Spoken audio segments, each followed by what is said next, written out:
Bum, bum, bum, bum, bum, bum, bum. What's the volume we need for this game? Is this too loud or we're on pathologic volume right now?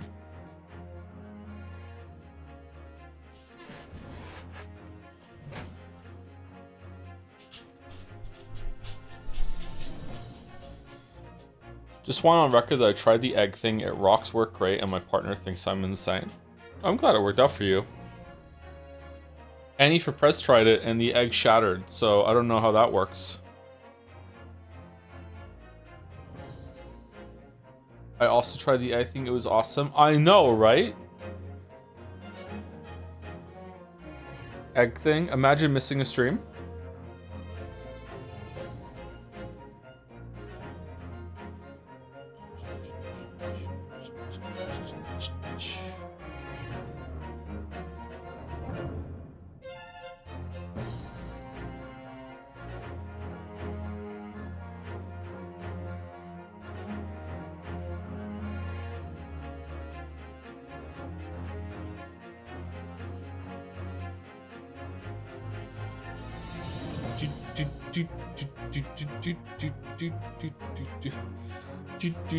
Jokes aside, I got some nerve damage, so the egg thing is literally helpful. Like, huh? Yeah, cooking is easier now. I just think that okay, all right. So let's recap. Okay, all right.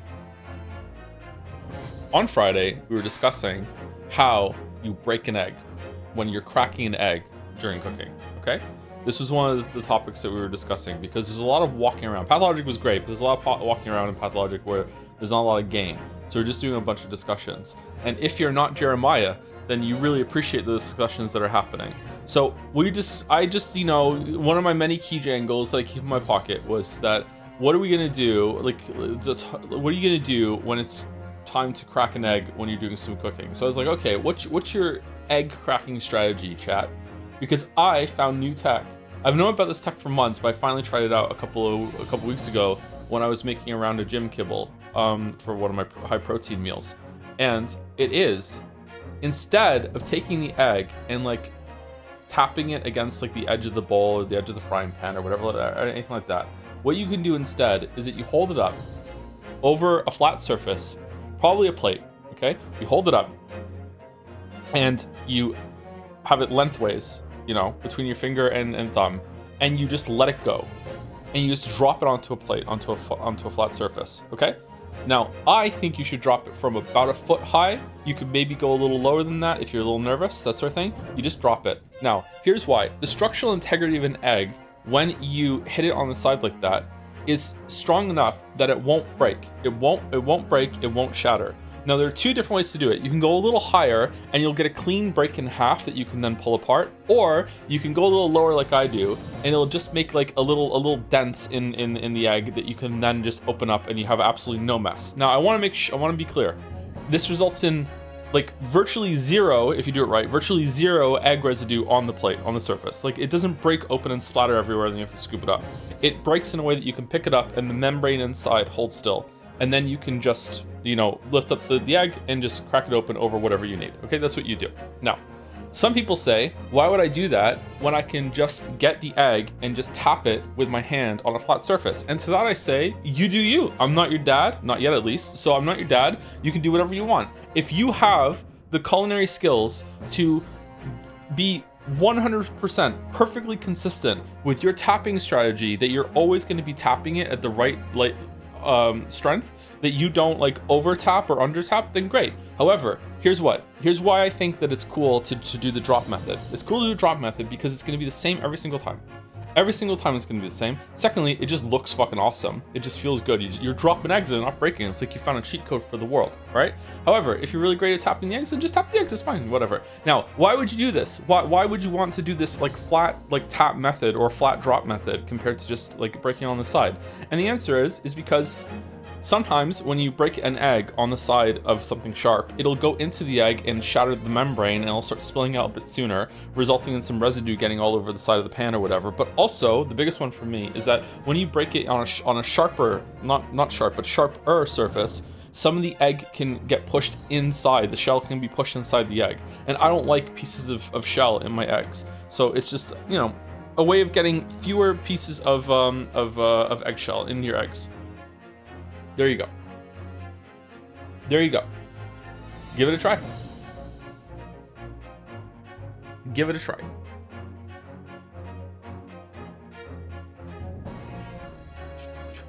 Also, if you're in Europe, you should be washing your eggs because they don't wash eggs in Europe, which is why you can get eggs. Eggs aren't refrigerated in Europe, but they are over in Canada and America because we wash our eggs in the factory. There are pros and cons for each. Like it's not one isn't just like completely better. But yeah, you should be washing your eggs.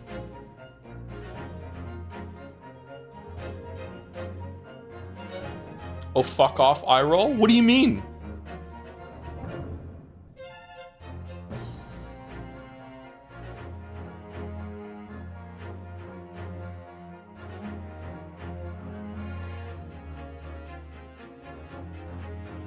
Pain dismissed the moment you said wash eggs. You should rinse them. When a chicken poops an egg out, like, I don't know, they must do some kind of like, I don't know, like maybe they wipe it off or something, but they don't wash it properly. So like, that's why you're not getting, that's why they don't have to refrigerate it. Nah, I don't care. All right, enjoy your shitty ass fucking residue all over your eggs shells or anything like that. Okay, cool. Bro, you're cooking the egg, right? Yeah, okay, so two things. One is that you're breaking open the shell. Now your hands are holding, unless you're putting gloves on. If you're putting gloves on, I guess that's fine. Like you're holding like shit covered egg as you're breaking it open. There's a chance that when you break it open, there might be some amount of like contact with the egg that goes on the outside of the shell. If you're fine with that amount of contact, then sure, whatever. If you're boiling your egg though, if you're hard boiling your eggs, then fucking hell, man. Like do you really want to put like your shit covered eggs into the water that you're boiling the food in and then crack it open? Like, I don't know. Like it'll be safe. Like, you know, it'll sterilize it if you cook it long enough, but I don't know. I'm still not happy about that. I wouldn't eat sterilized poop. Wash the hands? Yeah, you can wash the hands, but like, what if a little bit of it gets into the egg? Just wash your egg real quick.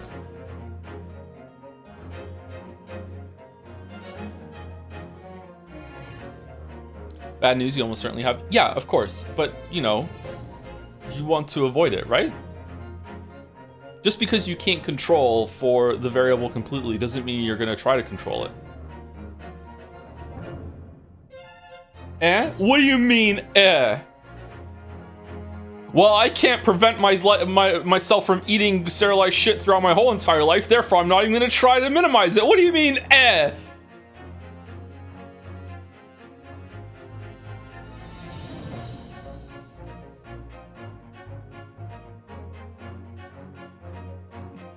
I'm right? I thought it was Matt, I'm right.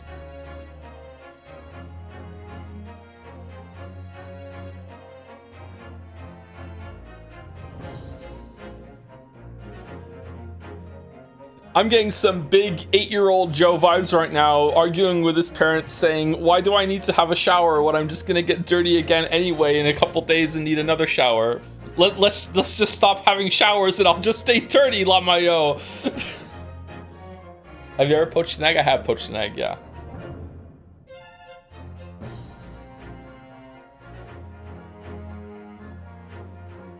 I just did the egg trick, but some of the eggs white got onto the plate. Maybe you dropped it too high. I don't know if eggs regionally are the shells are stronger in different regions, so you might have to experiment with the height a little bit. Yeah, just like you'd have to experiment with doing the tap on a flat surface. Yeah.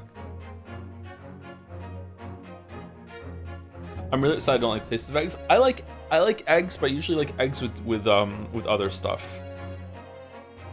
A fried egg can go pretty hard, but like too many of them and I start to feel a little sick.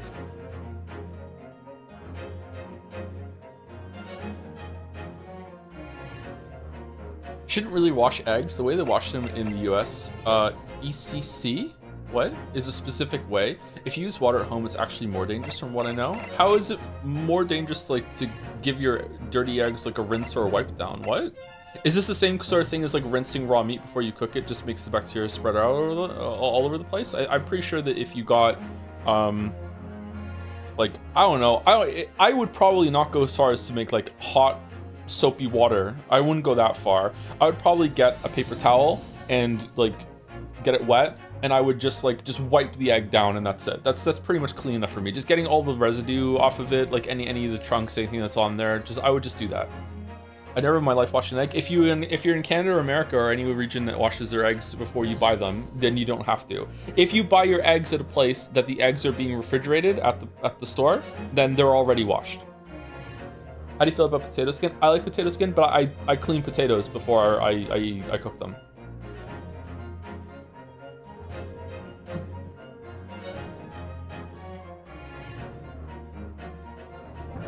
They're not dirty in EU? Yes, they are. They specifically are. You don't know what you're talking about. You're just assuming that Europe is better than other regions. Like, I don't know why some Europeans have this thing, but they're just dirty, yeah. Europe doesn't wash their eggs. That's why you can buy them in the store without them being refrigerated.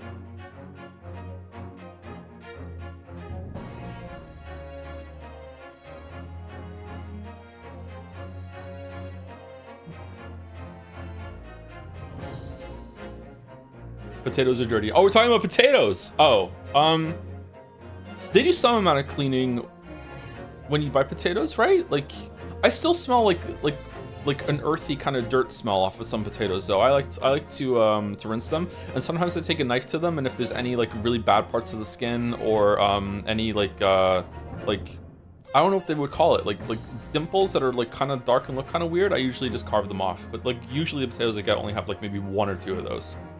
Also, you shouldn't eat potatoes if they're going green. I don't know if anyone needs to know that. If you hold up potatoes when they're put under a light will start to go green. I can't remember why. Some selenium or something like this or whatever. I don't know what it is. If you see a green tint to your potatoes, what you should do is that you should take a knife and you should cut off a little bit of the skin, and you should see how green the flesh is underneath. And if it's very visibly green, it's poison, and you need to get rid of all the fucking skin and cut off all the green parts. Like, you might be fine, I don't know, but like, yeah, it can happen pretty quickly too. If I have potatoes and I don't put them away and I keep them on my kitchen table, which is directly under a light that I don't turn off, they'll go green in days, man.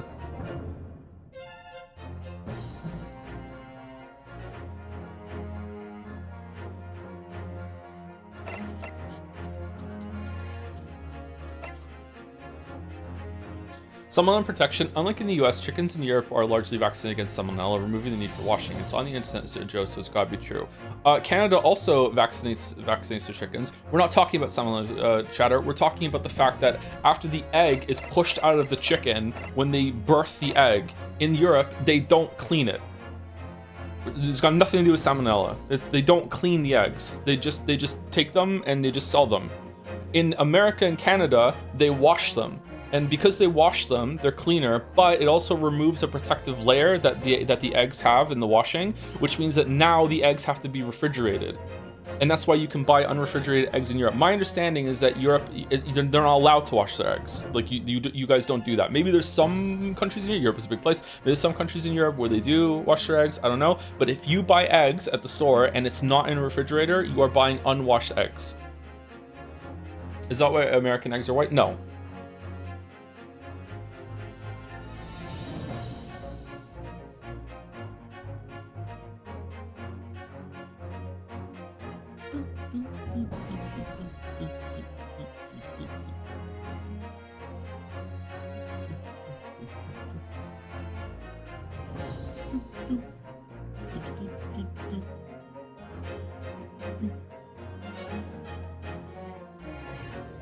Let me just wash your food in general. You shouldn't really wash meat. I don't think you should wash meat. If you do, then that's great, but I don't think you should wash it. Some people are so heated about this. Yeah, because it's become a Europe versus America thing. And a lot of Europeans are really insecure and self-conscious.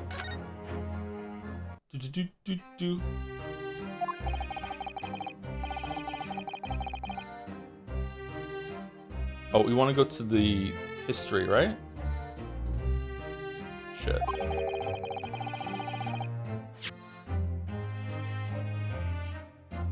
Okay, where did we leave off last time? On Thursday, we left off with finding out that Grimes by Roylott was actually Nikolina Pavlova, and then we got through like what I presume is the first of many deduction kind of minigame things with Herlock Sholmes, and then we ended it at the end of that one, right?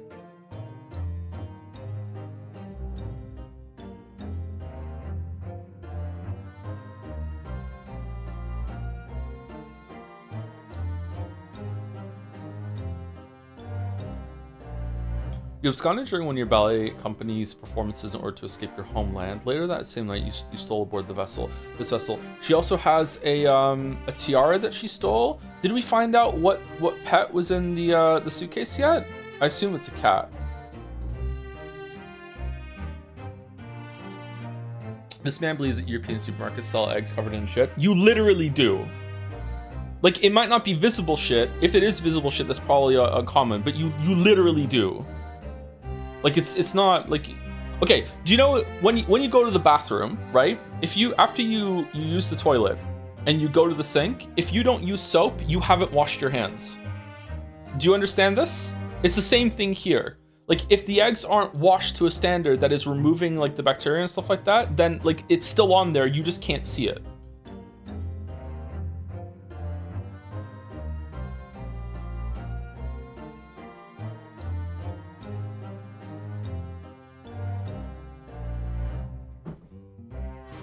Europeans have bidet, but not for their eggs. Neither of us are free from sin.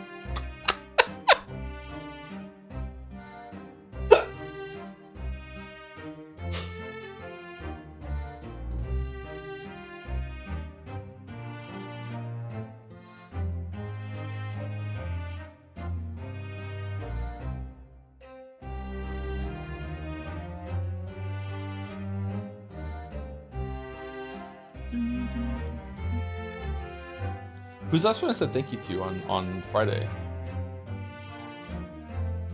Mercury and Honda? Johnny Hotbody? Cool name. I'm gonna guess it was Mabmin. Yeah, Mabmin. Mouse and I finally beat Peak on Saturday, by the way. So I'm retired. Peak is off the menu forever. I never have to play it again.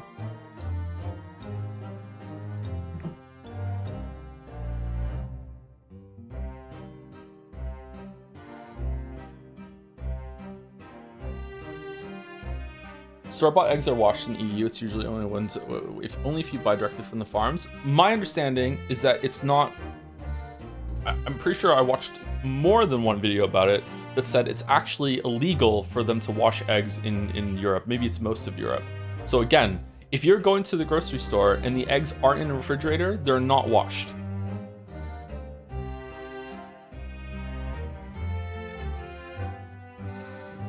Your understanding is just wrong, dude? Okay.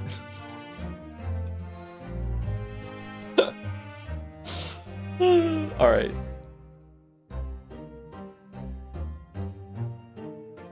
"20 minutes on this, really? First time?"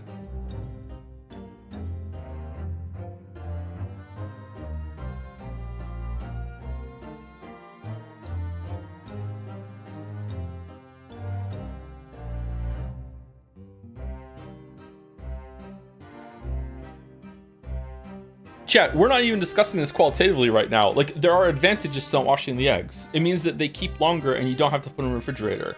Like, long term, it might even be safer not to wash them because it means that bacteria or whatever can't penetrate into the egg and rot them from the inside. Like you also don't have to have, like, keep a lot of space in the refrigerator. Like this isn't even a qualitative judgment.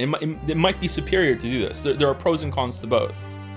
And yet, we're just, like, for whatever reason, there's this fixation on being like, well, no, washing must clearly be better. Therefore, if that's the better option, Europe must do it because Europe is the best place in the whole entire world and definitely better than stinky America. Whereas, like, you're just completely fucking wrong. Like, like wrong on just so many ways at the same time. Same with the chatter that was like, oh, Europe must have better water standards, therefore it must be fine for me to drink warm water from the tap that's been sitting in the water boiler. We just don't have Legionnaire's disease over here. Like, that's just something that we don't have. It's like, what the fuck are you talking? You just assume that it's just better over there, that there's better quality standards, whereas this is not something that's like up for debate or is even possible. You know what I mean? It's like, in this case, it's that there are pros and cons to each. In the other cases, like, you're just asking for like this impossible thing that's just magic. I live in the meme image of Utopia. Yeah, oh, did someone say Utopia? Holy shit, 1 second. European American streamers have no idea what fantasy characters go through. What's my favorite book? Oh, that's easy. Gotta be Utopia by Thomas More. Seriously, you never read the book Utopia by Thomas More? It's only one of the best books ever written. Oh, the library looks good. Well, as a matter of fact, I just happen to have a copy of Thomas More's hit 1516 book Utopia here as a paper. Let me just get out. Let's read.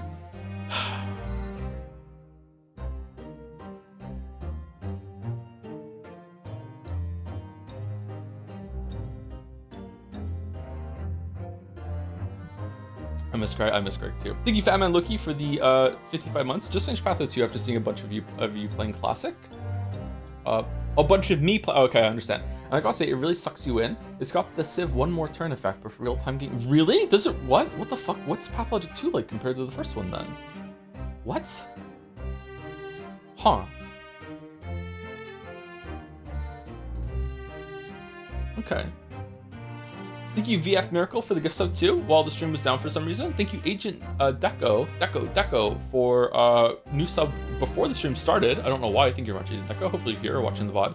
Thank you, Toxel, for the 87 months. She herlocks on my shlomes until I object. Holy shit. Thank you, Captain Gold Peaks, there we go, for the 28 months. Thank you for always being the highlight of my days. Never stop being you, Toe. Do you want to take this back after 24 minutes of egg talk? Oh no. And thank you, Mr. Du Bois, for the 42 months. Also, hello, Joe. Hope you had a lovely day off yesterday. It was okay. I lost my schedule again over the weekend, and then I got it back today. So I'm doing all right. Played some Hunt Showdown with Bill yesterday, and we had a pretty good session. I got a kill. I'm pretty sure that the guy reported me for cheating. I was using a Nagant Officer Precision with poison ammo. And I saw a guy, he was 80 meters away from me, and I just started blasting. I missed the first shot, and then I landed all four shots after that, including the last shot, which was through a bush. I just blind fired and got him and killed him. I did not deserve that kill. That guy is mad. So, like, and rightfully so.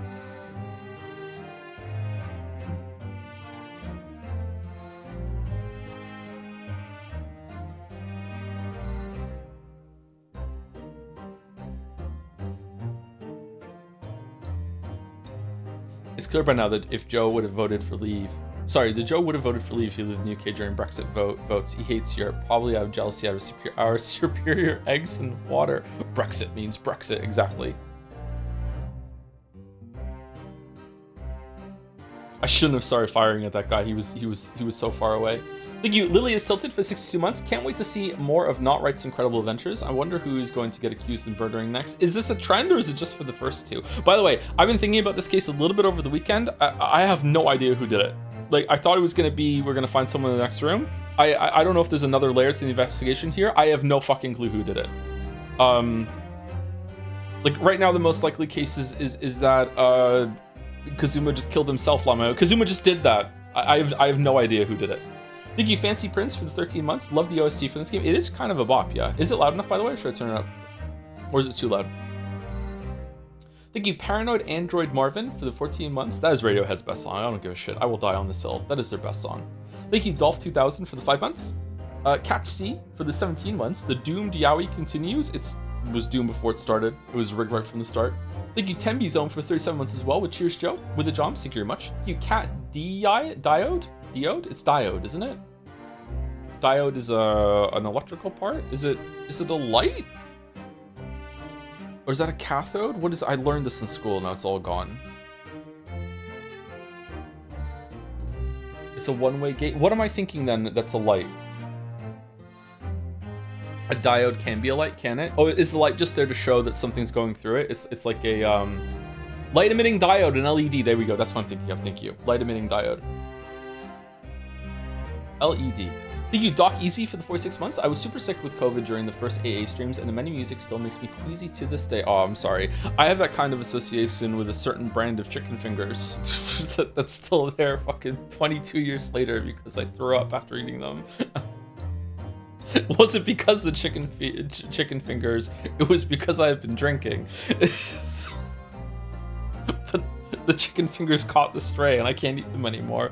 Fucking hell. Thank you, Milevis, for the 95 months, sorry, 22 minutes ago is when it came in. Thank you, Milevis. Holy shit. Great vegetables. It's an old vintage meme now. Thank you. Do you still remember most of the Ace Attorney cases? No, absolutely not. If I started playing it again, I would remember like, oh yeah, that's what happens. Or if I went through it, I'd be like, okay, cool, it's coming back to me. But no, I don't really remember. Thank you, Grabrek, for 39 minutes as well. 23 minutes ago with Hi Joe with a smile, and that'll be it for now. I still have, I think, maybe 10 more, but let's get into the game for a bit. What do you think of the first case? It didn't work as a mystery, right? It worked well as a tone setting and a tutorial for all the stuff and everything like that, but that mystery was crazy. Like, you know, like she shot someone in broad daylight in the middle of a restaurant room, and no one also saw her put the gun down. When did the gun even go down onto the floor? He was poisoned, and then he slumped forward onto the plate that was still somehow hot from the kitchen, but it was also swapped with someone else's plate that clearly wasn't hot because he was picking it up and eating it with his bare hands, so it couldn't have been that hot. So why was the plate still hot? He also swapped, or did the plate swap happen after he was burned? Like, I don't know. Like, in terms of a mystery, it was not very great at all.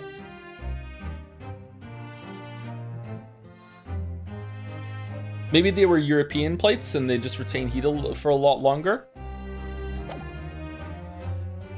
Oh, I need a controller for this, right?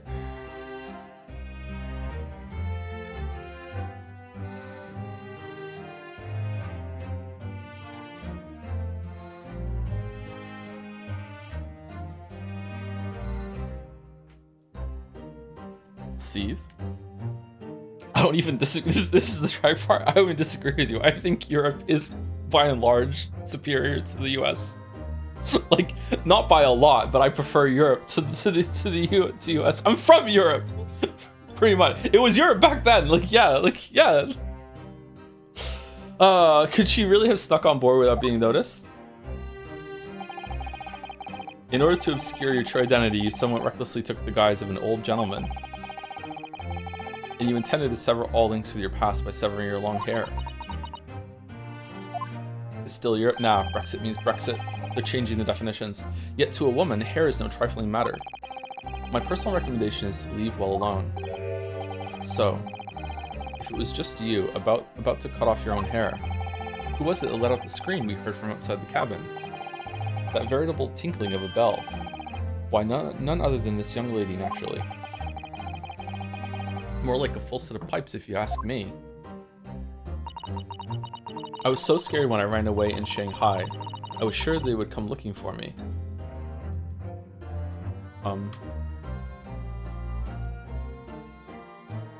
Fuck. Okay. I really need to replace this American USB cable with a European one. Okay, hold on. That's why I decided to, how did you say? Disgust myself? So no one would recognize me. As a result, you transformed yourself into that questionable old man? I see. Oh, Finn beat Dark Souls. Yeah, I was getting live updates on Saturday. I saw him beat Beta Chaos. I saw him beat ONS.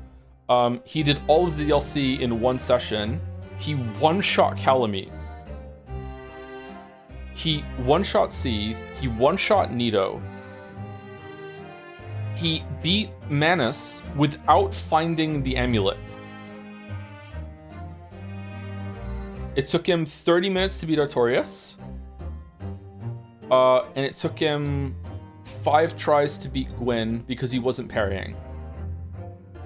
Again, I don't know if we want to get into the Dark Souls conversation ever again about this sort of thing, but I think people don't realize just how hard Gwyn is as a final boss if you don't parry him. Parrying just trivializes all of Dark Souls, really, but it trivializes the last boss especially.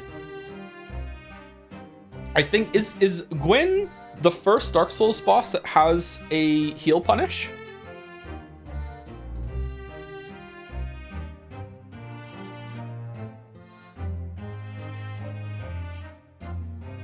I think so, maybe? I'm not sure.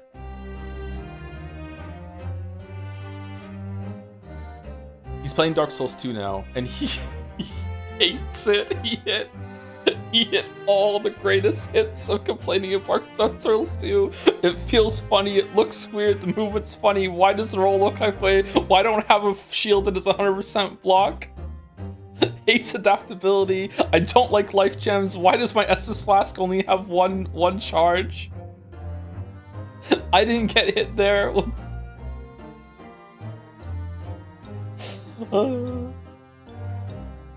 He just wants to go to Dark Souls 3. But he's so good. He beat Pursuer on his first try. He died when it dropped down into the arena, but then he went. I don't know if he's over leveled though. He does grinding. He likes to grind, so he's probably like that. But like he's so good. He just understands like positioning so much. I don't know what game taught him this. I guess it must have been Silksong, because like he's cracked at Hollow Knight and Silksong. So like he must just understand movement. But like because I was not as good when I played this game.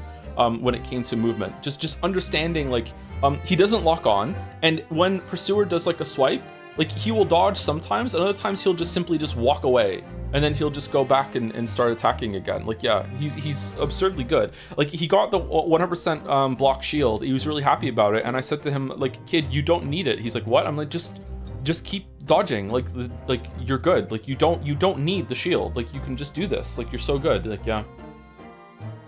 I assume you told him about how strong adaptability is if he expresses hatred for it. I told him what target he should aim for with leveling, to get the iframes at the level of Dark Souls 1, because I think that's very hard to understand. Anyway, sorry for the interruptions again. I just wanted to brag about my kid. Uh-oh, H-bombed Bloodborne take? What do you mean? I put on the fur hat and fake beard, then just before you came in here, I saw in the newspaper, right on the page, there was a picture of me. I was so frightened, I couldn't stop from screaming.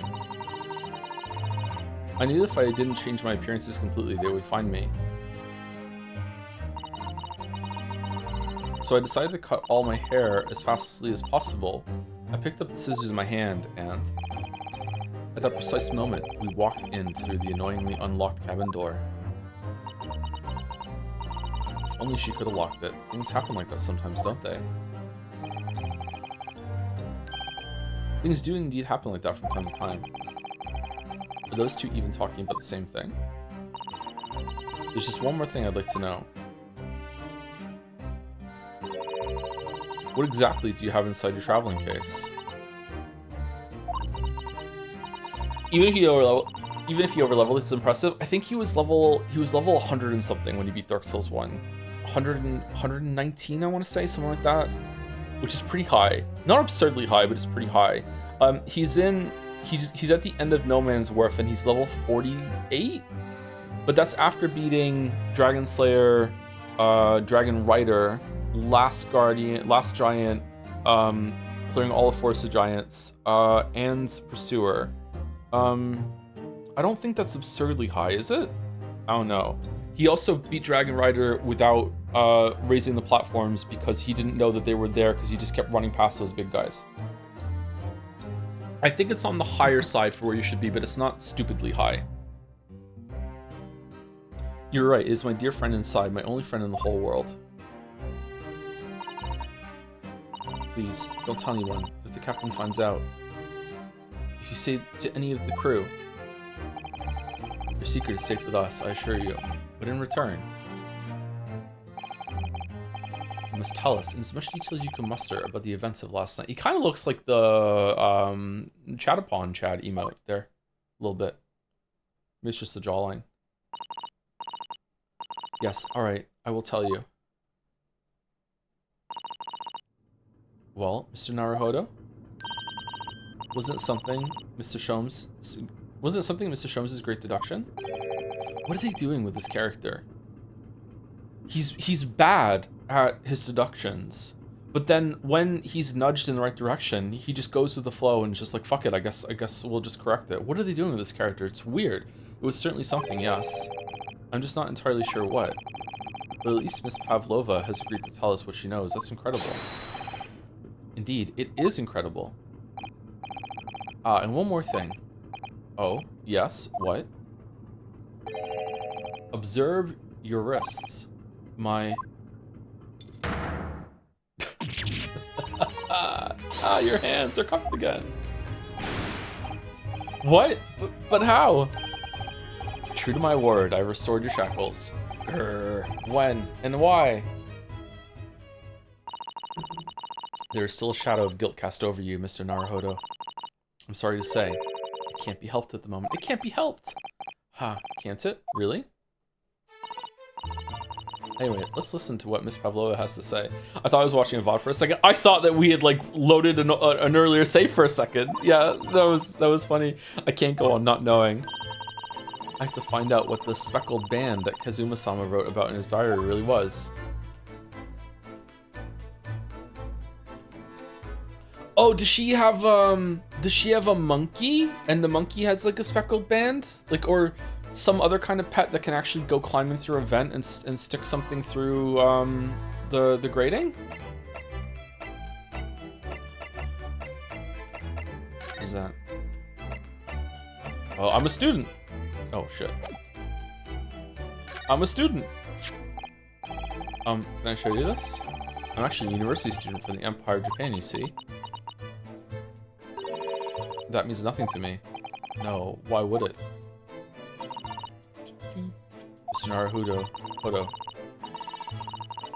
If you're determined to flaunt your Yame badge, at least choose a Japanese person who might recognize it. Sorry, NL just announced a real multi-day super cruise. You can go on to spend multiple days with him and other streamers IRL. Not joking. I'm losing my mind a little. Nah, I'm good. Mr. Zato, can I show you this? Maybe. Oh, I can show him Inspector Osanaga too. That was a good bit. All right, can we talk to her about this? Miss Pavlova, about this article. Is NL like hard up for CS:GO money or something? Like maybe? You look so beautiful, like a fairy. Having a gambling addiction isn't cheap. I'm scared. My picture's in the newspapers. Poor girl. She's so young, just 15 years old. For her to have run away all by herself. She must have felt very, very alone.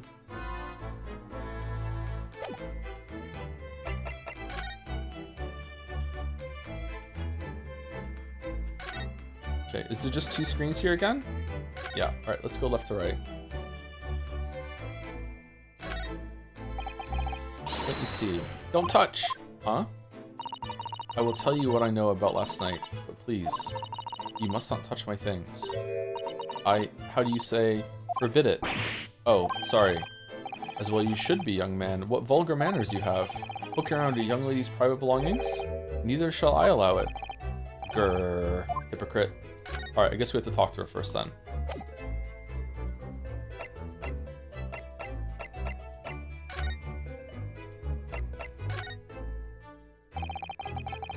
Did you know that someone was killed in the cabin next door to this one last night? One of the crewmen told me this morning when I was eating breakfast. Oh yeah, eggs? The man who died, he was a friend of mine. Oh, that's why we're trying to find out what happened. Did you notice anything unusual last night? Perhaps you heard a strange noise, for example. Perhaps people talking? Perhaps the ship was absorbed in a wild tempest. Perhaps its steam engine exploded. Perhaps everyone on board would have noticed if that had happened. Miss Pavlova, is there anything you can tell us? I don't know. I'm sorry, but all I could think about last night was what I had done and whether they would find me. I didn't notice anything that was happening around me. Oh, is this her theme? Do all the characters have like their own theme? How much music is in this game? Oh, I see.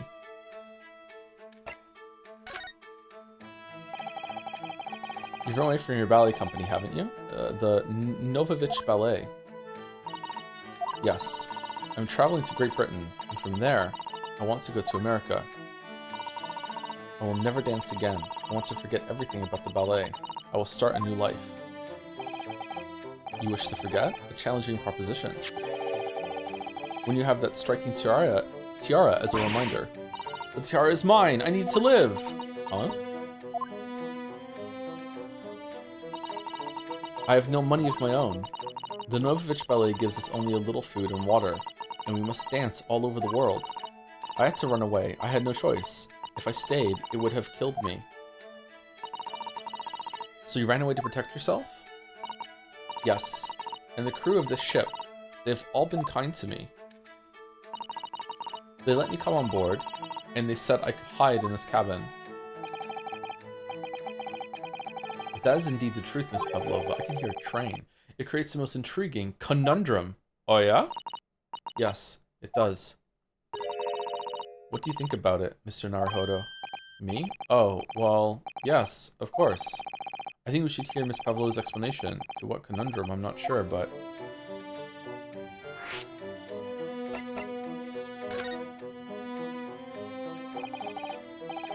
Miss Pavlova, allow me to pose you a riddle. Okay.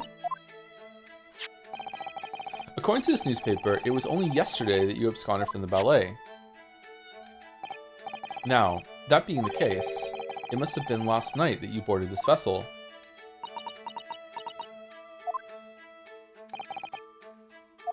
However, the SS Beria stopped by no port last night. Ah, that's it, of course. So how is it, pray, that you come to be aboard? They just like reported it late, like they didn't notice for a while, or like what do you mean? Now I think about it, the crewman outside the cabin acted very strangely when he mentioned that. It was just after we asked him about when the occupant of this cabin came aboard. I'm not understanding the discrepancy here, but maybe I've forgotten a detail. That is not your business. Yes, you're right. He did seem to be hiding something. She opened console commands and turned flying on. An angel descended from the heavens, bringing grace and beauty to the stage. Sorry? What was that? It is how the Russian newspapers describe one of my performances. Did you parachute? And that is how I came here too. I descended from the heavens because I am an angel. Considering English isn't your mother tongue, your description is very vivid. Catapult? Mr. Sholmes once said, I never can resist a touch of the dramatic. It seems Miss Pavlova is the same. Oh, me too, bud. A genius descended from the heavens, bringing grace and beauty to detection. Words once said about myself, by myself. A quote for a wonderfully extravagant advertisement for the adventures of Herlock Sholmes, in fact. Yes, Mr. Showy. Anyway, it doesn't look like Miss Pavlova is going to tell us what really happened. Thank you, Durpoet, for the 4 months. You starting this game made me go back to it after a 2-year pause, and now I am just barely staying ahead. Loving your playthrough. Can't wait to hear the judge voice again. Is it going to be the same judge? Are we going to go back to Japan? I have no idea what's going to happen with the structure here. It's kind of nice not knowing. If I'd seen some promotional material for this, I guess I would know. Maybe I did at one point. I just forgot. I'm not sure.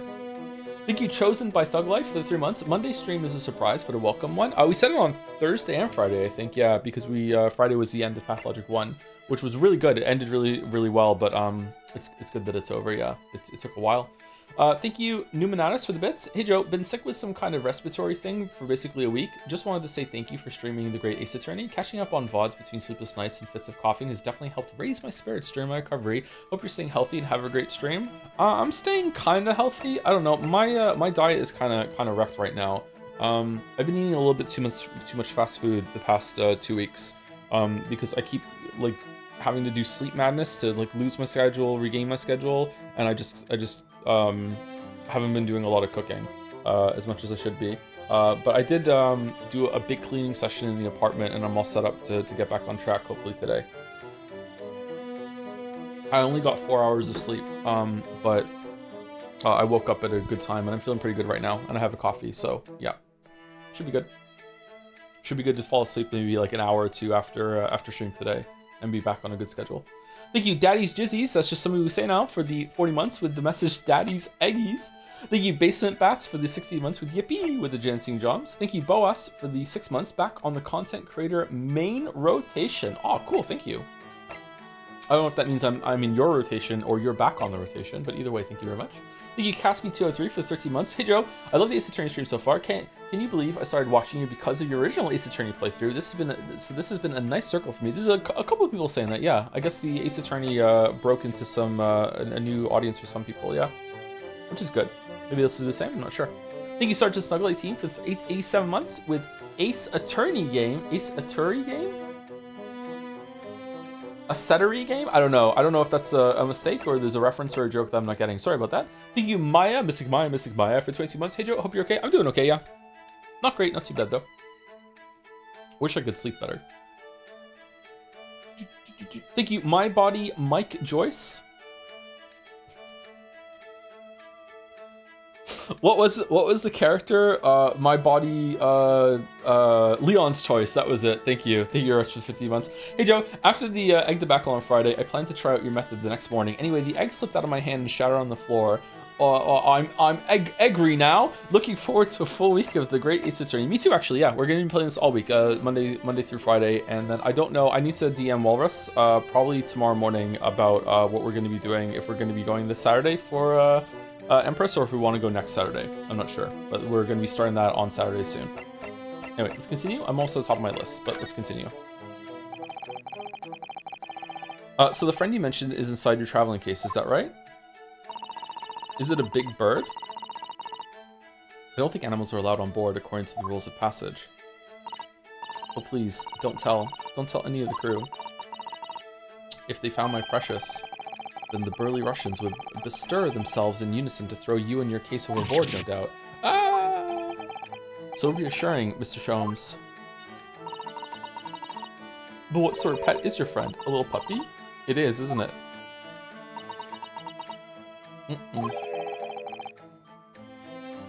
Maybe an adorable little rabbit?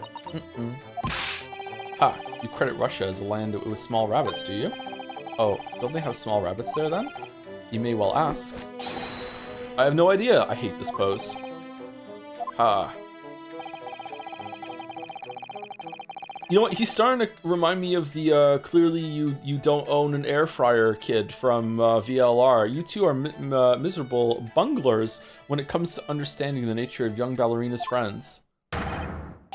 Isn't it obvious? It must be a chicken. Really? Consider the benefits.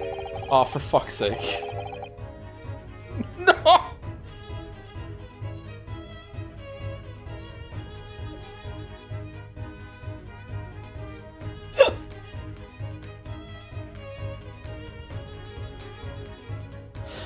A rousing wake-up call, daily fresh eggs, and when adversity strikes, it can satisfy the needs of sustenance.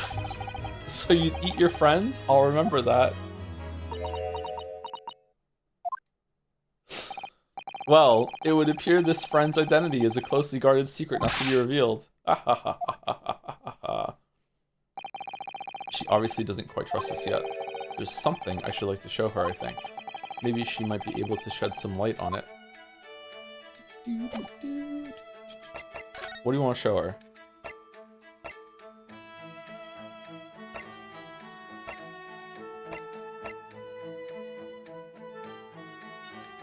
This one? This is a diary of my friend who passed away. His diary? Yes, and he wrote in it last night before he died, something a little unusual. It reads, 1:23 a.m. I can hear a faint whistling sound. And then a few minutes later, 1:35 a.m. what looks like some sort of speckled band is dangling from the ventilator grill. Grilly... A speckled band? I don't understand. It's strange, isn't it? But the ventilator he mentions joins his cabin, you see? Could the tiara be, like, mistaken for a speckled band if it was, like, dangling outside? Like, I don't think so. I think it is going to be a speckled band because it's a reference to one of the Sherlock Holmes stories, but I haven't read it. It's up there on the wall. In other words, Sumari, this cabin and the victim's cabin are connected together. Can we see the mouse cursor, by the way? Sorry if that was there. My bad. Oh. Miss Pavlova, has something occurred to you? Does the speckled band the victim mentioned mean something to you? Or the whistling sound, perhaps? No, I don't know anything. Oh.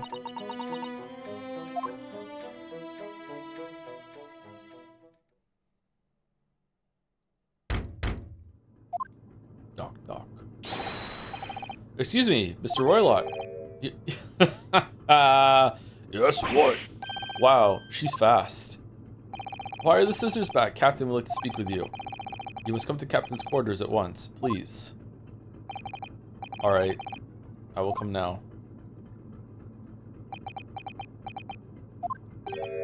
What? You must leave now. Oh, we don't get to investigate? Don't mind us. Oh no, it's fine. Don't mind us. Yes. Please don't worry yourself, Mr. Roylott. Get out. The passenger said out, or you want me to throw you out? It looks like we'll have to leave investigating this cabin until later. What a pity. And so we lost our chance, having still not managed to investigate Miss Pavlova's cabin. We were unceremoniously chased out. That is to say, Sumari, we were quite literally picked up and thrown into the passageway outside.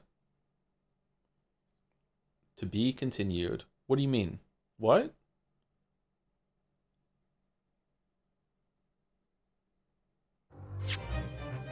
Okay.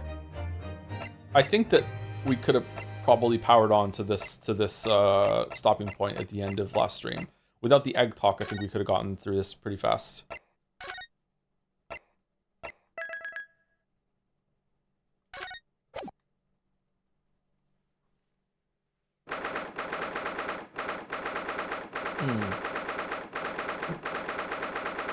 Is it a mouse? And that's why the mousetrap is out? 9th of January, SS Buria, first class cabin passageway.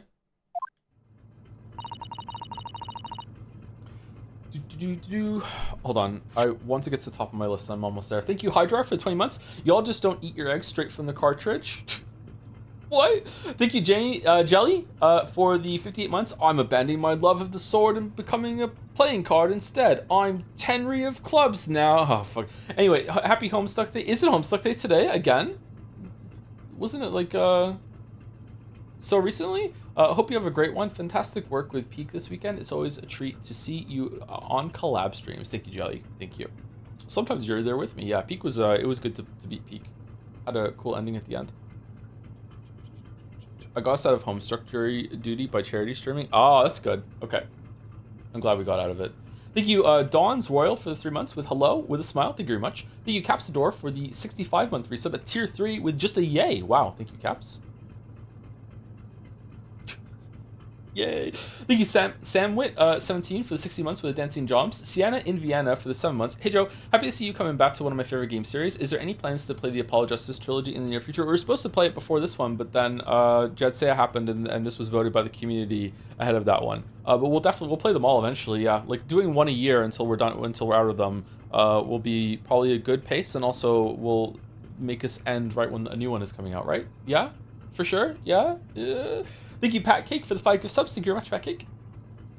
Fun name. Patty Cake, Pat Cake. Thank you, T-Bird20 for the 7 months with the Joms. Also a Joms. And the last 5 on my list are Corvette, Saddle, Top Lettuce, Caps again, Caps a 3rd time, and Glay. Corvette with 7 months with Dear Chat, if European food is so superior, why do Americans eat more? Checkmate fasters? Thank you, Saddle, Saldal for the 28 months. No, 30 months with Happy Homestuck Day. Another Happy Homestuck Day. Did we play Ori Will and the Wisps? I've played it on my own time, but we never streamed it. We've never streamed an Ori game. I don't think I'll ever stream those games. I don't really want to replay the first game. I would replay the second one. Will of the Wisps is really good. Thank you, Topi, for the bits. Hey, Joe, want to go 50-50 on a squad up premium cabin for the NL Cruise? We could even be the 2 lucky gamers who get to play a video game with him.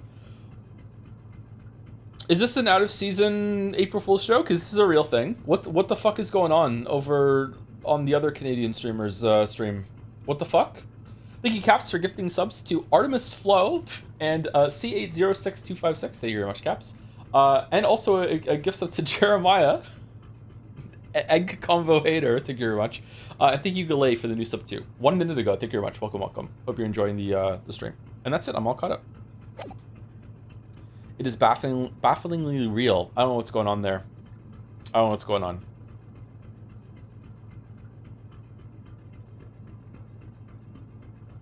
NL is, in my opinion, the best streamer in the world, so he must know something I don't. So that's where I'm deferring there, but I'm kind of baffled. I wish we hadn't been thrown out like that. I wish we'd managed to find some clue as to what that speckled band might be. We didn't manage to investigate at all. And I imagine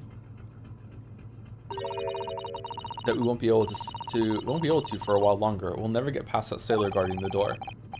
He's clearly glaring at us as if to say, don't even think about it. Let's go through the vent.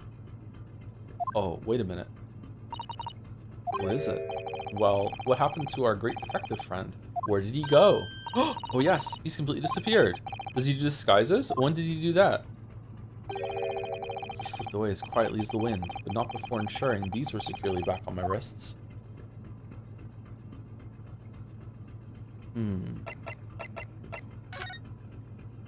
Okay, we can't go in there. You can go back to Kazuma's cabin, which is weird because it's the scene of the crime.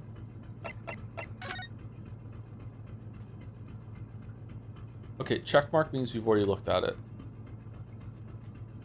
Can we go through there now? The book on top of the table there really is huge. There's a pen with it too. Yes, I'm sure that's the ship's log. Didn't we read this? Shall we have a little look through it?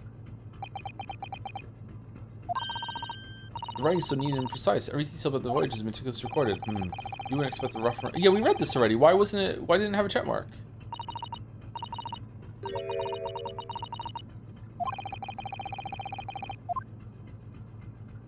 Oh, now it does.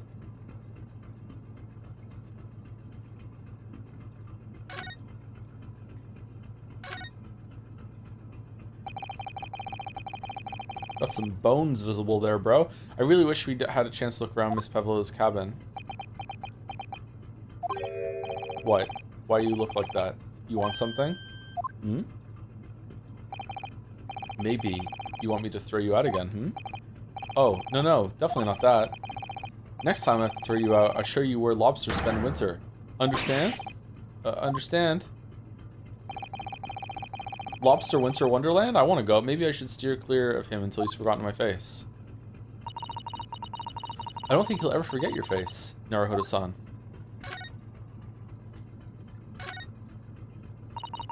That door leads to the second class area. It's locked. I can't open it. No, well, that stands to reason. No one wants to let the murderer escape. Gosh, she gave me a very stern look when she said that. Oh, okay, so we're just going back. We're just going back into here? First class cabin number 1. Yes, that's our cabin. Not our cabin. It's Kazuma-sama's. Sorry. Your accommodation is confined to the wardrobe inside the cabin. You know how to make a stowaway feel small, don't you? She's being so mean to us. As small as the wardrobe I've been calling home. As small as the wardrobe I've been calling home. Anyway, I wonder if Inspector Hosonaga has managed to uncover any new clues. Yes, we should probably find him and ask. Oh, Project Hail Mary enjoyers in the chat. Those of you who have watched the movie and read the book, in the book, a character... I saw a clip of the movie. I haven't seen the movie yet. I saw a clip of the movie. A character in the book is a lot bigger in the book than he is in the movie, right? Or am I misremembering? Yes, absolutely. Like,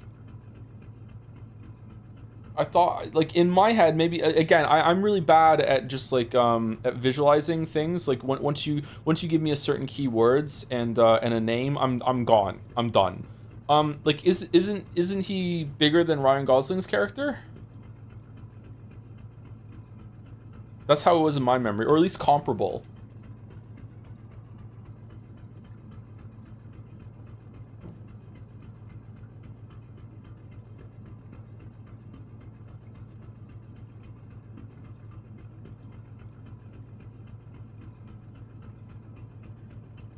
Maybe I should reread the opening passages of that and see, yeah. Okay, let's go into the, how do I get into the thing? B.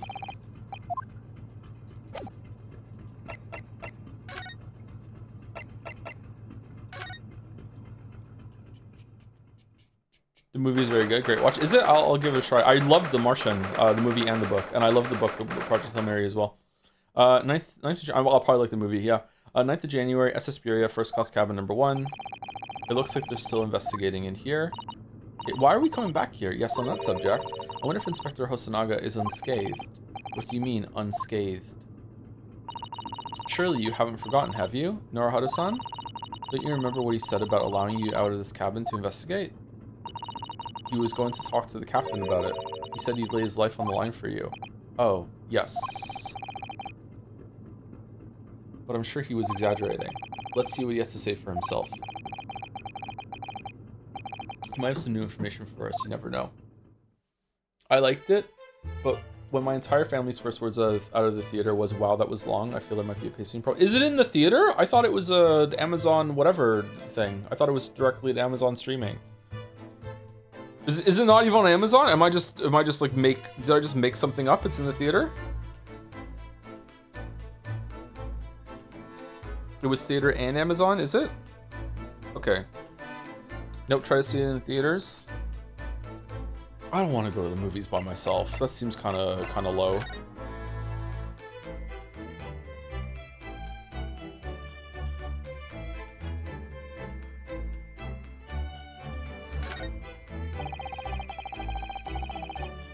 These are the rules of passage for travel aboard the Suspiria. Way to punch down, Joe? What? Okay, sorry, is this a millennial thing or is it even a boomer thing? Like, I don't know. The thought of like going to the movies by yourself is just kind of, I don't know, lame to me, or I don't know, like that's what it was. It was kind of like frowned upon when I was growing up. It's a crazy thing. I will completely concede that this might be a crazy take, right? It might be fine. Like, to me, going to the movies by yourself is like going to a restaurant by yourself and just sitting at a booth or a table by yourself and having a meal. That seems really weird to me. Going to a diner or going to like a fast food place, that's fine. Go have some lunch or whatever. But like going out to dinner by yourself and just sitting in a restaurant and being like, here I am, even if it seems kind of odd to me. But I will like concede that I don't see there's anything really like, I shouldn't have a problem with it, but yeah, I can't. It seems bad.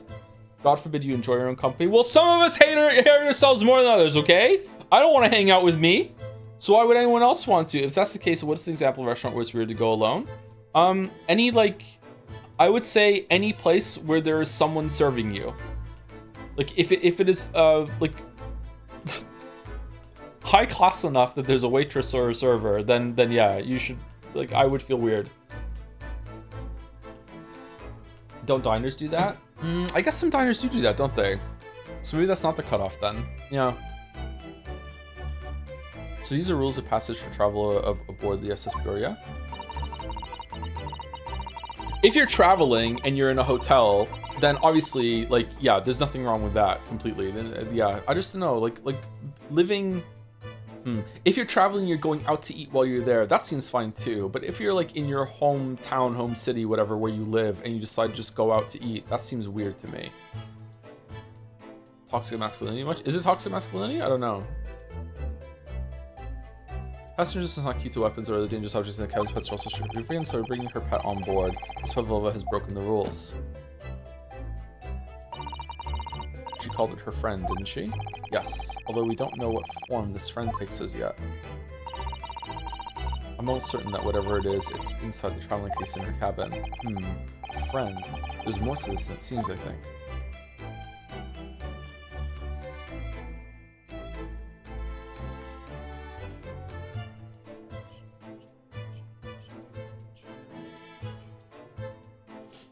It's not toxic masculinity. It's. I think the chatter was joking. I don't think they're calling it toxic masculinity. If they are, I'd like to know why, but not enough to read it out loud. It's social anxiety. I don't think it's social anxiety either. I'm not that socially anxious of a person. I do have some social anxiety, but I'm not that bad.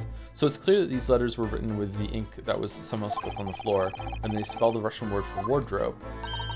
It does seem to be an unambiguous pointer to you, Naruhodo-san, as you were sleeping in there. Yeah, who would know? But to be truly unambiguous, it should have just spelled out my name, don't you think? Well, either way, one fact remains. It's hard to imagine that Kazuma-sama would have written his last words or word in Russian. Did they get like the cabins mixed up and they were trying to kill her disguised as a man, but instead came in here and killed Kazuma? Which begs the question of who did write it. I thought Kazuma was like a good fighter. How did they take him down?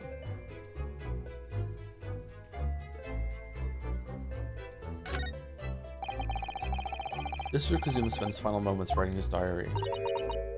1:23 a.m. I can hear faint whistling sound. 1:35 a.m. What looks like some sort of speckled band is dangling from the ventilator grill. Looking at his writing here on this page, it's almost impossible to believe that he's gone. Kazuma-sama left us a valuable clue in these words, I'm sure of it. We have to solve this mystery, Naruhodo-san. We will. Project Hail Mary has a really good ending. I hope they didn't change it from the book. I really like the ending of the book. It's not my favorite ending of all time or anything, but like it had like a big thing of hype, a big surge of hype, and it was emotionally resonant. Like I like the ending. How much did Joe do in this first hour? Mostly talking to chat, gonna be honest with you. Yeah, it's been slow progress today, sorry. Like my bad there. I got derailed pretty hard.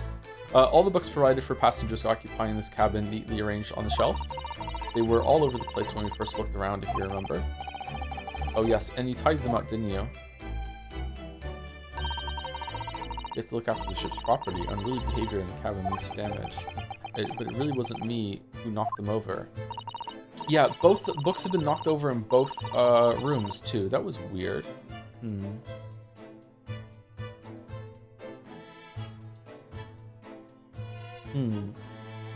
Well, anyway, I feel much better now that they're neatly lined up. I can't relax when things are untidy. Oh, in case you weren't here for last week's streams, or if Nadra cut that out of the streams, I'm not sure. We are currently doing 5 hours a day instead of 6, and we're doing one break at 2.5 hours now. That's the new format that we're going to be going with, and we might be sticking with it even when it's not a VN game. We're going to see how it goes. Oh, you're there! Holy shit, right out of frame. That was neat. Let's talk to you. You, where did you go? Oh, sorry, I just went to the next door cabin to investigate. Why? Who gave you permission for this? Well, Seaman Hosonaga did.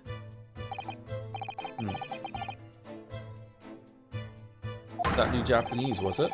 Later, I will roll him into a ball and throw him into the cold room. Oh. Phew, he's gone back to guarding the door. I hope Inspector Hosonaga doesn't find himself in too much trouble on our account. He's really gone out of his way to help us, hasn't he? When we get back to Japan, we'll have to take him for a steak at La Carnival. That could be a very long time from now, Naruhodo-san. Yeah, a very, very long time. Yeah. Okay, we can look at this again, can't we? So this ventilator joins Sumas Pavlova's cabin. Yes, that's right. And just a few minutes before he died, Kazuma saw something emerging from it. The speckled band, as he described it. If only Miss Pavlova had been able to shed some light on it. She seemed as baffled as we were. Yes. I wonder if she's telling us everything, though. I'm not sure. I know most people aboard would say the same about me, but there was something about that woman that didn't sit right with me. Yeah, me too. She's being really evasive about too many things. I don't think she's the murderer, though. That would be too easy. Maybe the friend in the suitcase is somehow the murderer? I hope it's not a parrot, and we're gonna have to put another fucking parrot on the stand. I'm not sure. Thank you, Zorox, for 2 rounds of bits and a resub. 79 months, thank you very much. And all the messages are, I wonder how many of my coworkers can tell I'm not wearing underpants right now. Let's say this is not by choice. Zorox, you okay, buddy? You doing okay? Life just keeps happening, huh? Like, man, it just keeps going. I need things to stop happening for a little bit. In a funny woe is me, by the way. Not true, I'm suffering way. Okay, all right. Well, that's good. That's good. And also nothing quite going on a Wikipedia deep dive. Only this to look at in popular culture and see unmarked Ace Attorney 2 spoilers. Really? That's unlucky. Holy shit. Thank you, Caps, for gifting us up to Amon S17 also. And Sangi53, Resident Sony Bro, for the 17-month resub right now. What a good streamer. I can't stand not wearing underpants. Just can't do it. Can't wear pants without underpants, man. I just can't do it. Ah, you're back. Inspector. What happened to you? What happened to you? Your face is... Please, don't worry about it. They're just scratches. Your glasses are fucked up, bro. Made by a bear, maybe. When I told the captain that I'd given you permission to investigate, he told me he'd pummel me with his fists and then toss me overboard. What? But the pummeling was over in a flash, and he must have decided against throwing me overboard, so it was nothing really. It looks like he wasn't joking when he said he'd lay his life on the line if he had to. Well, thanks to your efforts, we now know a little about the neighboring cabin. So what is it? This character is like another pathetic detective in the Gumshoe kind of line, but in a very different way. More respectable and kind of elegant, and some might even say noble, but still very like a punching bag, this time literally. Did Gumshoe get beat up at some point in the games? Maybe he did, I can't remember. Yes, so I understand. Oh. I bumped into a man claiming to be a great detective a little bit while ago. I think his name is something like Herlock Sholmes. I don't think he was German though. Ah, that explains it. I just love this joke. Shall we compare notes then? We can tell you what we found out. Yes, let's do it. The cabin next door. Did you collect any evidence in your dimensional pockets? What? Nikolina Pavlova, she's in the cabin next door? Oh, do you know who she is? Please, what self-respecting ballet fan wouldn't know that graceful angel? Oh, you're still coughing up blood? Oops, I think I upset him there. I don't like coughing up blood. I don't like this. This is not an endearing trait. This is like, dude, go to the doctor. Well, that tells us the neighboring cabin is unrelated to the case at least. Oh, how? She would never kill anybody, because angels don't go around committing crimes, do they? Oops, now I've definitely upset him. Inspector, has your investigation here proved fruitful? If I'm honest, there's very little more I can do. Our duty is to make sure the scene isn't disturbed, ready to hand over to Hong Kong police. So I'm just keeping watch here, trying not to take my eyes off the job. Oh, I see. Ah, there's one thing. I do have a small piece of new information for you. Are we gonna pretend to be Kazuma after this? Oh, what? Yes, do tell us, Inspector, please! New information. What is this new information you have, Inspector? It's this. The Burri's medical officer has finished his examination of the body. I managed to obtain the report. Oh, Kazuma's post-mortem report. This is sad. Kazuma-sama. So, what was the cause of death? Damage to the cervical vertebrae is what's written in the report. His neck was broken? Oh, he's dead. Okay, yes, it would seem so. There were no obvious wounds or signs of injury. I'm gonna sneeze. So at first, I think they were considering poison. But it turns out they found no trace of poison in his system at all. Well, what weapon was used then? Nothing has been found as yet, but the fact that there are no signs of a wound suggests it may have been a blunt object, something that wouldn't leave a mark. Or Agent 47 said shame. Oh, I see. All the body's nerves run through the spine to the brain. A strong enough impact to the neck could induce death. It is a possibility, and no obvious wound would be left. Poor Kazuma. I have a second copy of the report. If it might be useful, you're welcome to have it. Oh, that's nice. You made a copy for us, really? Are you sure? Yes, it's fine. I trust you. Oh. You can tell that we're single now, huh? After all, if I didn't trust you, I'd never have agreed to you leaving this cabin in the first place, would I? Ah. Do you have a wardrobe in your cabin, Hosonaga? The postmortem report has been entered into the court record. I didn't read it. Shit.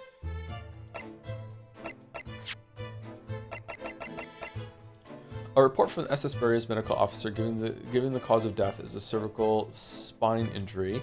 There were no traces of external injury or poison. Did we read this, by the way? Yeah, we did. I thought there might have been more in details in it.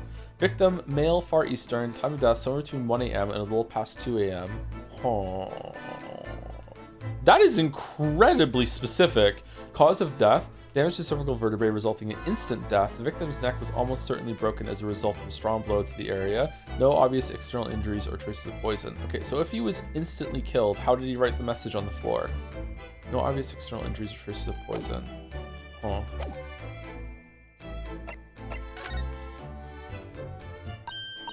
Oh, Mr. Sholmes was here, was he? Yes, he seemed to be enjoying himself a little too much as he crept about on the floor investigating. But then, he suddenly left. I suppose he must have become bored. Did he say anything at all? Actually, now you mention it, yes. Now you mention it? Now that you mention it. Now you mention it? Yeah, it works, I guess. Sounds a little weird to me, actually. Just one thing, but he practically shouted it. It's shoe polish, was all he said. Shoe polish? I wonder what he meant. It was when he was over there, by the piece of broken glass, do you see? Perhaps he was talking about this brick-colored mark, do you think? Is that a cup or a bell, or what is that? Did we talk about that? Ah, yes, that must be it. But how could Mr. Sholmes know that it's shoe polish? That leaves me cold, I'm afraid. Anyone else kind of love the smell of shoe polish? I don't know what it is. It just I haven't smelled it in years. Maybe I wouldn't like it anymore. I kind of really like the smell of shoe polish. I like the smell of gasoline too. I have no idea. What is it, Suzato-san? Well, Kazuma-sama was wearing leather shoes with a very dark tan hue. Dark tan? Sort of dark brownish red then. You pregnant, Joe? Not yet. The garage smells so good. Yeah, it's a nice smell, isn't it? Like a workshop kind of smell, yeah. Like industrial printer ink has got that kind of smell to it as well. I don't know, I haven't smelt it in like fucking 20 years, so maybe it's different now, but like, yeah. Yes, a little like the color of red wine, but darker. I often repaired them for him. Oh, does this mean that this mark was made by the polish on Kazuma's shoes as they scuffed the floor? The mark on the floor has been entered into the court record. A piece of small glass object and what looks like a scuff mark made by Kazuma's shoes were found by the victim's body. Okay, this little dangling thing, it's a glass object. This little dangling bit that's in the top. I don't know if the mouse cursor's here. This here has to be distinctive on recognizing something. I wonder if we've already found it or not.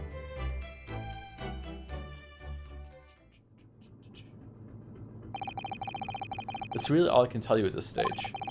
I should return to my post. My fellow crewman's eyes are boring into the back of my head. Yes, that might be for the best. Thank you. Ahem. Poor Inspector. You look exhausted. Oh, no. Well. I feel terrible that I failed to protect Asogi-san. He was my responsibility. Osanoga-sama. Of course, my pain is nothing compared to yours. You were his friends. The truth is, I seem to have had a heavy head ever since I woke up this morning. Oh, that's us too.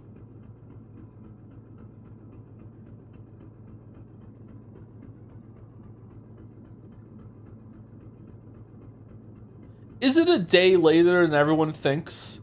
Were we all knocked out for like 24 hours or some shit?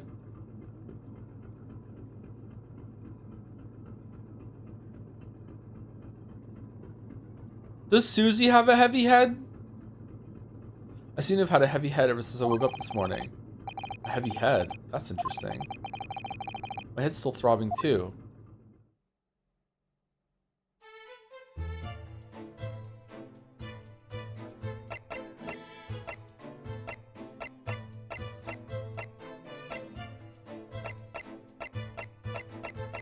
Oh, it can't mean much that me and Hosanogi have the heavy heads. It's not like it's the whole ship. Oh, I've had a heavy head this whole time too. Oh, why didn't you tell me then, Susie? You never asked.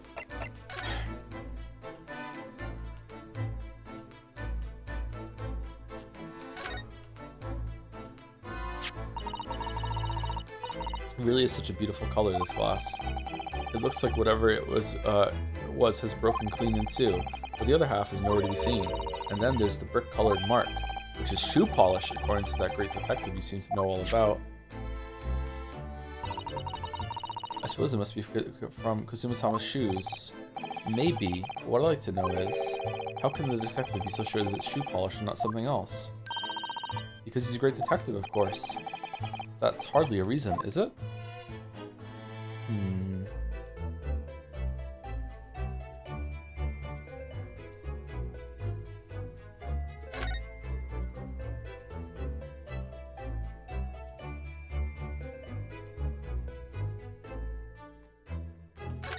Okay, that's it. We're done?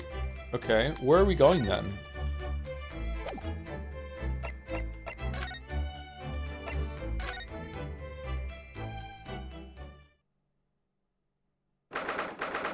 Not the January. Hesperia. First class cabin. Passageway.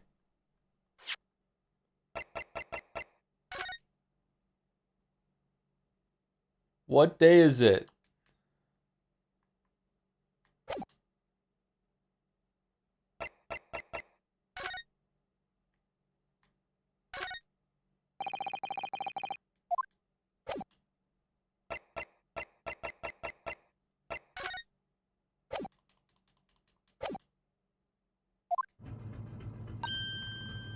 Ah. Look, Naruhodo-san. Seaman Stroganov is gone. Strong enough? The burly Russian sailor who's always crossing his arms and glaring at us. All these Russian names are impossible to remember. Okay. Tra-la-la. Did you hear that? It sounded like someone singing. Tra-la-lira-lira-lay. I did the great detective way. I did it the great detective way. No body, no crime. This caroling, I know that lark-like voice. Well, never mind that now. This is a golden opportunity for us. That the Atara is worth approximately 160k buckaroos, by the way, counting inflation and stuff. Damn. A little pricey. A little pricey. Thank you, Mediocrities86, for gifting a sub to the Alpha and the Omego. That's a cool name. Thank you. And thank you, Slice919, for 38 months as well. Joe, this is your chance to prove yourself. He's going to be isolated. A perfect opportunity to challenge NL to a duel on the high seas. Bring your replica Enry sword. We believe in you.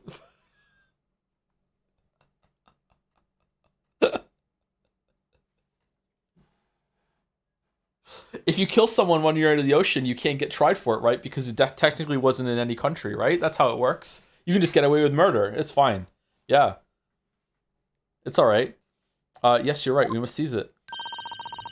Let's get inside Miss Pavlova's cabin while we can investigate.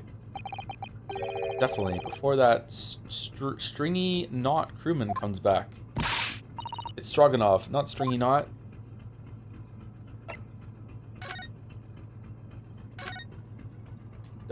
No body, no crime. Oh, it's Mr. Sholmes, look. Wow, you never know where he's going to turn up next, do you?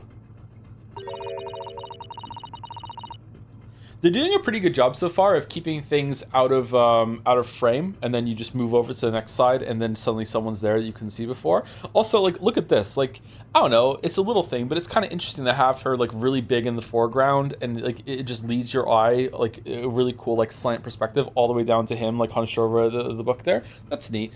I don't know if all is going to be intentional, but it's an appealing sort of frame there. He seems to be stealing a look at something as he sings to himself.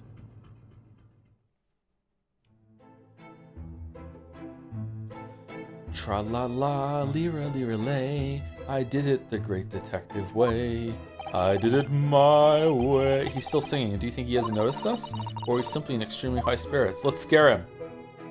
Let's scare him. Yes, there were times, I'm sure you knew, when the yard bit off more than it could chew.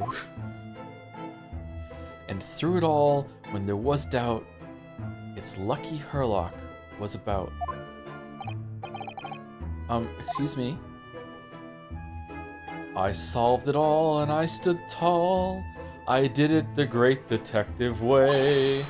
Mr. Sholmes! Ah! What is it? You want to fight? Hmm? Honestly, interrupting a fellow. What are you singing? And I was just about to reach the climactic finish.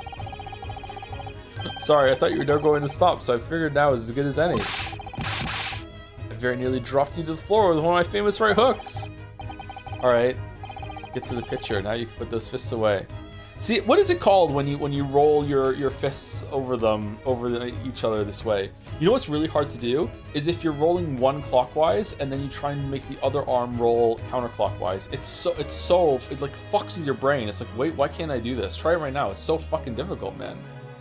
I used to like be able to do a rhythm when I was a kid to get it done. It's fucking so hard. All right, I gotta get the picture now. You put those fists away. Fisticuffs?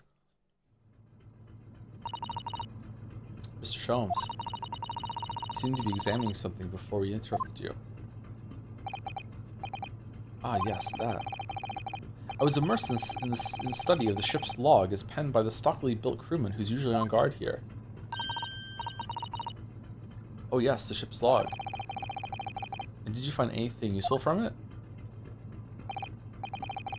Well, after 2 a.m. this morning, the majority of the entries are blank. Which means that there was nothing to report. Nothing of note happened, so... You truly are a student from the land of the rising sun. You've been utterly blinded by it. Ha ha ha. Sorry? You're... The point. Your logic, my boy, is inverted. Whatever do you mean, Mr. Sholmes? Observe the other pages and all should become clear. It would seem the same crewman oft stands sentry in this first-class passageway.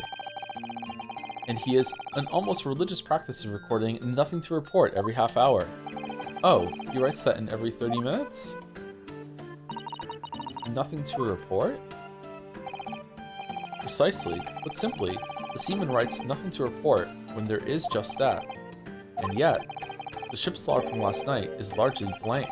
He didn't even write nothing to report. Oh, that's an interesting observation.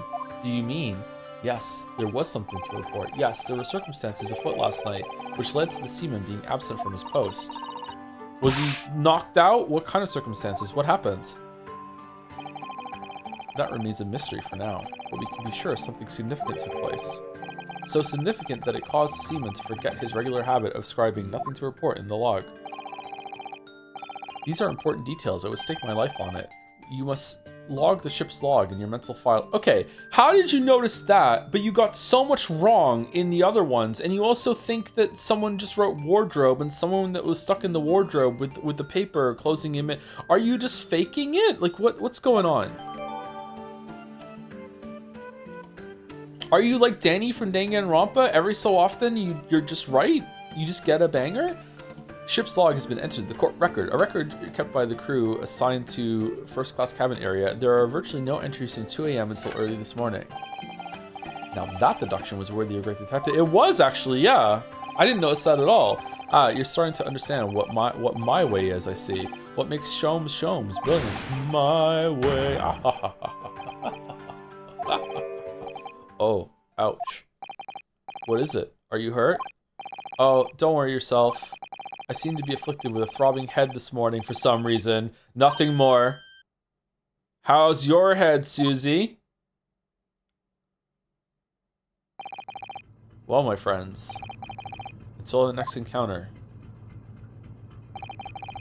He's still singing to himself. I can hear as he wanders off down the passageway. Does Joe know this is what he looks like when he streams? Oh, is it really? Oh, cool, man. I'm fucking awesome. Is something wrong, Suzato-san? You seem lost in thought. It's just... well, I feel the same. Sorry? Ever since I woke up this morning, I've had something of a headache. A sort of continuous throbbing. Oh, you too? You're dehydrated.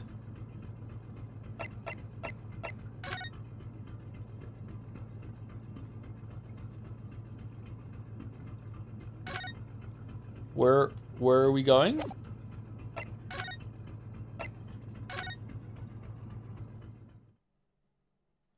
No body, no crime. 9th of January, SS Buria, first class cabin, number 2.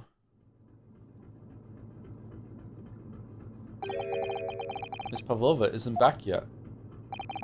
Susato-san. Oh, where's she gone? Hey, what are you doing? Those are her private things. There's not a moment to waste, Naruhodo-san. We must investigate as quickly as we can. Alright, I suppose you're right. Let's go look at for hair or feathers in the suitcase. Suppose you're right. For Kazuma Sake.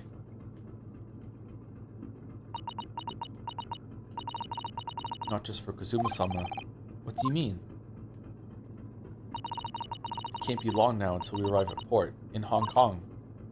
I don't want you to be in those handcuffs when we get there. Really? You don't think I did it now? We must solve this case, Naruhodo-san. By ourselves if we have to.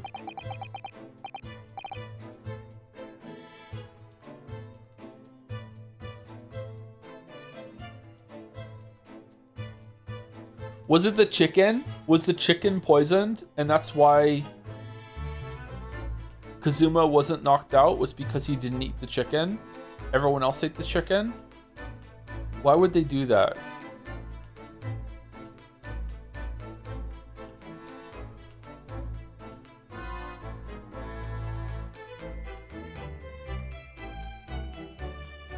Just in the wardrobe? No, it can't. Like a whole, that's too much. A whole day is too much. But that would make sense with how the ballerina got here with the time discrepancy. And also why there was nothing in the log because they were knocked out. But maybe they were just knocked out for just a normal amount of time and they know how much time was passed? I don't know. Like a whole day being skipped, a whole day of being in that wardrobe. Oh my god. Like he would wake up, he would feel, it wouldn't be a throbbing head. Like his whole body, he'd just be, oh, he's young. Oh shit.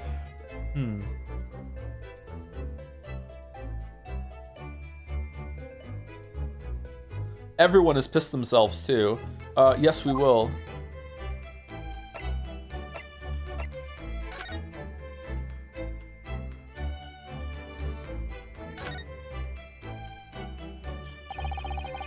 All the books have toppled over together. Look, every single one. Do you think that's a god of the sea? Perhaps he's toppled too, though. It's exactly the same as the bookcase next door. Kazuma's cabin. Yeah, that's weird. Perhaps Miss Pavlova was practicing a difficult ballet pose and fell against the bookcase.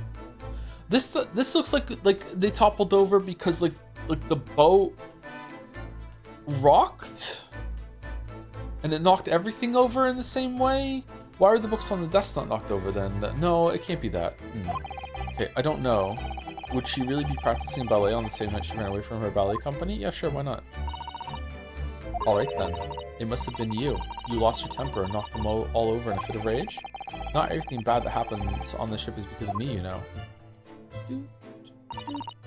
Well, anyway, I'll set them straight again in here too. I don't like seeing things in disarray.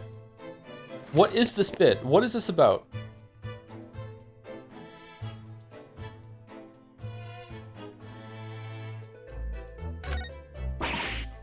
Oh my, Miss Pavlova's case is open. It's completely empty inside, but according to the great detective's great deduction, she was hiding her special friend in there. Yes, a friend that she had to keep secret. Look for, like, hair or feathers. Give it a smell, because you're not allowed to bring animals aboard the SS Borea. I wonder what kind of animal she had in there. And more to the point, where is it now?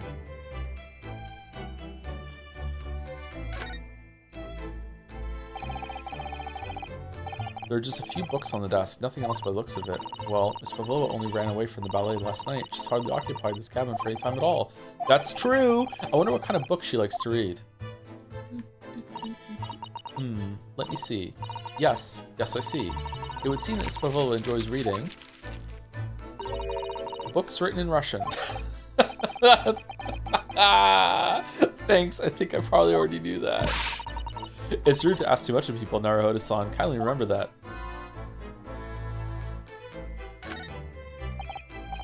Ah yes, so displayed in this cabin too. Look, the SS Borea's rules of passage. Passengers must not keep weapons or other dangerous objects in their cabins. Pets are also strictly forbidden. I suppose Miss Pavlova realized that she needed to keep the contents of her case a secret after she read this. Her special friend, I mean. I wonder where her friend has disappeared to now. He's probably having fun exploring the ship, I imagine. I just hope Seaman Stroganoff doesn't find it and throw it overboard. Oh, yes, so do I. Maybe it's a fish. Fish is gonna be fine. A fish in the suitcase. This cabin door has the same simple sort of bolted latch that our cabin door has. If the bolt's drawn across, there's no way anybody can enter the cabin from outside. Yes, it's not particularly heavy-duty bolt, is it? But still, it would slide across of its own accord, would it? No, and the door is made of metal, so there's no chance of trickery using magnets to bolt it from the outside.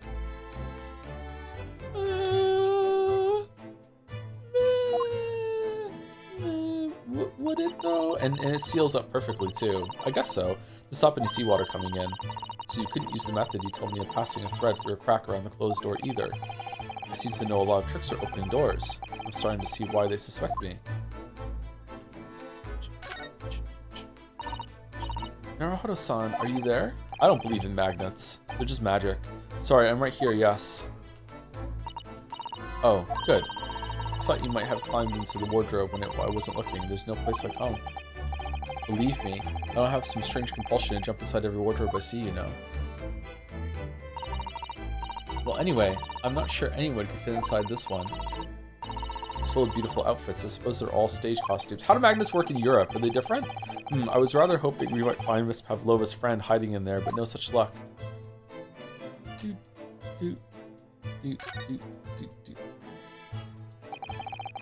So this ventilator connects to Kazuma's cabin next door. Yes, although what a fool a shipbuilder must be to open a ventilator into another room. Ah, maybe it's so that if there's a gas leak next door, the occupant of this cabin would notice and raise the alarm. It is strange that there's like a useless vent. Or the occupants of both cabins would die of gas poisoning. That is a possibility. Anyway, last night, Kazuma wrote that he saw a speckled band coming out of this ventilator. Yeah, we know. Okay. Game has some pacing problems. Gotta be real.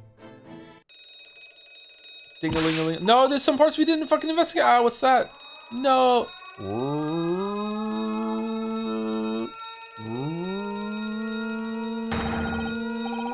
Shut down the engines immediately. Vessel sighted at quarter-mile 4. Full stop. Hard to starboard. All hands. Brace for impact. What the? I think we're about to crash into another ship. What? I can't stand. Susato-san, hold on to me. Wag. Oh. What if the ship toppled like that, toppling all the books, and then Kazuma lurched forward, broke his neck by slamming into the wall, and then the ship just kind of rocked the other way, and then he just slid down into the position that we was in. How did we get the fucking wardrobe thing on the floor? Then what's that about?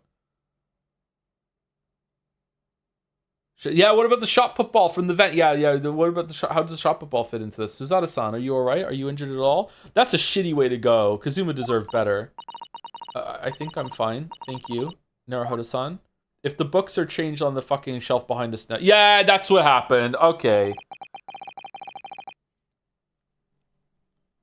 Maybe he stood up to see what was in the vent and then the fucking thing toppled and then he fell. It looks like we avoided a collision, I think. Yes, the ship has come to a stop. Oh my goodness. What about you, Naruhodo-san? Are you hurt? No, I'm fine. Hello, is anybody in there? Should I if you need assistance? Oh, the books on the desk did topple out over. Oh shit, the details. Oh, that sounds like. Oh, now the even the lock moved? So magnets won't work, but a lock will. Okay. Fuck off. Inspector Hosonaga, is that you in there, Naruhodo-san? Unbolt the door quickly. What? The bolt? Look at that. The door is bolted. Okay, so he didn't topple and break his neck then. It's that someone killed him and then the door locked from the ship moving, I guess. Okay. The door's bolted. Did you do that, Susato-san? No, I didn't touch it. Well, that's strange. How did... And look at all the books. They're just like they were before again. Naruhodo-san, aren't you going to open the door and let the inspector in? In what world Joe lives and the magnet just open doors? I don't think it would, but I did theorize that maybe if you had a strong enough magnet, if the door was wooden and the bolt was metal and you had a strong enough magnet, could you put the magnet up onto the door where the bolt was and then just move it left or right to move it through the door? I don't know if that would work. I also don't know if the door was metal, would that make it work less? Like, would that, like, does the metal in front of the bolt, would it all just kind of like stick together, or would like the magnetism wouldn't go through the metal as much as the other one? I straight up don't know, but like, you know, in theory, it's interesting. It's sound. Like, I don't know. I think with a strong enough magnet and a wooden door, I think you probably could do it, but only with the bolt. I don't think a magnet can make a like a tumbler lock open. Naruhodo-san, aren't you going to open the door and let the inspector in? What if the shot put ball was magnetic? Ooh, I better tie this place up first. Our violent emergency stop would solve one mystery at least, in a very vivid way. But I knew that what awaited us on the other side of the cabin door would not be pleasant. I hurried around tidying up the cabin with a new sense of foreboding in my heart. Be continued. Thank you, Tofers, for the 36 months, 3 years. I'm uncircumcised. I'm foreskenry. What the fuck? Thank you, Tofers. Holy shit.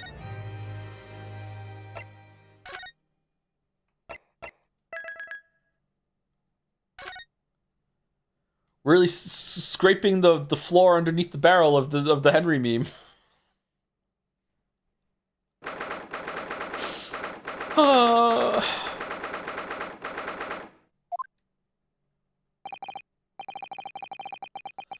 Somehow, the door to the cabin we were in ended up bolted after we made an emergency stop.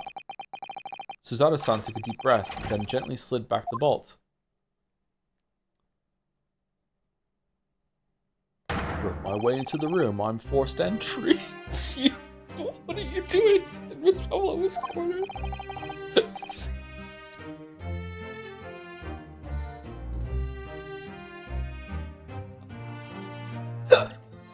You both look unhurt. Good. Yes, we're fine, thank you. We're not so back. That was terrible. What on earth happened? We heard something about how we were going to collide with another ship. Yes, it appears to have been a false report, though. What? What do you mean? Oh, how did that happen?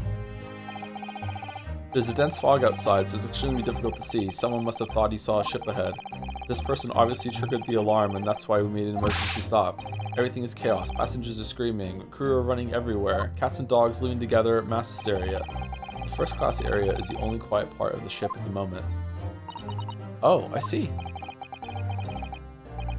Someone triggered the alarm? Does that mean that someone pressed that button outside? Ah! You wicked intruder! Dressed all in black. You are the devil! Sorry? Me? I've been called a lot of things before, but devil is a first. You opened my traveling case. How could you? What? No, we didn't touch it. That's right, Miss Pavlova.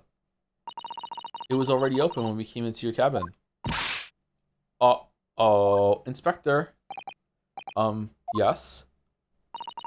Arrest this man. I know he did it. He is a criminal. Is it not enough that he has killed a man? Jesus, shit, you son of a bit. Duh, he is a stowaway as well. If Vixen promises not to steal chicken, do you believe?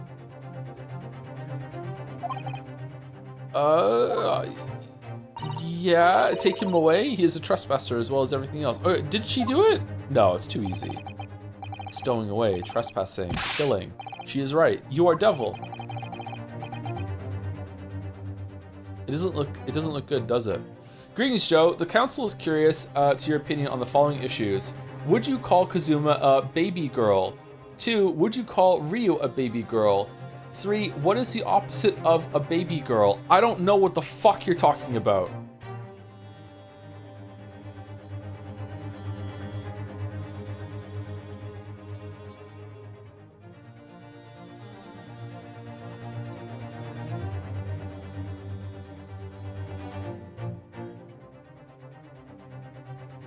They're sending you back to Fujoshi school. Is baby girl a yaoi term?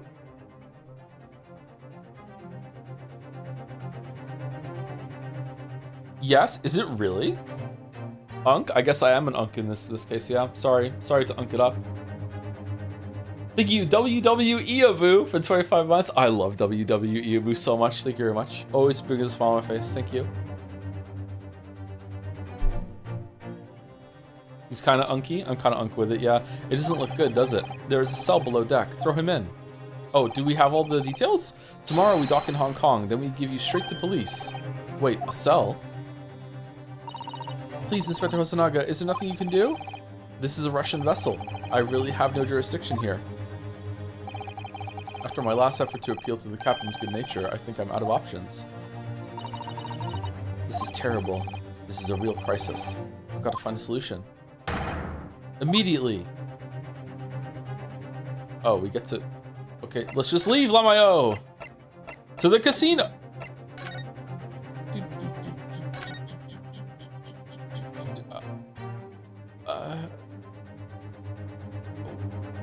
Why does he have vials of printer ink? Oh, because he prints out pictures, doesn't he? I just need to keep calm and focus on the task at hand, which is investigating. Don't touch my things. You want me to show you where crawfish hibernates? Hi-ya! Mr. Naruhodo, what do you think you're doing? Wow, everyone's attacking me. And I was just starting to think she was my friend.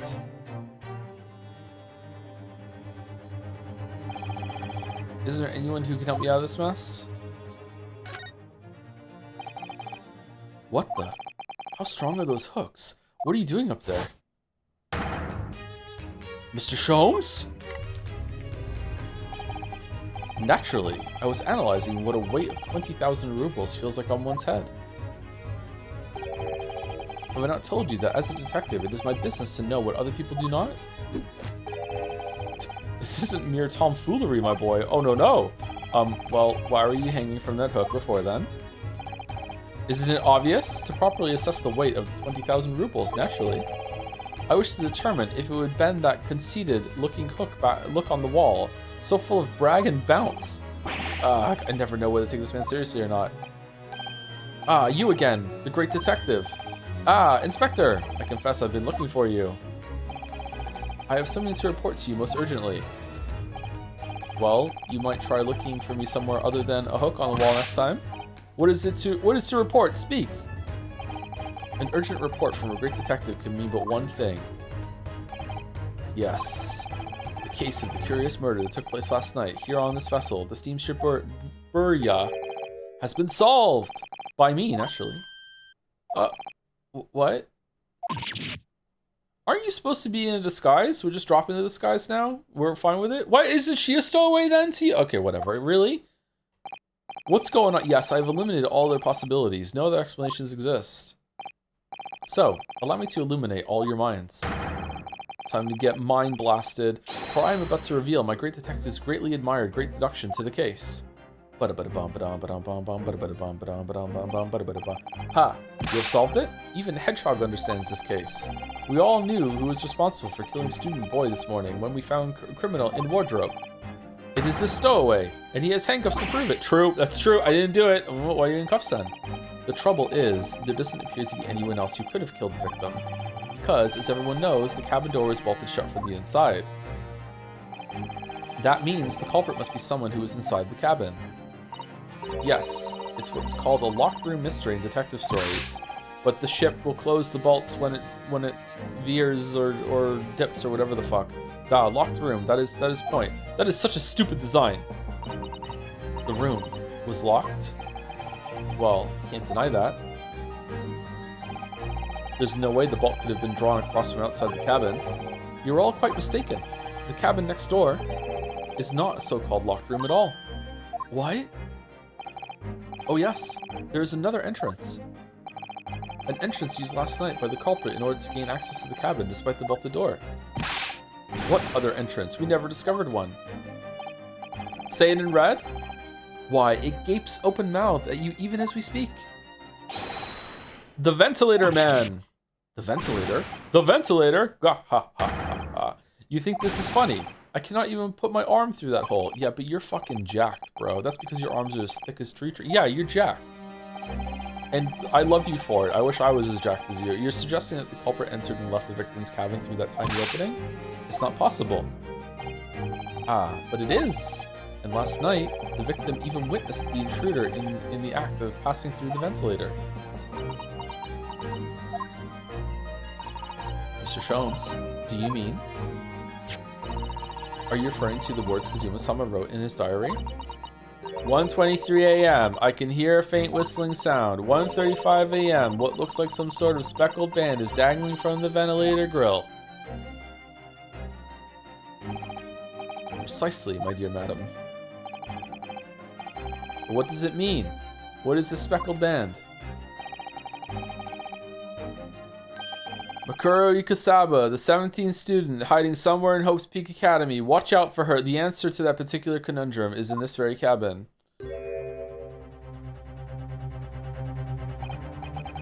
Mr. Sholmes, what are you doing? There is a distinct element of danger, but fear not, I am ready. What I'm about to expose for you all to see will shock you to your cores. Uh-oh. Behold! Yeah! Ah! What the? It's a snake? I thought monkey for sure. Allow me to introduce you all to the band. The speckled band. A snake? Indubitably. Snake? Snake.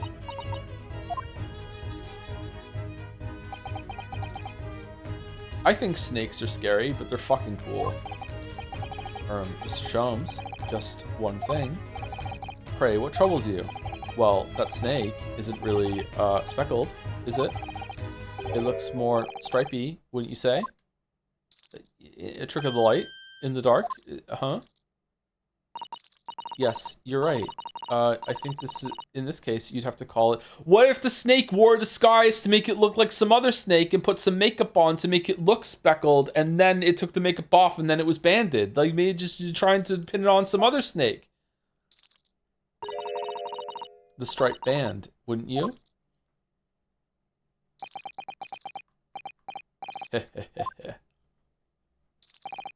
You both see and observe with distinction. However, do you not think that is precisely the trap into which the culprit wishes you to fall? What? Oh my goodness, really? It's a trap? How, this guy's just tanking the snake, huh? How exactly? My anaconda don't. I think perhaps it is time I explain the intricacies of my train of thought. Please do. We're on a boat, though. Sorry. Are you ready, Miss Pavlova? I'm sorry for the young man who died, but that is all. His death has nothing to do with me. This whole thing is nothing to do with me. There are two conclusions I have drawn from the facts. Number one. Last night, your friend infiltrated the victim's cabin. Ah. And number two. That same friend was responsible for the victim losing his life. No. Maybe the snake poisoned everyone. The snake went around biting everyone and putting them into a coma from snake venom. She's turned as white as a bowl of rice again. Sholmes must be right. He's hit the nail on the head. This young woman's friend killed Mr. Asogi? It looks like he can't speak with that snake coiled around his head. I would advise as little movement as possible, Seaman. You wouldn't want the fangs of that long friend in your neck. So everyone, let us begin. Herlock Sholmes is proud to present his Logic and Reasoning Spectacular. I hope there's music. Oh, we're doing this again. The Great Deduction. The game is afoot.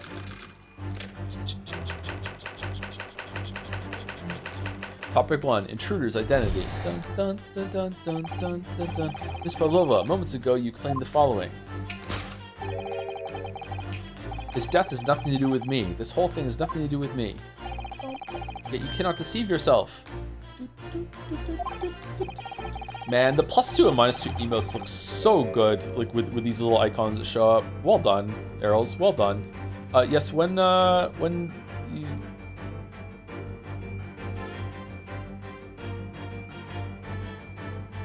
Yes, when you recall those horrid events, sorry, I thought I heard something. Your aching heart smarts with pain.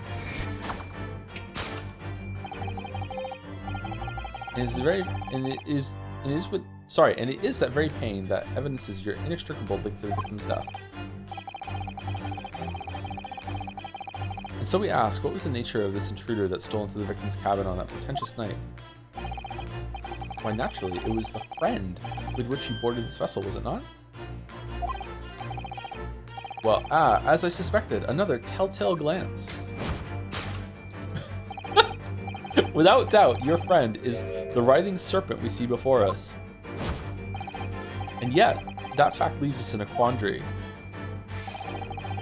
The victim's written observations on the night in question tell of a speckled band, whereas, regrettably, the specimen's markings do not fit that description in any way. I like this bullshit. I like the timing of all the hand movements and the lights and everything being like framed as an example behind him and shit. It's really, really cool. What explanation can we then give, pray? What was the sight that fell upon the victim's eyes last night? No, don't look at me. This has nothing to do with any of this. Oh, but it does. You have the answer to this quandary even now, hidden behind your back. Yes, that which you are trying but failing to conceal can only be the snake's slowed skin? Shedded skin? Is it slowed? Sloughed? Sloughed? Slewed? Sloughed? Like trough? Sloughed? Is it really? Sloughed skin. Evidently, after the subtle and horrible crime, this most deadly friend of yours became another snake. Two snakes shed its original skin. No? I don't know what you're talking about. Last night, through the ventilator visible in this cabin, your then speckled friend slithered next door. Do snakes change what their skin looks like when they shed their skin like that? As they grow, it's going to change a bit, but is it going to change the pattern that they have? I don't know anything about snakes when it comes to that. Using the belt cord on the other side as a bridge, the serpent silently descended into the victim's quarters. In the dim light, it appeared to be a young gentleman who was about to lose his life as a speckled band. In summary, the nature of this friend of yours, which last night infiltrated the scene of the crime, is a rare breed of snake, whose markings change each time it sloughs its skin. A snake so dreadful, we can only imagine it would be found in the deepest depths of India. Okay. A beloved speckled snake.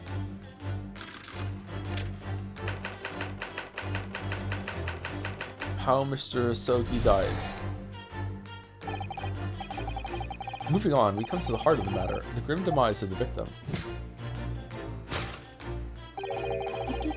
How did this young man lose his life, and why? According to the data of which I have been apprised, it would appear that there were no visible signs of injury. She's pretty sus, actually. In fact, the circumstances of the victim's death can only be explained by a terrible venom. It can't be her. It's too obvious. Now, if we take that as fact, we can reasonably imagine that there remains evidence to affirm it as the scene of the crime. Oh no, could there be? Yes, an examination of the deceased body will prove the cause of death conclusively. Its almost, but not quite, imperceptible puncture wounds left by the venomous fangs will seal the truth. Yes, the vestiges of the snake bite delivered by your terrifying friend. This makes no sense. Is the shoe polish scrape just like the ship teetered and he slipped and fell and just broke his neck? That would be very disappointing. What was he holding? There's no point feigning ignorance, Miss Pavlova. After the incident, you endeavored to hide everything, didn't you? But now your involuntary glance betrays the hiding place you chose. Do you polish the underside of your shoe? I gotta be real with you, chat. I've never polished a shoe in my life. You polish the top, don't you? You don't polish the underside. That would just make a mess. But does it dry and then you can walk on it?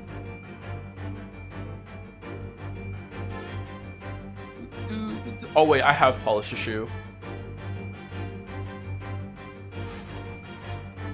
Why would you polish the underside? I don't know. I'm just asking. Like, do you? Like, I don't think so. But I just don't want to assume. That's right. You hid the evidence that links you to the victim's death in that traveling case. When we first met in this cabin, it came to my attention that your case moved periodically. Your serpent assassin was restless inside, no doubt, hungry for another victim. You don't. It is telling that the victim made note of a low whistling sound that he heard minutes before his end. That was your signal, was it not? The sound you would use to train your serpent friend. I think, actually, the snake just knows how to whistle. To train? Indeed, you'd put the serpent through this ventilator and wait. After a period, you'd summon it back with a whistle. You couldn't know if the animal had done its duty, so you would listen for signs of life next door. If the victim appeared not to have been dispatched, you'd release the snake once more. Do you deny the snake has undergone such training? It's not true! How did she just have a snake? Having slithered through the ventilator and down the bell cord, the creature needed only to sink its fangs in once. And its venom would course through the victim's veins, ending his existence forever. That is the true nature of the speckled band that took the poor young man's life. Okay, so that was just so wrong, Sherlock. So what the fuck is going on here? There can be no doubt. My logic is infallible. You know what? Why would we dispute this when, you know, it gets us off? Thus concludes Herlock Sholmes' great deduction of the speckled band.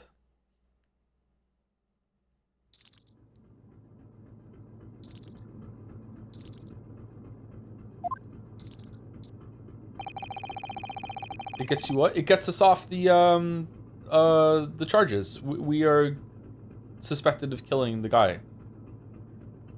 Miss Pavlova has trained her pet snake as a killing machine. They're on the floor. You'll observe a saucer of milk. The promise of food is the key to training any creature. Do snakes drink milk? Incredible. Is there... There's no way. You can milk snakes if I remember correctly? I've heard that too. That's bullshit, isn't it?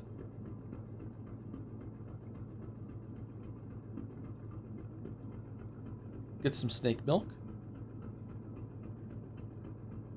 You milk venom from snakes, not milk. Maybe that's where the milking of a snake is coming from.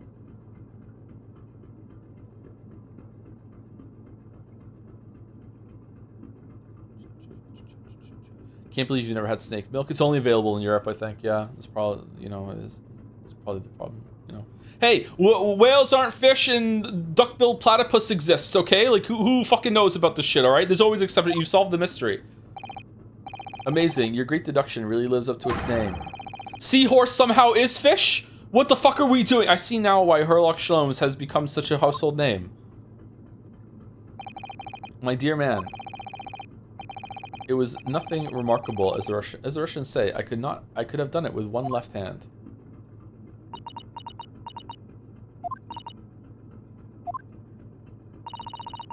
Could I venture an opinion, Mr. Sholmes? But of course, what's on your mind? It's just about your deductions before. Some things don't quite make sense to me. I welcome questions as to my method, and I will answer both loudly and proudly. Oh, well, good. First of all, Susie, shut up. Snakes are egg-laying creatures, part of the reptile family. You are well informed about them. And reptiles, don't drink milk. Why not? Just because they don't make it doesn't mean they can't drink it. I don't make eggs, but I eat eggs. It's really only mammals that like to drink milk, you see. So, I'm not sure it would be possible to train a snake using milk as a reward. No matter. No doubt Miss Pavlova used some other treat to encourage her pet to do her bidding. Milk was merely an example. The logic holds. Okay, hold on. Can snakes drink milk?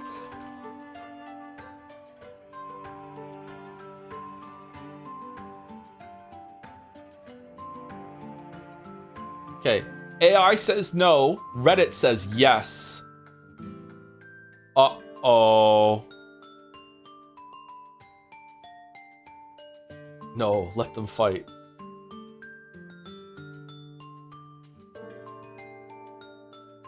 Well, there's something else. Snakes have no ears. Ah. Yes, so I'm not sure it would really be possible to signal to a snake by whistling. Can't they hear through vibrations and surfaces though? So if you were to whistle with your hand on the vent, would that go through your hand? Probably not actually.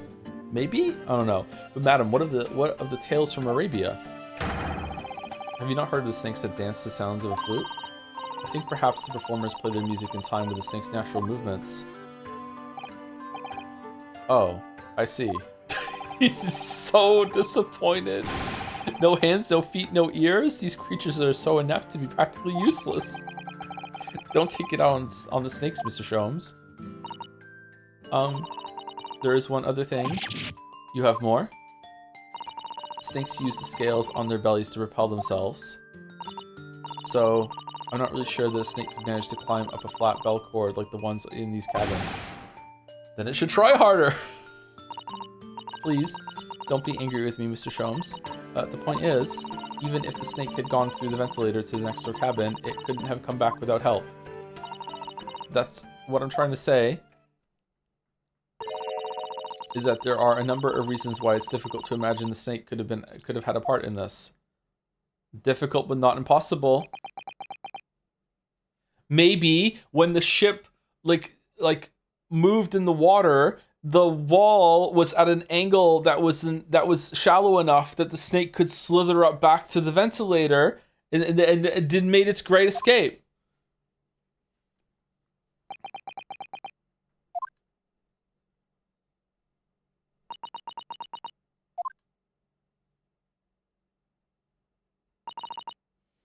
I think we need to step in and help again, Mr. Naruhodo. Oh no, you don't mean? Yes, we need to modify Mr. Sholmes' latest deductions and turn them into the great ones they ought to be, and thereby getting rid of our fucking alibi and all, shit that would get us off of this murder. But fuck it. I had a feeling that was coming. Alright, let's give it a try. Just what I was waiting for, Mr. Naruhodo. Yes, right. So cast your eyes down to your wrists again. What? You've done it again! Your handcuffs are gone. Where did they go? Fear not. I shall see they're restored after our work is done. I really wish you'd leave them off. Now, everyone, let us begin. Okay, are you just pretending to be stupid? Herlock Sholmes is proud to present his Logic and Reasoning Spectacular. Take 2. Course correction. Hold it, Mr. Sholmes.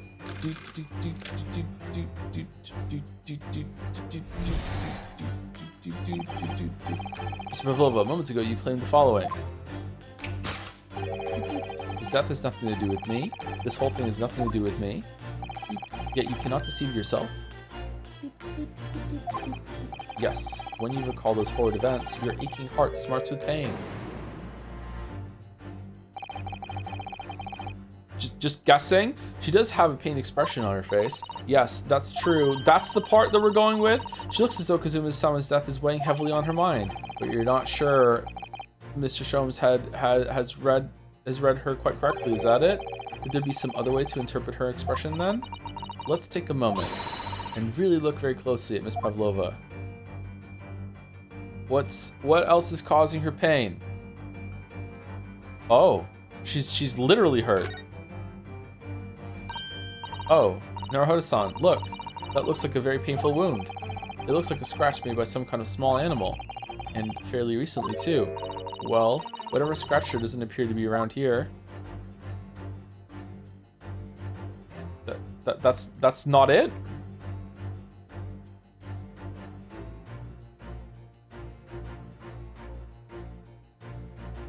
Maybe there was a mouse in there and the snake ate the mouse and she's as surprised as anyone that there's a snake in there.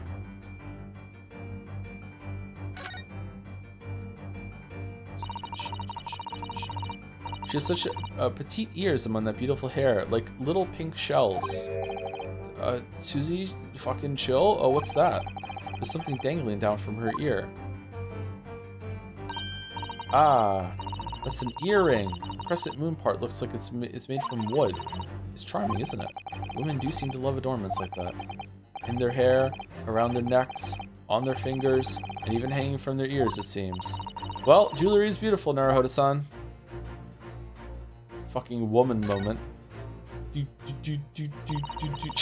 has said that so scathingly. Sorry, I was too in character. She has such petite ears among that beautiful hair, like little pink shells. Oh, what's that? There's something attached to her ear. I expect that's what's called an earring. It's a little piece of jewelry. An earring, is it? It really is tiny. Perhaps part of it is missing. Maybe it broke off. But now all that's left is the clasp part that attaches to the ear. If that's the case, she doesn't appear to have noticed that it's broken. Is it the same clasp? Oh, it is! Alright, where is it then? I don't think we found something like that, have we? It is the same blue as the broken thing that was on the floor, but like the wooden thing is not there either. Is it really not the hand?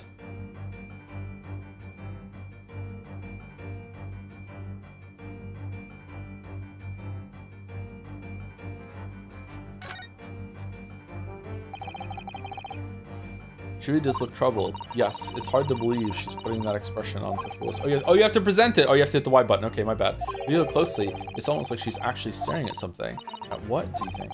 Perhaps something physically causing her pain. We should have a closer look. Yes!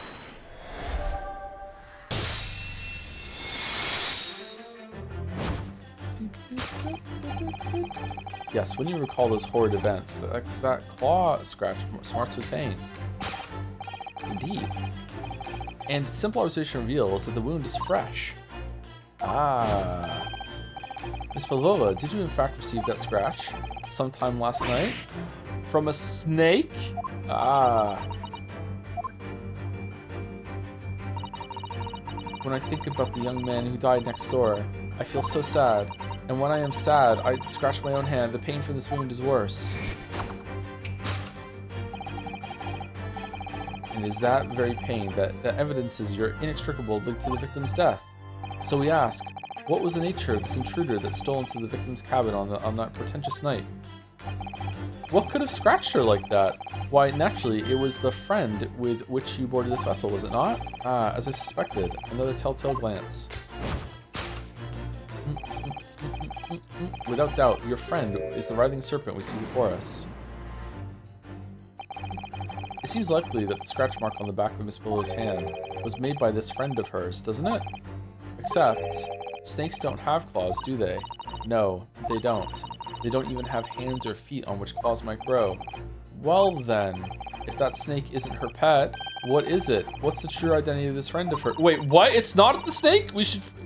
There's just a snake. Is it the mouse catching snake that's just a part of the fucking crew that just so happened to be in here? We should follow her gaze, Naruhodo-san. That's where we'll find the answer.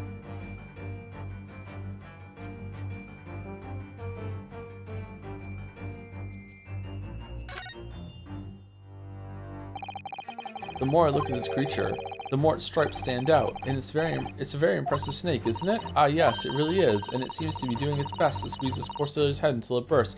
Oh, has he been trying to say this whole entire time this snake is part of the crew, but he can't because the snake is around his head? Why don't you just take the snake off, my weeb? Yes, it's a terrifying sight and slightly heartwarming at the same time. Anyway, it would probably be a good idea to not get too close.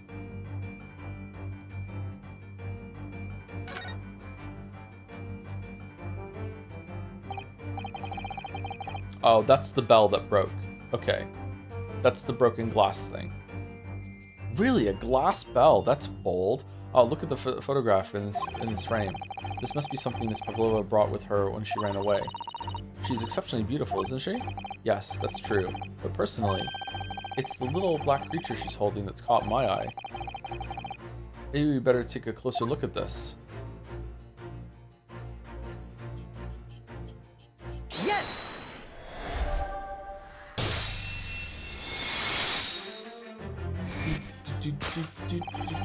Without doubt, your friend is the little kitten we see before us. Yes, the scratch on the back of your hand makes that abundantly clear. Oh no. The whereabouts of this black kitten isn't clear, but what is clear is that you brought the animal with you when you ran away, didn't you? Ah!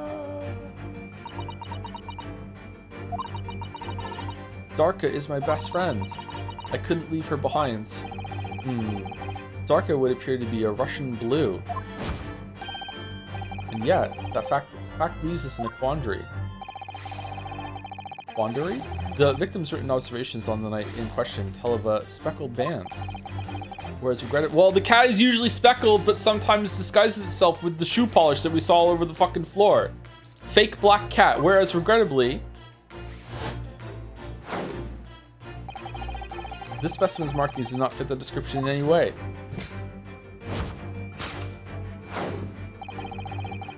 What explanation can we give then, pray? What was this sight that fell upon the victim's eyes last night? Uh-oh. No, don't look at me. This has nothing to do with any of this. Oh, but it does. You have the answer to this quandary even now, hidden behind your back.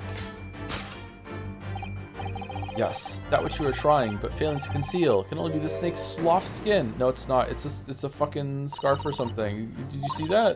Just took something out of her pocket and hid it behind her back. It's a tail warmer. If she just left it in her pocket, no one would ever have known. Oh yes, ploys like that are Mr. Showman's specialty. He's ever so cleverly forced to reveal something. I thought deduction was a specialty, or maybe making me believe that was a ploy too. Anyway, I find it hard to believe that's the skin of a snake. In which case, just what is Miss Pavlova hiding behind her back? Yeah, what is that? Can we look at the earrings again now? Yeah, we can. Well, it is speckled and it is a band, but what is it? It seems to be soft and fluffy. A long piece of cloth of some sort. What's in it? There's like, it looks like some sort of like wooden needle in it, and that looks like a handle at one end. I think it may be a cat's toy. Oh, okay. This sort is common in the West apparently. How is that a toy for cats? Cats like to chase the band around and paw at it. Kittens in particular love that sort of play, until they get mad and just like swat at you. You only need to wave it in front of them and they pounce to catch it. Aha, that sounds positively adorable.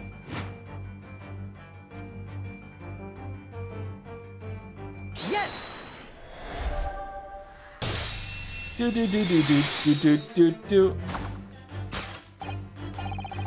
I like her coat. Yes, the thing you're trying but failing to conceal is a cat's toy. Precisely, and the true nature of the now infamous speckled band. Ah! And it was this toy that you dangled through the ventilator.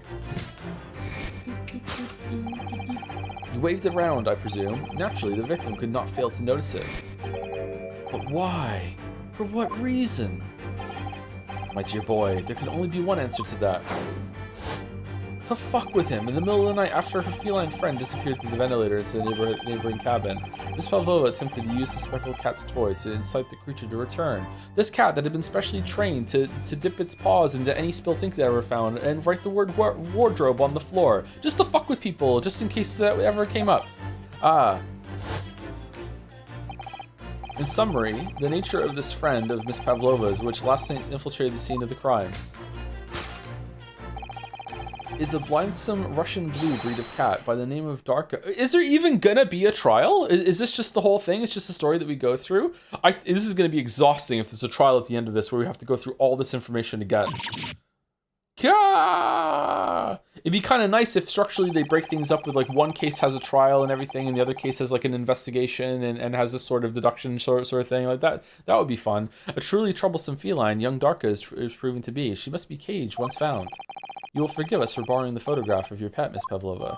The photograph of Miss Pavlova and Darka has been entered into the court record. A photograph of Miss Pavlova and her friend, a kitten named Darka. The tiara she would wear on stage can also be seen. Bum bum bum bum bum bum bum bum bum bum bum bum bum. It was after I gave her food last night. That's when it happened. The snake's milk? She scratched the back of my hand and then ran up the bell cord. No. No. No. No. No. No. Whatever, but no. Before I could do anything, she had disappeared through the ventilator. Darka, she is so naughty.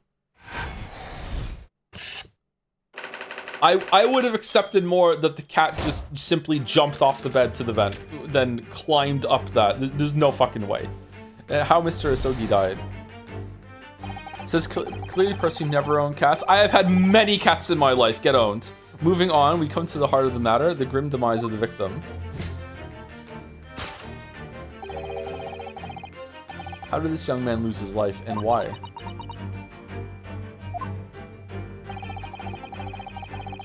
According to the data which I have been apprised, it would appear that there were no visible signs of injury. Oh, it's a European cat! Okay, sorry. In fact, the circumstances of the victim's death can only be explained by a terrible venom. What Mr. Shom says is true. There were no signs of a wound anywhere on Kazuma-sama's body. That's right. But Mr. Shom seems to be unaware of one very important detail. Kazuma wasn't poisoned. Yes, it would seem so. Let's give him the information he's been missing now. Yes!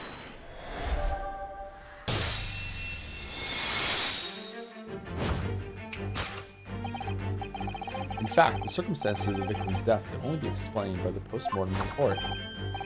Ah, yes, I knew it was one or the other. His neck was... Joe, Discord kittens don't count as cats. Never had one of those. We're all talking about real cats, indeed. The breaking of the cervical vertebrae. Oh, hold on, 1 second. Maybe I don't know what that is. Maybe I'm misunderstanding. My understanding is that that thing that's hanging off of the next to the bed is like like a metal thing that's hanging from the ceiling, and then a loose kind of like strip of curtain fabric, and then like a metal counterweight at the bottom. That when you climb up it, it's gonna shake around like fucking crazy and everything like that. Is that not what it is? Is it like more sturdy and rigid than that, or no? It's like a cloth cord? Yeah, there's no fucking way a kitten is climbing up that.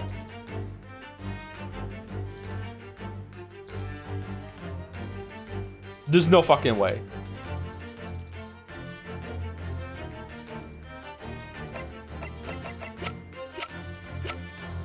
If it was more sturdy, I could probably buy it.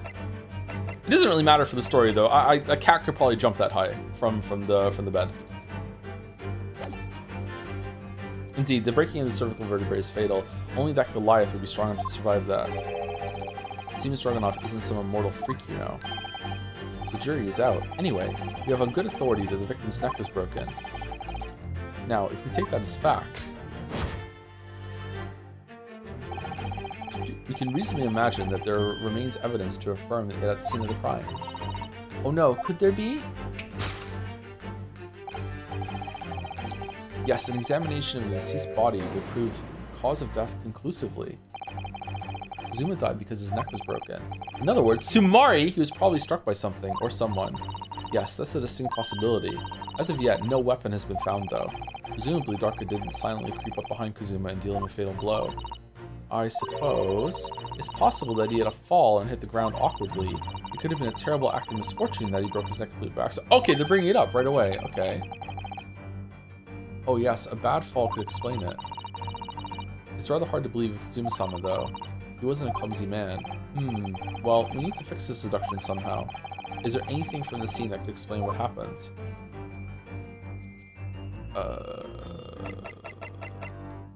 This? Yes!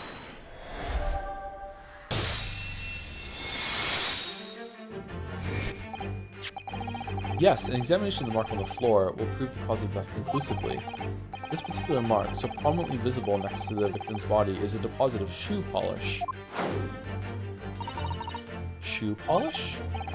Indeed, positively identified by a little analysis device I constructed, which I carry now as a matter of course. Can we trust that now that you got the other deductions wrong, though? Beeswax, tallow, and dye were my results. The undeniable ingredients of shoe polish. And the color of the polish is a perfect match to the color of Mr. Sogi's lace leather shoes. Looking at this mark, it's not hard to imagine what happens. For some reason, Mr. Sogi must have caught his foot at that point on the floor and tripped. Please no. And by a dreadful turn of misfortune, caught his neck against some immovable object as he fell to the floor. Suffering a fatal blow to the spine, the victim's vertebrae shattered. In that instant, he lost his life. No! Chat's crazy. There's no way a cat can do that.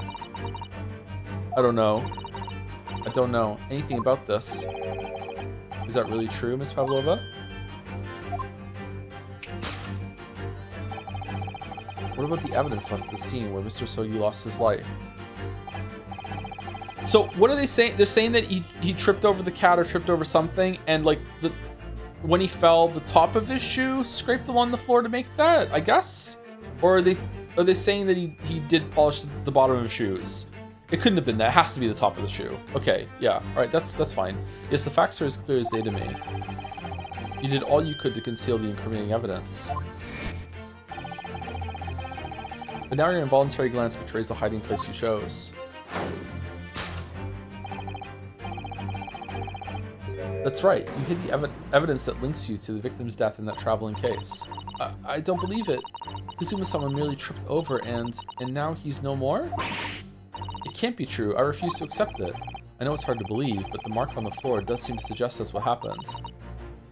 But, and if this part of Mr. Sholmes' deduction is right, Miss Pavlova is trying to hide some evidence that would prove it. But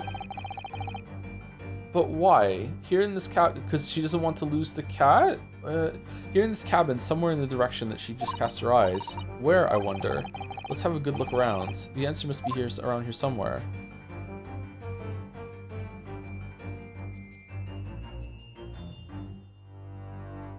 I mean, it's not something every cat could do easily, but to say it is impossible.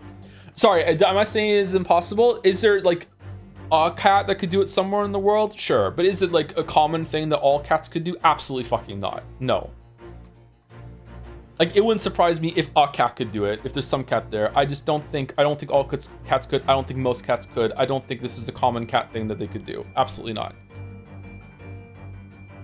I have known 2, 3, 4, 5, 6, 7, 8, 9, 10, 11. I've known 12 cats and none of them could do it. But they could do countdown though.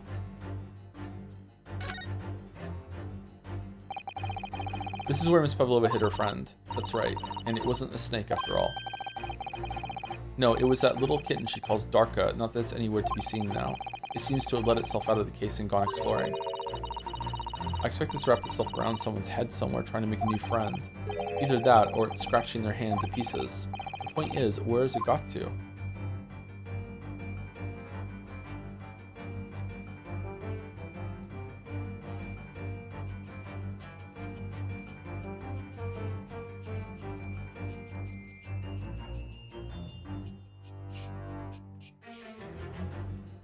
I actually don't know what they want.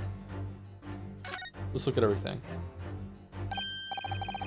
Somebody appears to have dropped 20,000 rubles here. It hasn't been dropped, Naruhide-san. It's been placed. I'm starting to sound like Mr. Sholmes.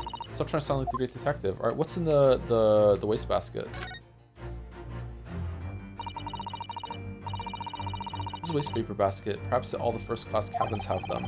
Miss Pavlova only started occupying this cabin late last night. Presumably, there's not much rubbish in there yet. Ah, there's the other half of the bell. Okay. Oh, what's that? It's a broken piece of glass, isn't it? All right, that confirms she went into the room then, unless it was still dangling on the on the cat even when it's broken? I don't think so. Maybe? Like, no, I don't think so. She probably went in the room and got the other piece. Yes, it is. And I feel like, why didn't you grab the other piece then? Like, why didn't you take both of them? Yeah, I've seen it somewhere before. But yeah, if it looks familiar, perhaps it's more than your mind simply playing tricks on you. Yes!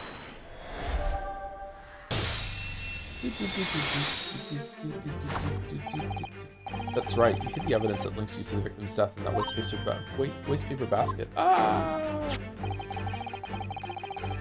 We have a fragment of some intricate glass object, it would seem. One that has a familiar air, in fact. I hope the cat's okay.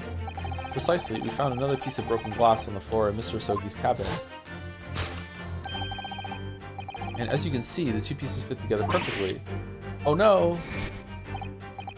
So, Miss Pavlova, shall we consider what this tells us? Why would it be that part of this glass object, which was evidently broken at the scene of the victim's death, should be found in the waste paper basket in your cabin? Yeah. You're well acquainted with this glass bell, are you not? I don't know. In that hushed Russian accent of yours, won't save you this time, dear girl. Why? Because we have conclusive evidence linking you to the bell in question. What? Take it away, Mr. Naruhodo. Yes. The evidence linking Miss Pavlova and the little glass bell, that would be... Yes! I think. Yes, this is the evidence. Oh no, it's not that, it's the fucking photograph. Shit, my bad. Ahem, my dear fellow, that evidence deserves one of Miss Pavlova's trademark dismissals, I would say. Would you do the honors, young lady? I don't know. Perhaps you would care to propose some other piece of evidence. The answer is really quite simple, but then there is nothing more deceptive than an obvious fact. Yes. Given Miss Pavlova and the little glass bell, that would be... Yeah, there we go. Yes! If you look at this photograph, you can clearly see, hanging from Darka's collar, the very glass bell in question.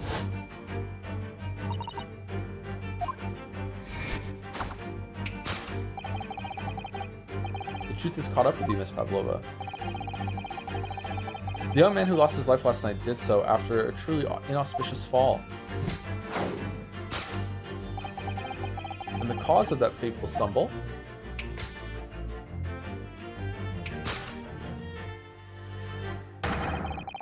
your absent feline friend, Darka.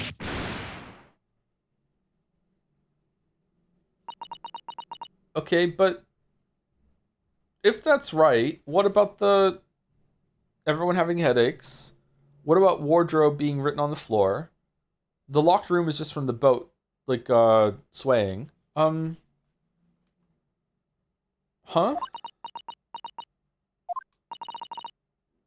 I couldn't tell anyone. I'm sorry.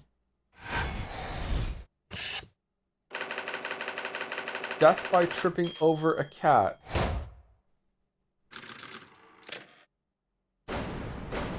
Deduction complete. Elementary.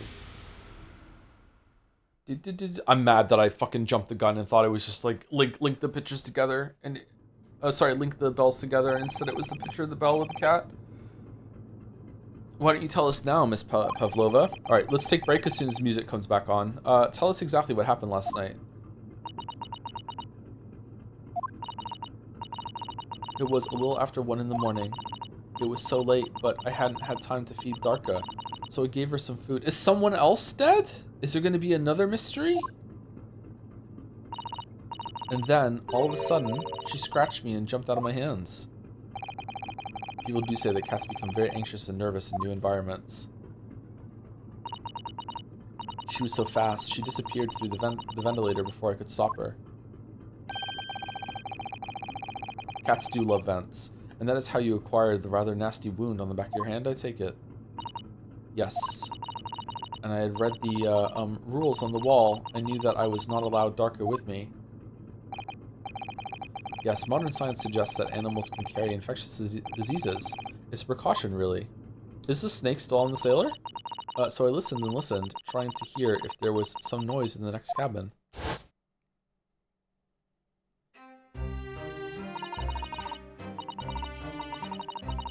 was very quiet. I was sure if someone was there, he must be sleeping. All right, let's take a break. We're overdue for it. We're at 2 hours and 40 minutes. All right. So yeah, again, we're taking we're streaming 5 hours now instead of 6. Probably an extra day every week though, and we're gonna take one break halfway through the stream. So 2 hours and 30 minutes or around there, a little bit before, a little bit after. So be right back. Go brush your teeth. Get a drink. Be right back.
I'm really confused where this is going, man. Like, unless there's another body somewhere or another mystery,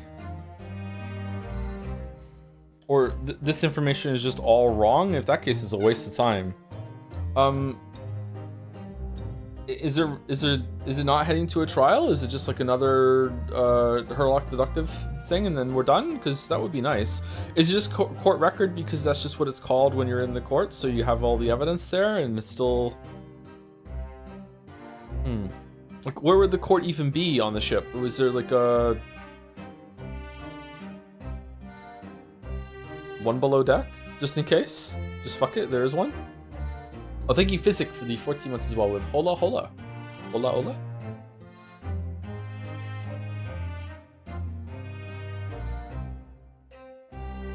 Your cruises don't have courtrooms? I've never been on a cruise. You're getting me mixed up with another Canadian streamer, sorry. It was very quiet, I was sure of it. If someone was there, he must be sleeping.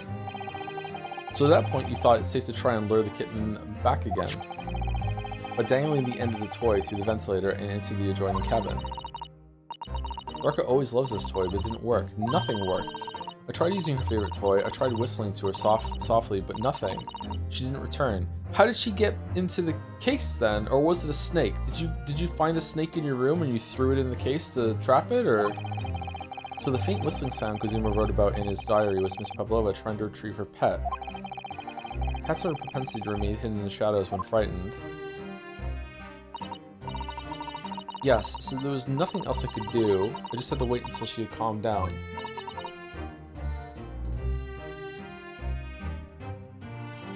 But then...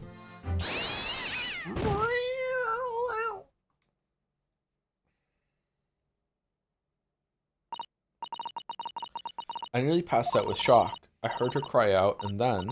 Oh, it was such a dreadful bang. Then afterwards, nothing.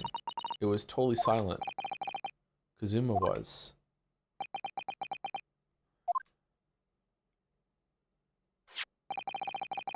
From the appearance of the brown mark on the floor, it seems likely that what you heard was the victim stepping on the glass bell and tripping up.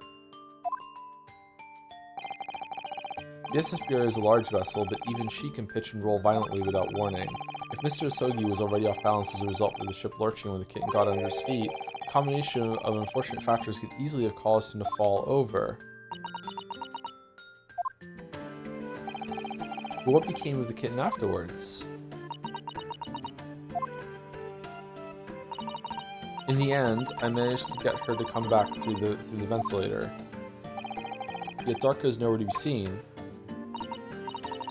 I must have forgotten to lock my case. And now she's disappeared again. Gracious. That cat is as insufferably restless as I am. Okay, so...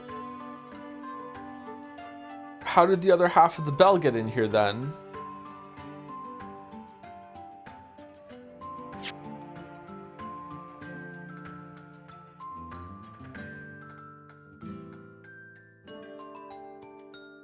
Seemingly what you heard was the victim stepping on the glass bell and tripping up. Did he step... was the cat just like laying on the floor? And then he stepped on the bell, and that's when the cat got angry, and then... or is, like, did he trip on the cat, then the bell was there, then he stepped on the bell? Like, if he stepped on the bell when it was still attached to the cat, then half of it could have broken off, and the other half of the bell could have still been stuck on the cat's collar, and the cat goes back, and that's how when she throws it out. Why would she even think to do that, though? I guess she would think, okay, the other half must be in there. What? I don't understand. This doesn't make sense to me.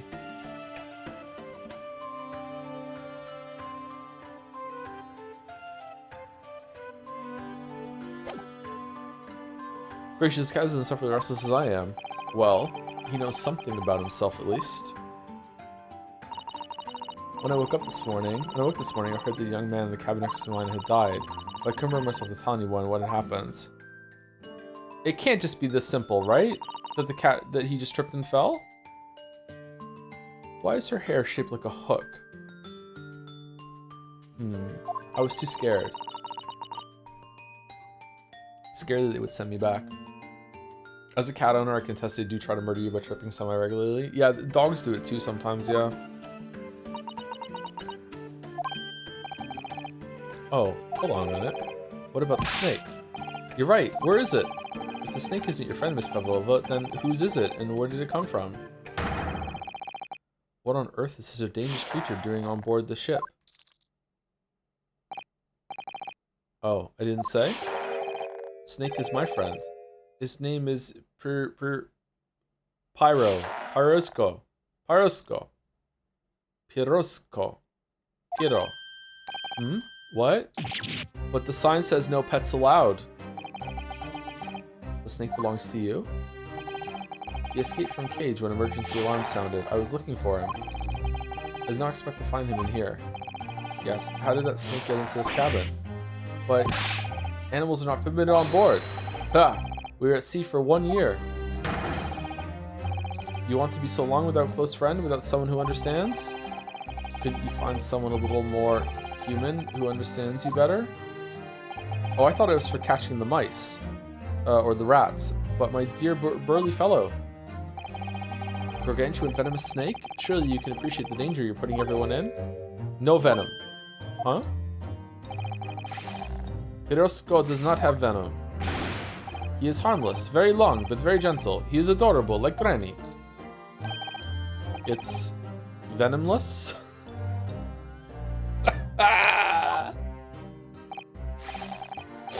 Yes, now he is hungry, so he's in a bad mood, but once I feed him, you will see big smile. And you feed him what? Milk, I suppose? Ha! Like they say... Like they say they milk chickens? Ridiculous. Snakes that drink milk are only in stupid stories. Piro eats mouses. Big, fat, round mouses. Ah. Oh, so... Is that what the mousetrap in the passageway out there is for? Of course. How else can I catch my friend's favorite food? Nothing says top of the food chain like the look in their eyes right now. Uh-oh. It refuses to drink milk, it can't hear a whistle, it can't climb up a bell cord, and it's not even venomous? How the deuce did something so inept land a starring role? It's not my fault, I do not make up stories. My Pirosko has nothing to do with this incident. So that's what happened. That's the truth behind my best friend's tragic death. A mono TV.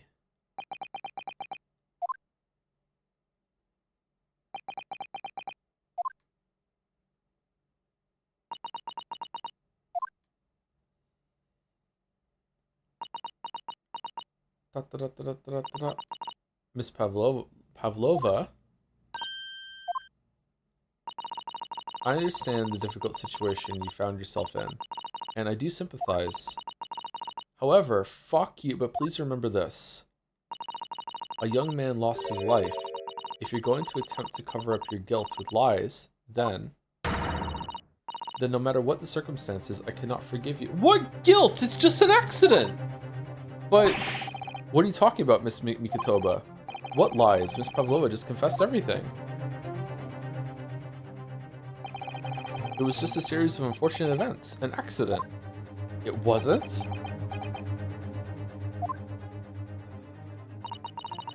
I'm no great detective like Mr. Sholmes. I don't have a gift for knowing the truth. But even I can see that was not the truth. Don't you agree, Mr. Naruhodo? Yeah, sure, why not? To be perfectly honest, yes. There's a discrepancy in Miss Pavlova's story, I'm sure of it. I just can't quite put my finger on it.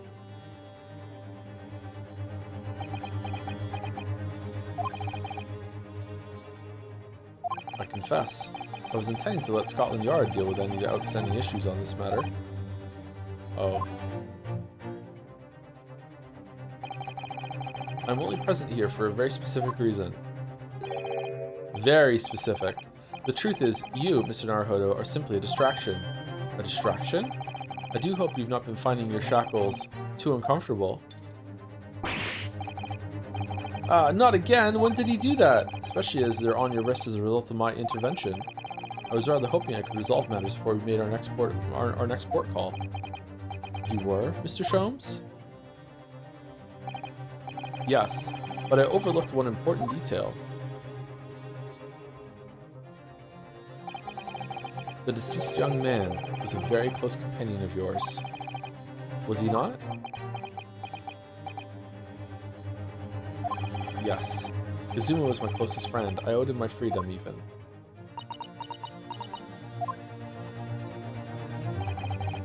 In that case, we must follow this to its conclusion. No further distractions. You must uncover the real truth here, Mr. Naruhodo. Mr. Naruhodo. Yes, whatever that might be. The key to this is the discrepancy in Miss Pavlova's story, I'm sure. If I can chase that down, maybe the truth will become clear. Is it that the other half of the bell is here, or what? Oh man, he was so cool. The truth about how you really died, about that scene in your cabin really came to be.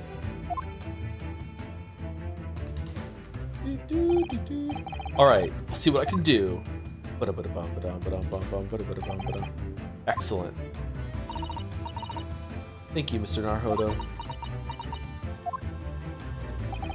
So then, shall we begin? Yes. What we should ponder first. Ooh, nice flash there. Is the victim who lost his life in a cabin that was bolted shut from the inside. Was this truly an unfortunate accident? Or was it in fact no accident at all? That was what we must establish in the first instance. We've already established it, haven't we? The man tripped over the kitten that had climbed into his cabin via the ventilator. Tragic, yes, but still an accident.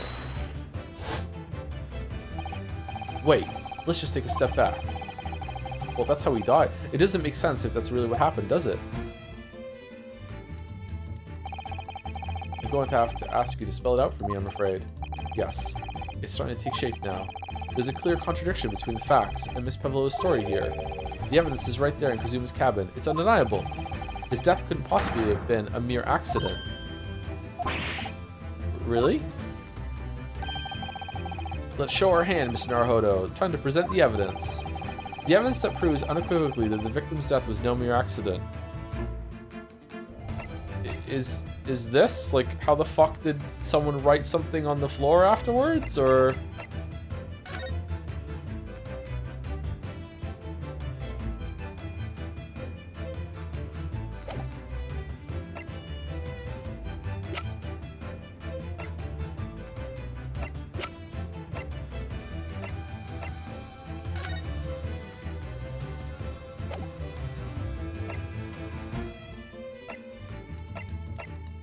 I mean, it's gotta be that, right? I don't know. Let's try this. Yes! The truth is clearly recorded in this photographic print. There's no way that Mr. Sogi could have left this message on the floor. That script. It's Russian, isn't it? Indeed it is. The word written means wardrobe. I see what you mean. Most people would leave a dying message in their native language. Japanese in this case. But maybe he was studying Russian. It is a simple language. He could have picked it up very fast. That doesn't seem likely. That's actually not the point. It makes no difference whether he knew Russian or not. Sorry? What do you mean? Exactly what I said before. There's no way that Mr. Sogi could have left this message on the floor. And the reason why is clearly explained in here. Damage to the cervical vertebrae resulting in an instant death. Instant death. What would have been... So it's just giving you that one. Do you think it would have been better if it pointed out the fact that he couldn't have written it on the floor and then you had to remember why and then present the instant death part of the autopsy report instead? Would that have been a better deduction there? Maybe. I don't know. Which means after the victim fell to the floor, he couldn't possibly have written anything. Because he was already dead. That's not the only reason either. Oh, more than one option works? So if I had presented the autopsy report there, would it work too? Because if that's the case, that's good. I like it when games account for that, especially mystery games where like your thoughts are in the right area, but you might not be getting them in quite the right order. That would be good, yeah. Thank you, Glance, for 28 months. Hi Joe, just finished Catch 22. What a devastatingly good read. Oh, did you really like it? That's good. It irks me that people mostly talk about its humor given how stunning the final part is. I'm cold, they're there. Yeah, that's one of my favorite scenes. Yeah, I think the humor really makes like the dark and brutal parts land a lot more. Yeah. Catch 22 is, you know, it's not just a funny book. Yeah. Fuck, I love Catch 22. Should I read it again? That's one of the few books I've ever read more than once. I don't usually read books more than once. Thank you, Glance. I'm glad that you liked it. There's something else we found in Mr. Sogi's cabin. A remnant of something that couldn't possibly have been there. If what Miss Pavlova told us was true. What? So, Suzada-san had noticed it too then. The chicken! The cat would have eaten the chicken! Putting this message on the floor side, there's something else that gives the truth away. Another piece of evidence that proves this was no accident. In other words, Sumari...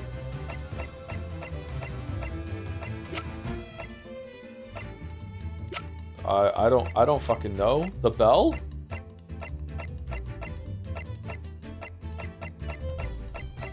Yes!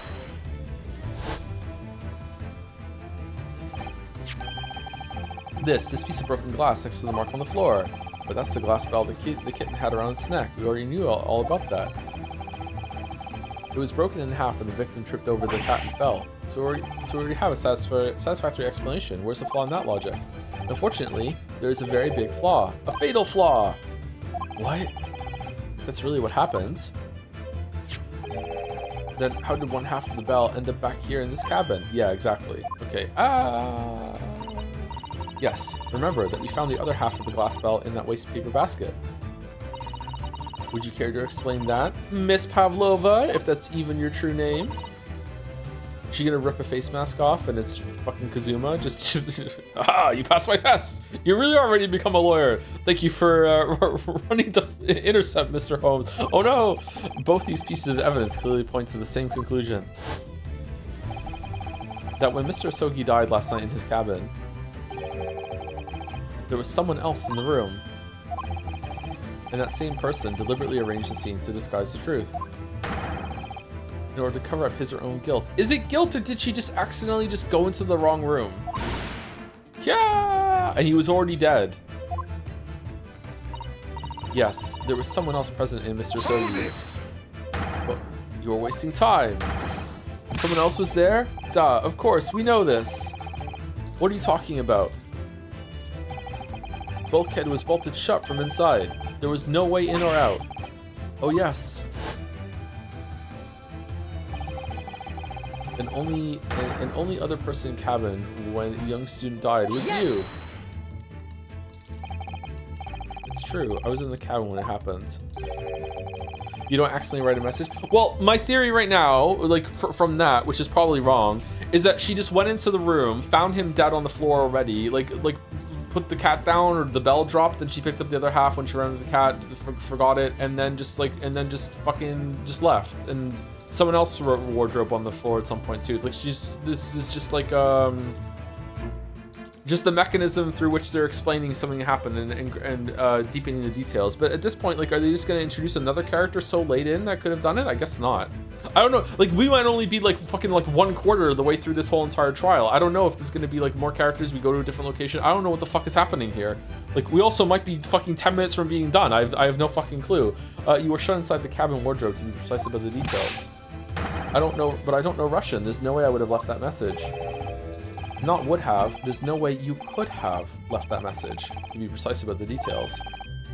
Would you mind? Forgive me, my dear fellow. As I was saying, is this flirting? The person in question wrote the word wardrobe in Russian on the floor. In an attempt to incriminate me for the crime, even though I had been asleep in there for the entire time. How do you know that someone's in there? And what about everyone having a headache? And then, the same person picked up the broken glass bell that had fallen to the floor, for the fear of becoming evidence that would show how Mr. Asogi really died. But why wouldn't this person have taken all the pieces of the bell away? They're fucking stupid! Leaving half behind was always going to raise questions. Yes, well, it was past 1 o'clock in the early hours in the morning. The cabin would have been quite dark. The single small lamp suspended from the ceiling would barely cast any light onto the floor there. But yet, Kazuma still saw the dangling thing from from the vent. Nah, come on. Wait, are there any windows in there? It's always dark in here. Little wonder then that the culprit failed to notice a fragment of the tiny item. You all suspect me, don't you?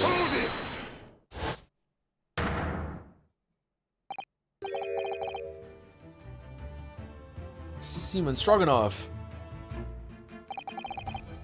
Nina is a woman of sea. She is daughter of strong sailor. 2 years ago, they noticed her dancing skills and she went away to join ballet company. But before, she was dancer on the ship, a member of the ship's... Wait, what?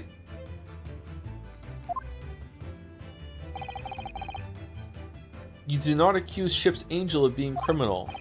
This is coming out of nowhere? Ah, so that's it. You say that one young student died, Nina was there in his cabin. But that is not possible. I give my tooth. Well, this is almost interesting. And also means that even if she did do it, we're not getting out of the ship alive. Better pivot to fucking accusing someone else. There's no way that we're gonna be able to like make it so we can convince people on the ship that she's the one who did it, even if she did do it in a way that it's not gonna get us lynched. Just not. And why would you give your tooth, pray? How can you be so sure? Humph, you are a great detective. You should know. Look truth in eyes. Cabin bulkhead was bolted shut from inside. Nobody could go into cabin. Not Nina, not anyone. Or you want to tell me that killer can walk through locked doors? Niet. It's impossible. He's right. But wait, I've read about this in detective stories. People often tie thread around door latches so they can open and close them from the outside. Thread? Are you stupid? These bulkheads are not barn doors. Certainly not. These are watertight doors, as one would expect to find on any modern steamship. Constructed of heavy steel, with not a gap in sight, no threads or needles or magnets could have been used. No, of course not. I thought so too. But Mr. Naruhodo suggested earlier, so...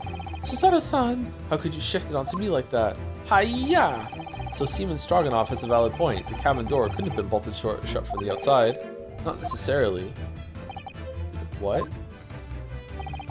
I put it to you that I could bolt this cabin door without laying a finger on it.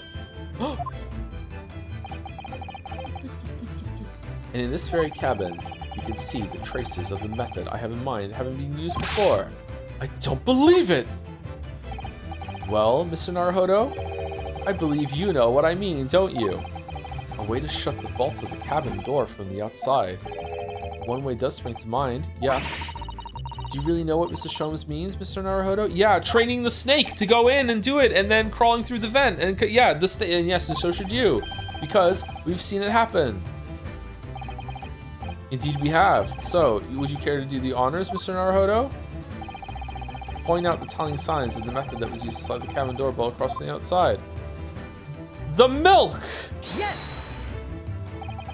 This is it. This shows how it was done. It certainly shows how something was done. I concur. In fact, it's an excellent way to show how easy it is to jump to the wrong conclusion.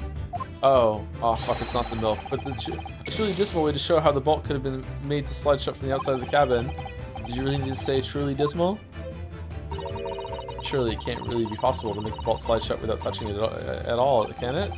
I'm sure that it is. Something in the back of my mind tells me so. You really know what Mr. Sholmes means, Mr. Naruhodo? Yes, and so should you. Because we've seen it happen.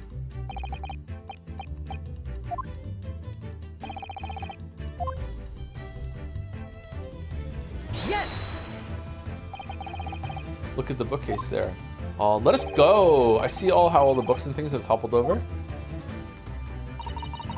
That must have happened when the ship made its emergency stop before.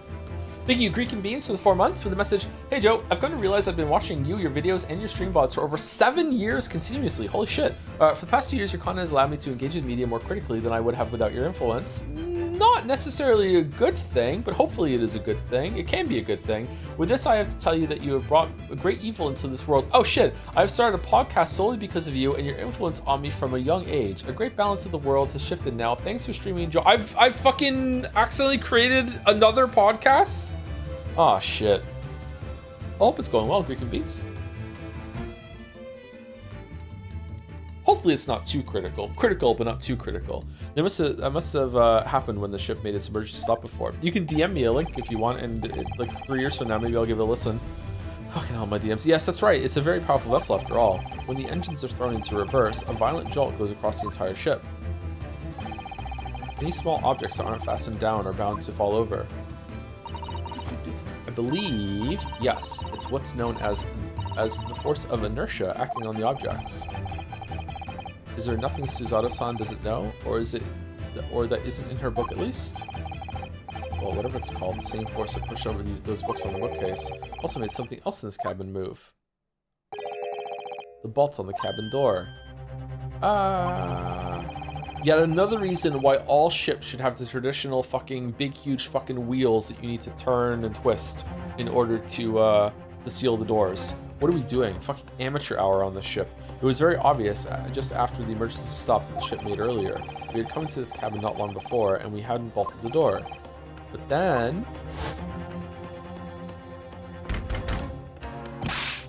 Hello? Is anybody in there? Hi, hello! Shout if you need assistance. Oh, that sounds like... Inspector Hosonaga. Oh yes, that's it. When the ship stopped suddenly, the bolt flew across and locked the door. Yes, it's made of metal, but it's small and light enough to be moved by the ship's sudden change of speed. Or the force of ineptia, if you want to call it that. Are you trying to say that last night, after Mr. Sogi was killed?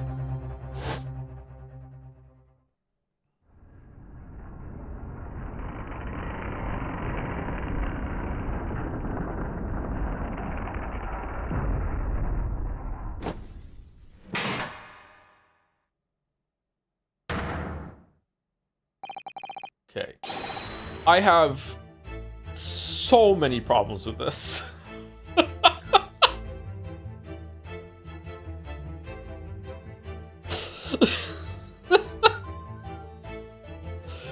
Oh, fuck. Whatever, it's fun. The SS Buria made another emergency stop. When I woke up this morning and looked around the cabin, I thought it looked a little odd.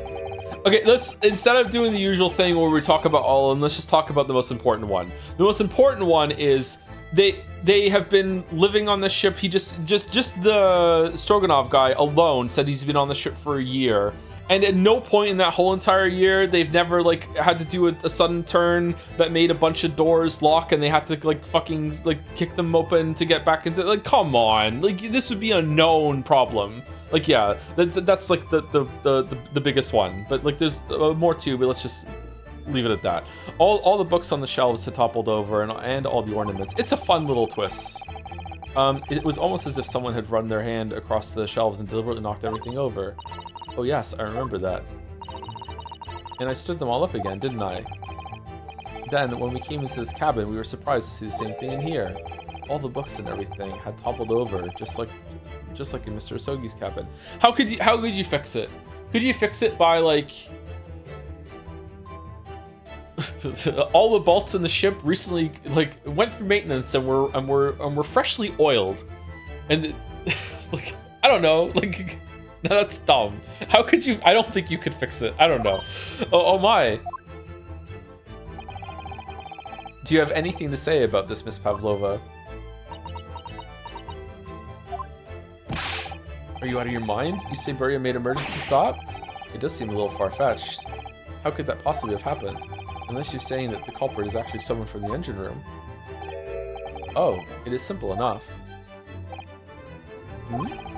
Are you forgetting the button in the passageway outside? Used to trigger the emergency alarm?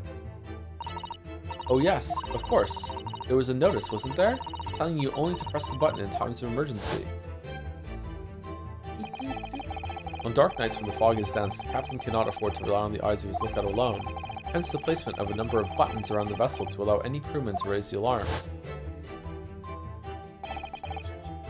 Sort of button. The sort of button one is almost compelled to press to satisfy one's curiosity. I fucking love pressing buttons. Oh my god, I love pressing buttons. Wait, it was you? When the button is pressed, two things happen in the interest of safety. The emergency alarm bell rings and the vessel comes to a complete stop. As indeed it did a little earlier today. Oh, Mr. Sholmes, surely it wasn't you who... As I always say, a button has but one purpose in life. To be pressed. The press turn? Whatever the occasion. He sounds almost proud of himself. Okay, so you pressed it earlier today to test to see what would happen. But if it was pressed in the night, we would all know. Everyone would remember. Honestly, with the alarm and the ship moving, wouldn't we have woken up in the wardrobe and be like, yo, what the fuck's going on? He sounds almost proud of himself. How dare you mess up with the ship? But everyone was... Yeah, it's leading more evidence to everyone was drugged. But everyone was drugged? Everyone. Was everyone... Was it just bad chicken? Oh, God.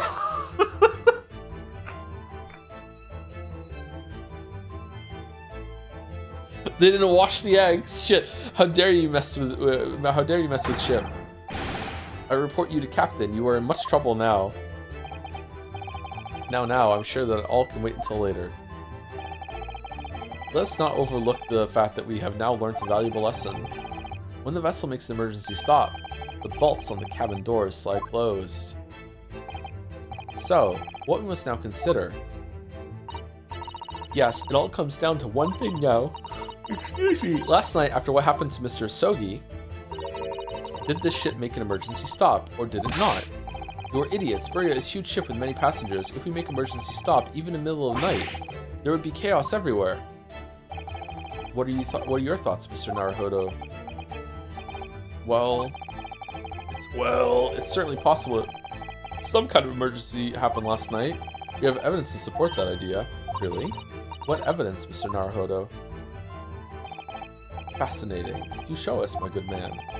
What evidence promotes the theory that some emergency gripped this vessel last night? The fact that the doors are bolted shut. Oh, the record. Yes. Seaman Stroganoff, it's your duty to patrol the first-class area of the ship, isn't that right? Da, that is correct. Why? In the ship's log here, this would be where you record the details of your duties. Duties. What are you doing with that? That is mine. Ah, you rather carelessly left at the top of the little makeshift burrow in the passageway out there. But as responsible passengers, we took it into our care with a mind to return it to you later. I left it there on purpose. This is where I put it always. The point is, looking at what you usually record, it's clear that under normal circumstances, you write the phrase nothing to report every 30 minutes. But from 2 o'clock last night until first light this morning, nothing was recorded at all. Nothing recorded in the log? Oh my god, that is...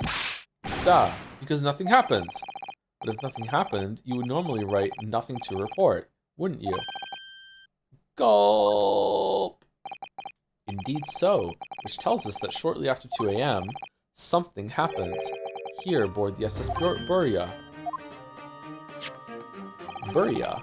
Something sufficiently significant to make you forget, to fill in the ship's log, in fact. Or he was asleep. Are you suggesting that the ship really did make an emergency stop in the middle of the night? Stop talking rubbish.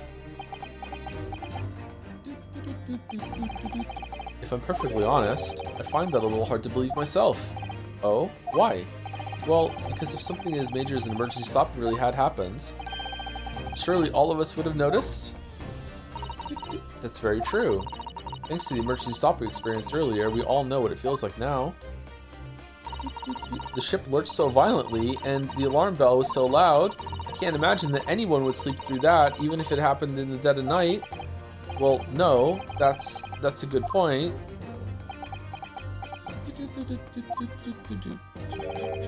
What of the throbbing? Sorry, what do you mean? Your head, man. The throbbing of your head since this morning. We have all suffered with it. Ah! Oh yes, I have a headache. You're right. Steady effort is key. In fact, I haven't been feeling myself since I woke up today. Nor have I. My head has been feeling heavy ever since dawn. Yes, you've all been afflicted, haven't you? Just as I suspected. He's right. My head's been throbbing today too. And since eating dinner yesterday evening, everything has felt sort of hazy. I can't really remember anything that happened after I climbed back inside the wardrobe. The salmon mousse. Then the first thing I noticed this morning was the throbbing pain in my head. I'd already been dragged out of the wardrobe and had those handcuffs put on me by that point. Good misdirection that you think that he's been like knocked out or something. Why didn't I wake up when all that was happening to me? Tell me, Mr. Naruhodo, you boarded this vessel as a stowaway, didn't you? Oh, well, yes, sorry. The stowaway class of accommodation doesn't usually include meals. What did you survive on? Mouses? Well, Kazuma looked after me. He was always happy to share his meals. So you enjoyed some of the whole roast chicken dish that was served yesterday evening, I take it? Yes, in fact, I had all of that. Kazuma wasn't fond of chicken. Oh, really? So the victim didn't eat any of the chicken at all? That's right, he didn't touch it. Is that relevant? Oh, Nina also doesn't like chicken. These are the only two that don't like chicken, my dear fellow. Does that not strike you? Oh, I'm struck. Oh.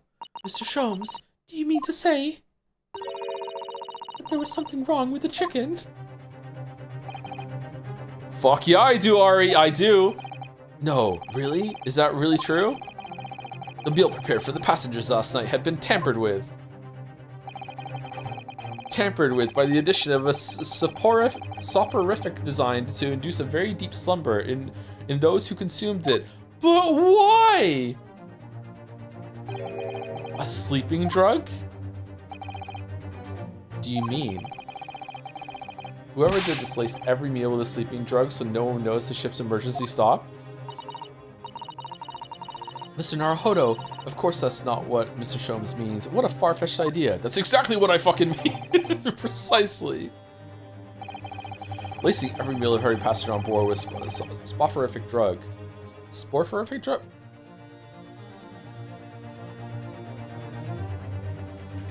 I'm out of habit with, like, looking things up. Soporific. Soporific. Soporific. Soporific. There we go.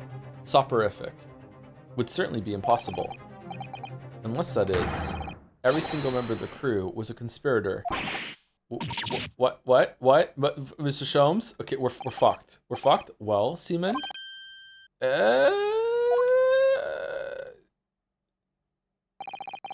I'm sorry to say that any more deception in this matter will get you nowhere.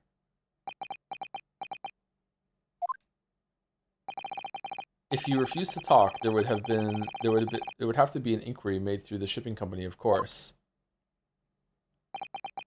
And were that to happen, every member of the crew and the captain himself would be hauled over the coals for aiding and abetting a renegade.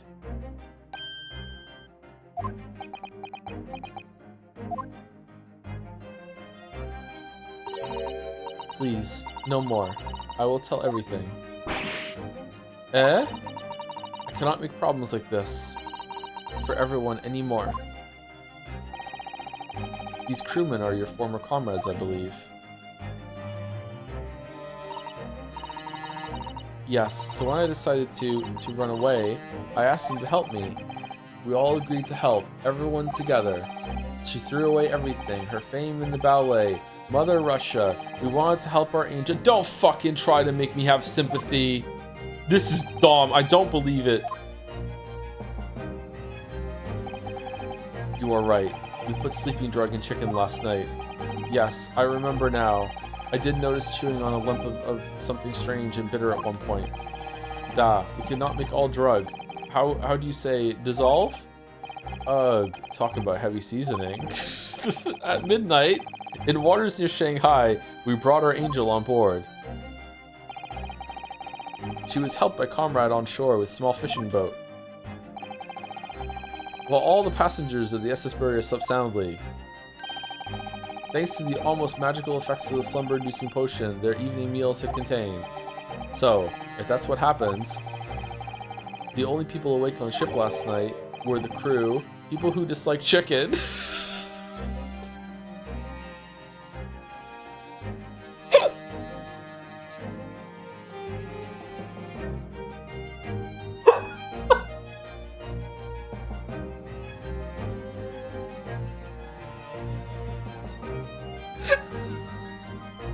What a fucking gloriously fucking stupid plan! And the newly boarded passenger, Miss Pavlova, who coincidentally also does not like chicken. And that means it would have been possible for you. You could have used the emergency stop trick to lock Kazuma's cabin door. Okay, but you get smuggled on and then you're just like, ha ha ha, time to go killing. Like, what do you mean? Did he find out? But how does that make sense? Surely every cabin door would have ended up locked in that case and there would have been complete chaos. That did happen. Yeah, oh, I wouldn't say so. What? Of course. Just like us, all the other passengers would have eaten their evening meal of chicken in their cabins. After which they would have been overwhelmed by tiredness because of the sleeping drug. What about the ones that don't like chicken? And quiet, and accordingly, all passengers were already in their cabins for the night. No one went out a walk-in. Yes. The overwhelming majority of passengers would have habitually sleep with their cabin doors bolted anyway. And so not one of them would have found it remarkable to find the door locked in the morning. In summary, Sumari, in order to fasten the bolt of a single cabin door on the ship, the culprit brought the entire vessel to emergency stop in the early hours of the morning.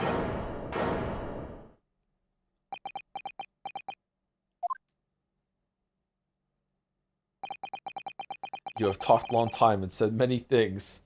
But why did you kill... Why did fucking hot English woman kill fucking Wilson last one? She's gonna come back and we're gonna find out, I guess. What is point?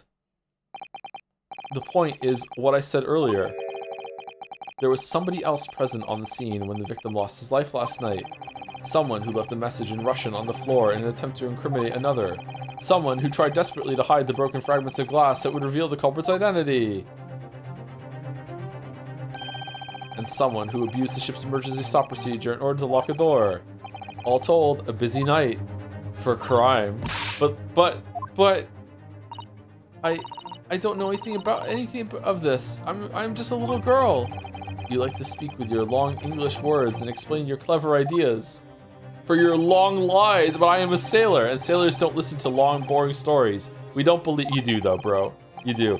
Sailors like me, we trust only what we see with our eyes.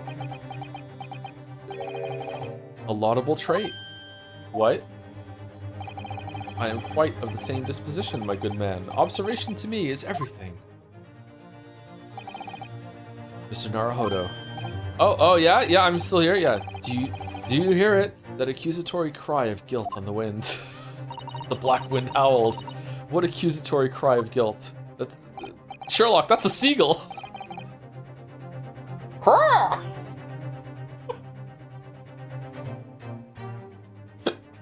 Sorry, you've lost me.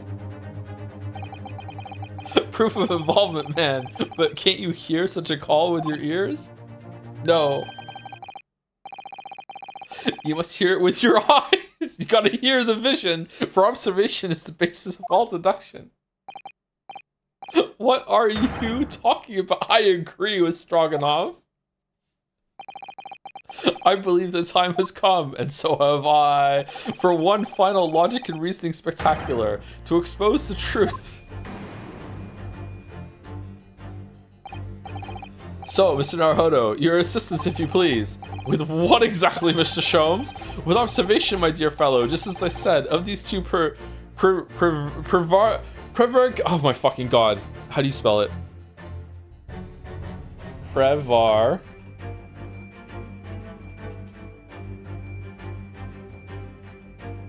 Prevaricators. Prevaricator. It doesn't even show up on here. I was fucking pronounce.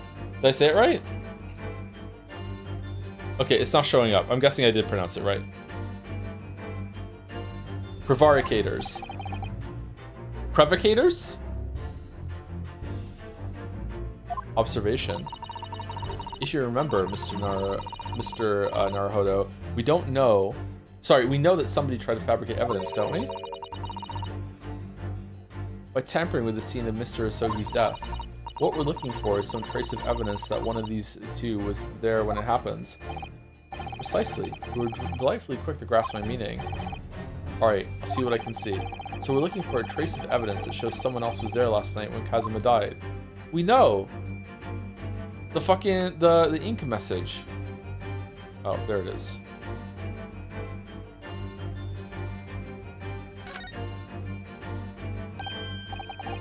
Oh, look at this. Remember, it's an instant permanent 5-minute ban for anyone who does pronunciation backseat without prompting. It's some kind of stain in an unusual place. Yes, you're right. It looks like ink, if I'm not mistaken. Ink. And look at the color, too. It's clear where this came from. Yes! We'll let it go this time. Ink stain. Seaman Stroganoff, you seem to have quite a large purple stain on the back of your white uniform there. Eh? Ah, yes, I don't know where the dirt comes from. So nothing in particular comes to mind about the stain? What are you trying to say? It would appear that the significance of this stain has escaped your attention, Seaman. Allow us to make it plain. It's a very large purple stain on the back of Seaman Stroganoff's uniform, and I think what made it is clear. Indeed it is. So, Mr. Naruhodo, present the evidence that proves it. My pleasure. Alright then, the evidence that proves that what that stain on the back of Seaman Stroganoff's uniform really is... is that the crime scene photo? I mean, it's gotta be that. That's the only thing that has the ink there. Yes!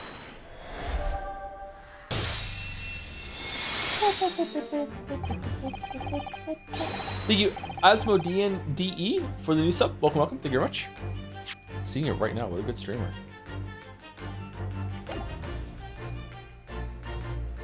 Yes, it's this photograph and the ink it shows. That's what's caused the stain on your uniform. Ink? A rather unusual color of ink. Purple. Ugh! Ah, the penny drops. At last. Now you see the significance. The Russian word on the floor next to the victim's body was written in purple ink. And the stain on the back of your uniform is ink of exactly the same color. If the ink had been dry, it couldn't possibly have stained your uniform in that way. Which means... you must have been present in the cabin in the moments immediately after the ink was spilt. How did you know that he was in the wardrobe? Did you search the room after he was killed, find him sleeping in the wardrobe, and then just close it and put the seal back on? Or did you just kind of know that he had a stowaway? Because, you know, sailor sense. Alright, yes, it was me. I did it. Everything. I arranged everything in Dead Student's cabin to make it look like Wardrobe Man did it. Then I pressed button to make Buria do emergency stop and bolt cabin door shut. I did everything so no one would suspect our angel. Biff, please. Don't worry, Angel.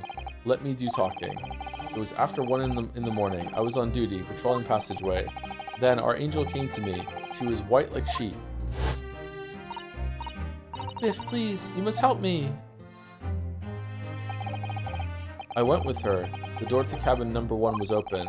When I looked inside, I saw a student boy on floor. What happened here? Please, don't tell anyone. My little one, my little furry friend. Everything that happened in the cabin is like Angel told you. The kitten escaped through the ventilator into Mr. Asogi's cabin. Then he tripped over and broke his neck when he fell to the floor. So we turned an accident into pinning a murder that didn't even happen on some guy in the wardrobe via a secret locked room method by hitting the button. It's still just an accident?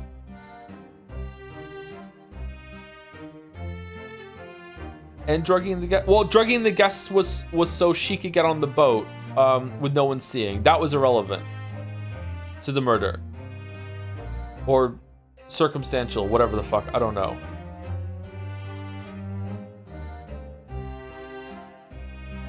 Yes, that is right. So after the incident when the cat ran away, Miss Pavlova then visited the cabin next to hers, only to find its occupant lying lifeless on the floor. She said she was worried when she heard sound of something falling on the floor. That's when she went to look. No, Angel?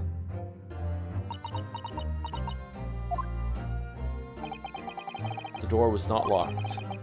She opened to look, and you already know what happened after. There's just one thing, if you wouldn't mind. What? When you went to Mr. Sogi's cabin, Miss Pavlova, was he already dead? Why? Already told you! When Nina opened the door of student's cabin and looked inside, I was asking Miss Pavlova. Ooh. Well, Miss Pavlova? Da. Oh. Yes, that is right. I saw him. It was dark, and he was wearing black, but he was on the floor, not moving. I was scared.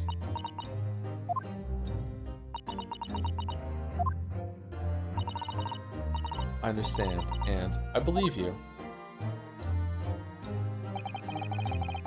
So is that finally it now? Have we discovered the real truth about Kazuma's death at last? Ah, something very nearly slipped my mind. Oh, Mr. Sholmes. This photograph. Yes, I took this myself, you know. The cause of death was a broken neck, therefore the victim died instantly, and the unfortunate incident that precipitated these events, a kitten on which the victim stumbled. However, if those are the facts, there is one particular area in this photograph that seems to be somewhat unnatural. What do you mean unnatural? What are your thoughts on the matter, Mr. Naruhodo? Huh? Oh, well... If Kazuma tripped and fell, and by some terrible stroke of bad luck broke his neck, which part of this photographic print seems unnatural? The finger?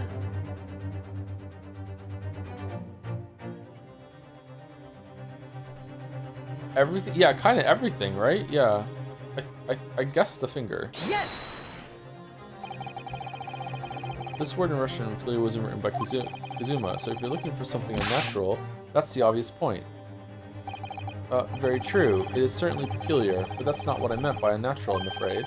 That particular crass detail was orchestrated by the culprit. I mean to identify another point. Oh, I see. Imagine, if you will, losing your footing yourself. In my opinion, if you landed as the victim appears to have done here, it would be most unnatural. I'm sure you'll reach the same conclusion. How thoughtful you are, Mr. Sholmes. Thank you for your gentle guidance. If Kazuma tripped and fell, and by some terrible stroke of bad luck broke his neck,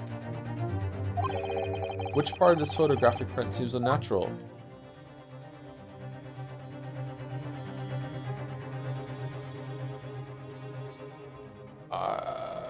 I don't know.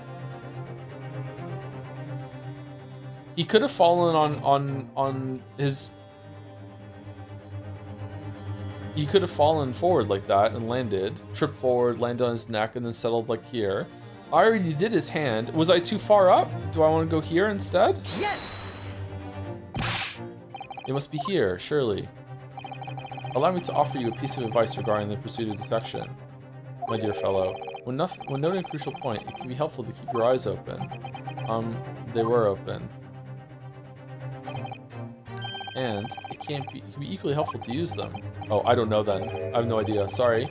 I'll try that. I think it's plain what Mr. Sholmes means by unnatural, isn't it? The word written in a foreign language underneath his fingertip, surely. That particularly crass detail was orchestrated by the culprit. No, I mean to identify another point. Imagine, if you will, losing your footing yourself. Okay. I imagine losing my footing. Would you land as the victim has? What of your hands? I just did the hand! If you look like the sort of fellow who stumbles with some regularity, this should be an easy task. Why do I? If Kazuma tripped and fell, and by some terrible stroke of bad luck broke his neck, which part of his photographic print seems unknown? Is it that he has a fist? Like he would try and open his hand to catch himself when he landed? I think this is incredibly unnatural, that he has a finger pointed out like that. Maybe he died trying to object?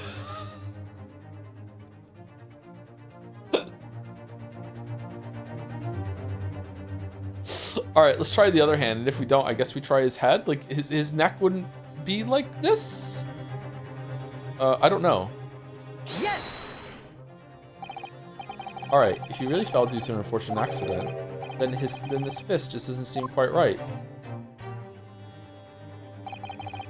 The exact same thought occurred to me. In a fall, one's instinct is to open the palms flat. Yet here we see the victim with his left hand tightly balled into a fist. Almost, you might say, as though he were gripping something. What do you mean? Simply that I took the liberty of investigating the victim's fist a short while ago. You did? And what, pray, do you imagine I found there, my dear fellow? Mr. Sholmes, show us, please. Why, of course, my dear madam. Would I keep you in suspense? This is what I found. Oh, a crescent moon with a little gemstone in the middle. Yes, you're right. A crescent moon. It's very pretty, but what does it tell us? It tells us nothing. I'm not so sure. That crescent moon looks familiar somehow. I'm sure I've seen it somewhere before. Observation, Mr. Naruhodo. That is the key. What? The truth is now tantalizingly close. How did that crescent moon come to be in Kazuma's clenched fist? The cat stole it! And went into the other room and dropped it on the floor, and then Kazuma picked it up, and that's exactly when the cat struck by body checking his legs to make him fall. This is the final clue, the last piece of the puzzle. Ask yourself, what does this little crescent moon mean? What significance has it? And observe. Find the answer with your own eyes.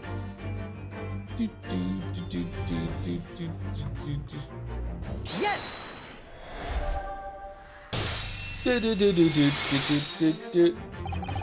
Miss Pavlova, I noticed that on your ear, even though you have a metal earring, the decorative part of it seems to be missing. The little link holding it on must have broken, I suppose. Eh? What? But looking at your other ear, I noticed a crescent moon. Okay, why did she kill him then? Because he was awake and saw her coming on the ship, and she wanted absolutely no links back to. She must be devastated that we saw through her disguise then the very next day. I don't believe it.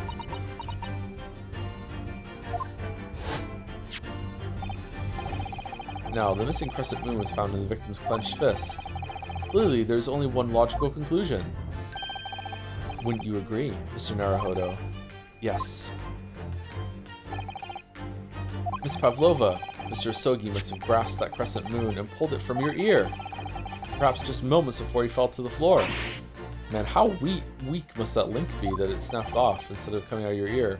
In other words, Sumari, last night in Mr. Asogi's cabin, you witnessed the moment when the victim fell with your own eyes. In fact, you were quite literally at arm's length from him. But then the question is, why did Mr. Asogi do that? Why did he pull your earring from your ear and hold it in his clenched fist during his final moments? Oh no. Angel? No one can protect you now. Please, Miss Pavlova, Tell us the truth. Last night, what did you do to Kazuma?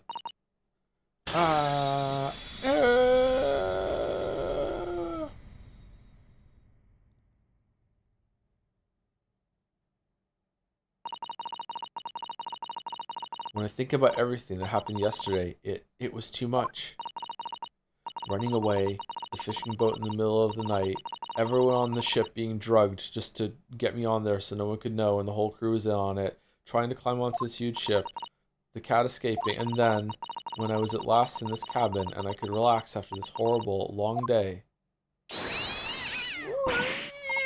Darka, wait!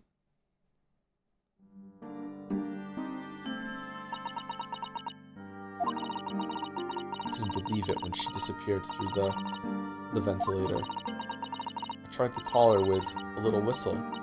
I tried waving her favorite toy, but nothing worked. Darka would not come back.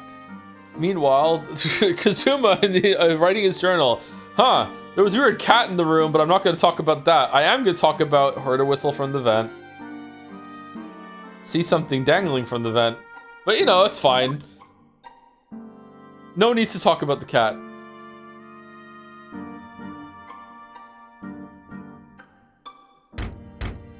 Knock, knock.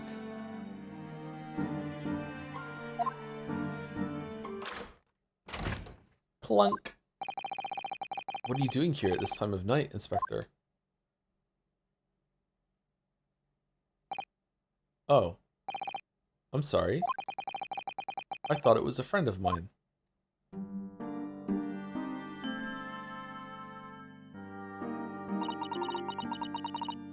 The young man from your country, he was very polite and kind. He helped me to find Darka, and he promised not to tell anyone. Then, when I had my friend in my arms again, and I was going to leave the man's cabin... Just a moment, sorry, but... Oh, yes? I'm sure I know your face. I've seen you somewhere before. Ah, of course. You're Nikolina Pavlova, aren't you? The Russian ballerina. Huh? No, I don't know that name. My heart nearly stopped when he said that. He knew who I was. How could this man from a land in a faraway east know a Russian ballerina? Yes, I saw your performance in Japan. The beauty of the ballet made a deep impression on me. But what are you doing on this ship? I'm sure I read that your ballet company was performing in Shanghai at the moment. I can't fool him. I have to tell him the truth and hope he doesn't tell anyone. I have no other choice. I see. So you've run away. Please keep my secret. Don't tell anyone. That would require me to lie, and I'm only allowed one lie in my life, and the old lie I've already used on getting my boyfriend to hide in the wardrobe. He's asleep right now after eating all that weird chicken that made him go into a deepest slumber I've ever seen. Sorry, I have to tell the truth. Give me a moment. I could use another opinion here.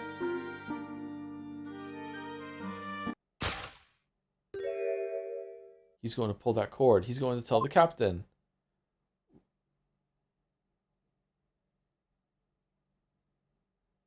Wait, pulling on the cord does something to... Oh yeah, it does, doesn't it? So would the cat have set that off then? Why did I think I could trust him? Wait, wasn't the crew in on it? Why does that matter? Then it happened. The whole crew was in on it except for the captain? Then it happened. Everything at once.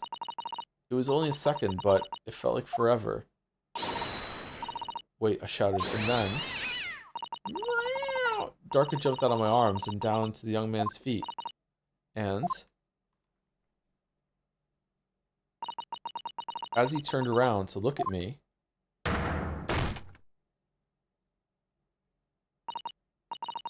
I pushed him. I don't even know why. I don't know why I did it. I was just so scared. And I had to stop him from telling anyone about me.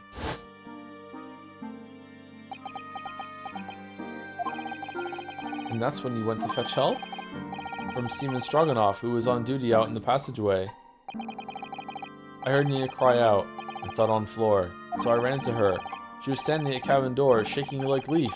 She looked at me and said, "Help me, Biff. If they find out, I will be... Please, I have nowhere to go." So you decided to help, and that's when you arranged things in Kazuma's cabin to make it look like I did, so that no one would suspect the passenger in the cabin next door. Well, if the captain isn't in on it, wouldn't the captain be comatose? Maybe she didn't know about that part of the plan. This is really getting dumb. Why would he even want to go and wake up fucking Ryu to say, "Hey, what do you think about this?" This is fucking there's a lot of bad here. There's a lot of bad here. It's all right. It's all right. Yes. I went into cabin and looked around to make sure there was nothing to show Nina was there. And then I found Stowaway in wardrobe, still sleeping. And then afterwards, I closed the door and put the fucking paper back on. Right. That's when he found me. So you worked out a plan to lay the blame on the Stowaway. I closed wardrobe doors and put back strange paper sign. Luckily for me, that's the only reason Suzato-san started to believe me when I said I was innocent.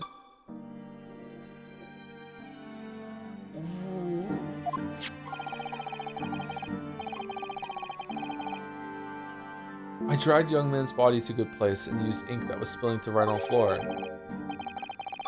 I wrote wardrobe so that person who found him would look inside wardrobe and find Stowaway. And tell me, what of the glass bell? It was by my feet, so I picked it up. I see. But it was dark in the cabin. I didn't notice the other half. He was still able to write that message though, but I couldn't find the glass bell. Then Angel went back to her cabin and I finished job by pressing the emergency alarm button in the passageway. Yes. Accordingly, the SS Bureau did indeed come to an emergency halt at a little after 2 a.m., thus enticing the bolt on the cabin door to slide shut, creating the locked room mystery.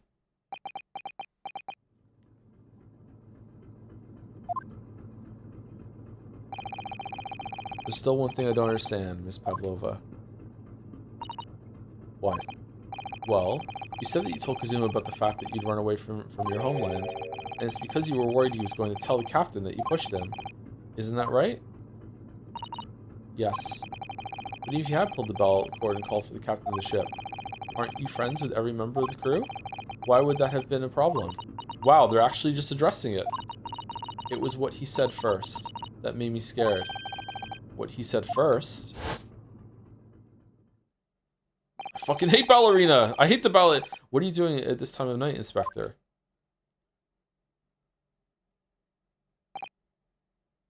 Oh, I'm sorry. I thought it was a friend of mine. He said an inspector was his friend. Ah, yes, meaning me, who was supposed to be acting as his bodyguard. I thought if police knew about me, they would arrest me. So before you could pull the bell cord,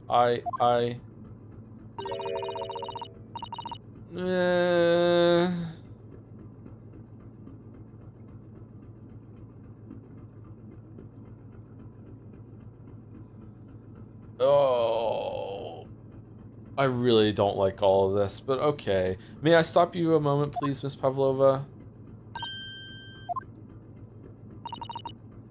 It just doesn't seem to make sense.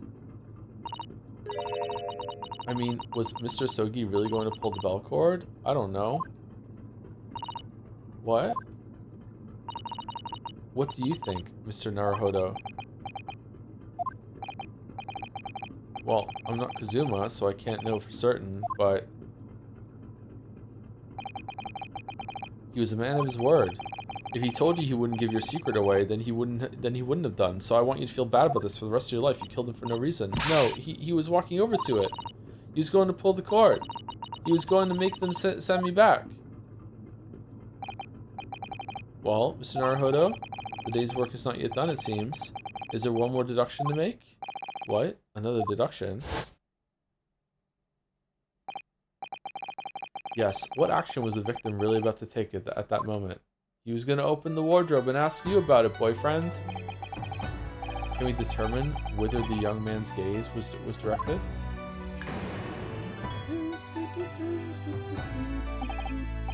First, consider the victim's location within his cabin. He died looking and thinking about Ryu. That's easy. I remember every detail of that room. I mean, yes, I spent quite a lot of time in the wardrobe, but still. That cabin has been my home for this entire voyage. So this is how the cabin looked last night when Miss Pavlova visited Kazuma-sama? Yes, it's exactly how it was. Are you ready then, Miss Naruhodo? Mr. Naruhodo, yes, if there's one thing I've learned today, it's that a simple gaze can reveal all manner of truths.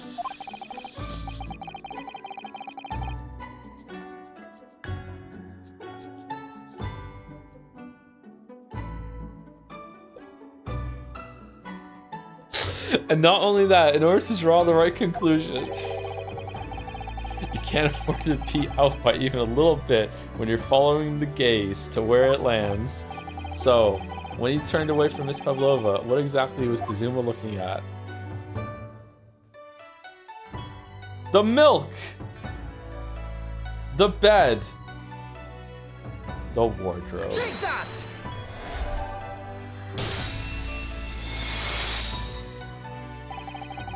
Considering everything that had happened last night, certainly it may have looked as though Kazuma was going to ring the bell cord. Yes, however, what is directly beside the bell cord? The wardrobe! The wardrobe? And more importantly, what was inside the wardrobe? The man's great friend, sleeping soundly. Miss Pavlova, please, think back very carefully. What were Mr. Asogi's exact words last night? Give me a moment. I could use another opinion here. Another opinion? Yes, but not for a member of the crew. No, Mr. Asogi intended to consult his close friend on the matter. See if between them, they might be able to help in some way, no doubt. Oh no. So after you shoved him into the bed, as he was falling, he whipped around and grabbed the earring from your face?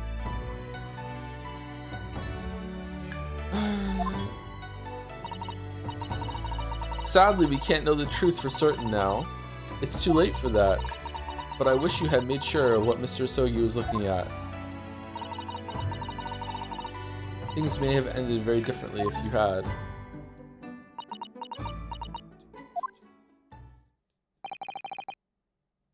Miss Pavlova.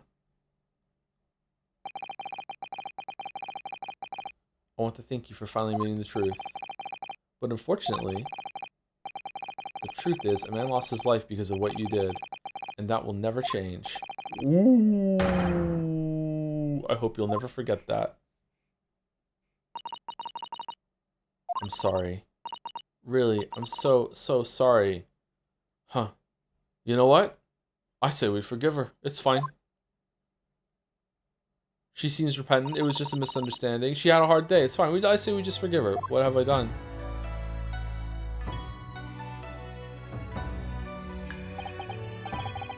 It's not like she fed a bunch of kids to a monster. And even then, I say we still should forgive her, you know?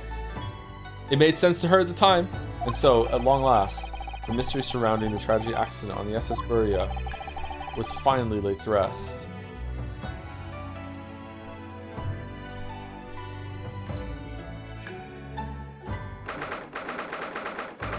Alright, well, that fucking sucked. However, it was presented really, really well. Not just the music, but like the dialogue was pretty good throughout it too. It was entertaining, but like as a mystery, that was really bad. Went on a bit too long too. And I think the biggest crime of all is that Kazuma died, and that's how he got taken out too? Like, really? You throw the character away on that?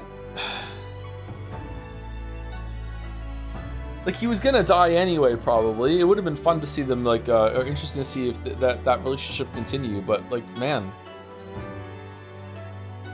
Man, alright. 9th of January, 7:14 p.m., SS Buria, first class cabin passageway. What will happen to Miss Pavlova now, then? Once we reach Great Britain, she'll be handed over to the British police at Scotland Yard. I don't think so. I think if all the crew loves her so much and they're her angel, they'll just find someone else to go down for this. What about the fact that she ran away from Russia? Won't the Russians try to repatriate her? Nah. Apparently, the English detective can speak to the immigration office and sort all that out. Well, that's good. Mr. Sholmes can do that? What can't he do? So she won't be going back to Russia then? No, I don't think so. Even if she wanted to return in the future, I doubt she would be able to. So she ran away, so now she's in exile for life. I see. I'm sorry. Seaman Stroganoff? I wanted to help our angel, no matter what. But I didn't think about you, about how you lost good friends. I will go with Nina. I will give myself to British police. That's kind of you. In the meantime, thank you for letting me go free again. Zuma's death feels like such a waste. But yeah, but... Well, do what you can for Miss Pavlova, won't you?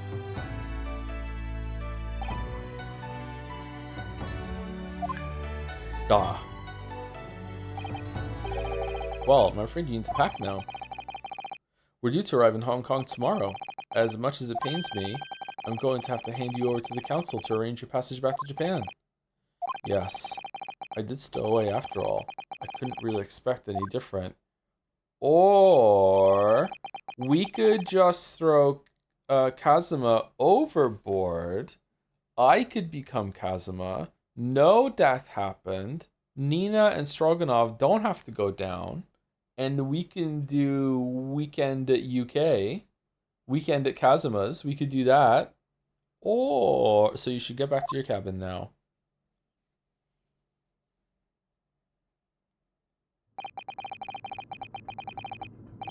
It looks like my study towards Great Britain is over before it's even begun then. To think that only days ago, Kazuma and I were laughing together about how we tear up the streets of London. It seems like a distant memory now.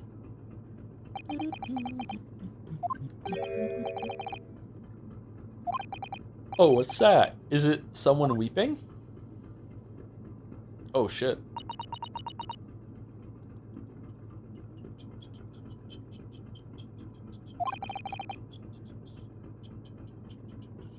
So, like, the biggest problem I had there with that I spoke about was that they should have known that if the ship veered, that the door would lock, and it turns out that they did know that, and they used it in order to cover up the murder. It's just that the problem shifts over now to the whole entire crew being in on it.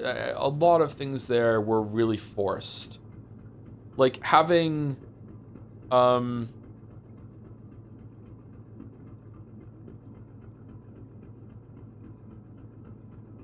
Sorry, stretching.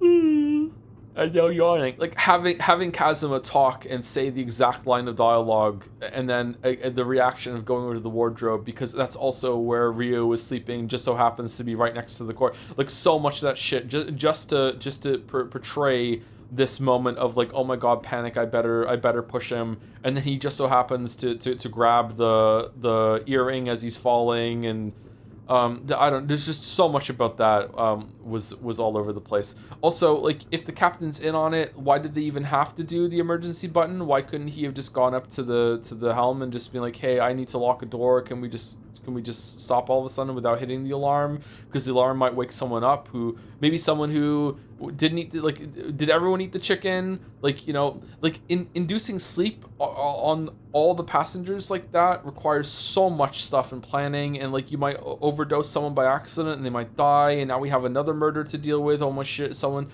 died on the night that we were supposed to go get Nina, and now there's an investigation about what, like, just so much shit. The wardrobe thing is fine, IMO. The earring is kind of arbitrary, though. Yeah, the wardrobe thing is fine in a vacuum, but the wardrobe being right next to the rope, and he's also sleeping in the wardrobe. So because he's sleeping in the wardrobe, he's not visible. Therefore, she doesn't know who he's talking about. That's what I mean. There's a lot of stuff here that is like designed to make a mystery happen rather than a mystery was made out of like a plausible situation that was set up. You know what I mean? And that's fine. It's very much like the diner one before. It's fine, like it's entertaining, but I wouldn't call this a good mystery or a good unraveling of details, even though it was presented in a good way. This was like a bad mystery well told, which is the first case was like that too, like a bad mystery well told. Although when I say well told, it's not flawless. Like both cases have had pacing problems and repetition, but not awful.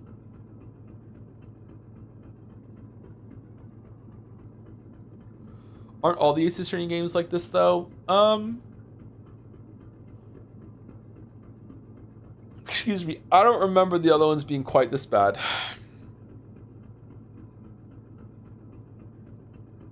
I don't think at any point in the last games there was something so contrived as someone got up in the middle of a restaurant dining room and shot someone across the other table, and no one saw it. Lamayo, like I don't know. I don't remember anything that bad. Maybe I just don't remember. But like yeah.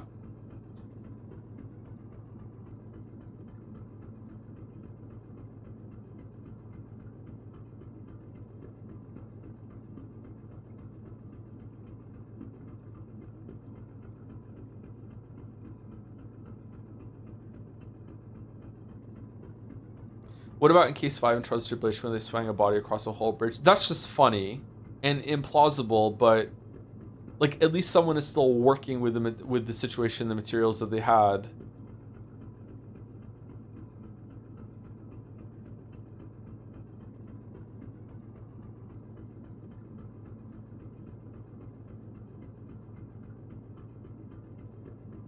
They got you this thing. This thing was pretty good, yeah. Susato-san? Is that sword ours now? Naruhata-san, I didn't know you had returned. Well, where else am I supposed to be fucking go? I haven't been back long. Inspector Hosonaga just told me I should pack, you know, ready to leave the ship tomorrow and all that.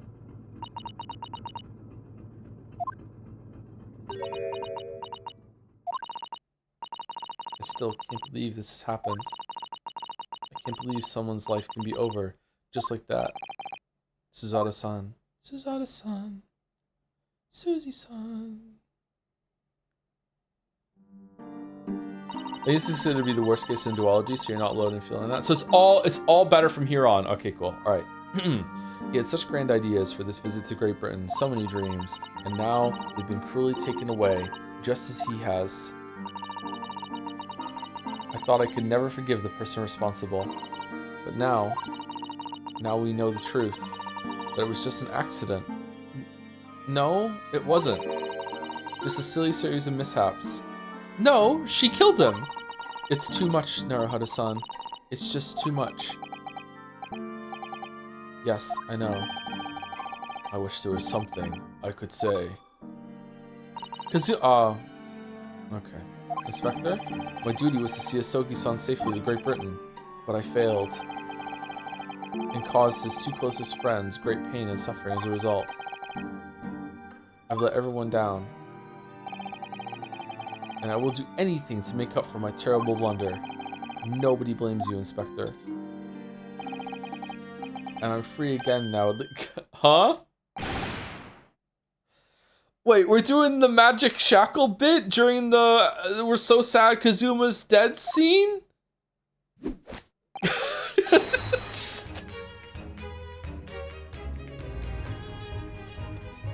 I don't even know who we're mourning. Surprise, Mr. Naruhodo? What is the meaning of this?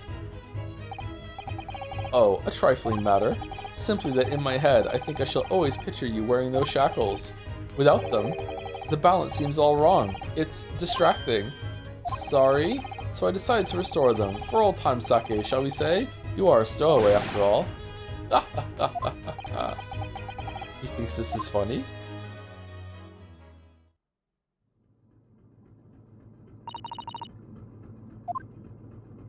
Mr. Sholmes. We do appreciate all your assistance. I'd like to thank you from the bottom of my heart. Not at all, not at all. And though it's a little late, may I offer my sincere condolences after this entrance? The loss of your companion is truly heart-rending. I hope that you will be able to fulfill some of his aspirations in his honor. I'm afraid that won't be possible. We shall be disembarking at the next port, in Hong Kong. We have to return to Japan and make a full report about everything that's happened. What? Wait a minute! It's just me that has to go back, isn't it? I mean, I was the stowaway.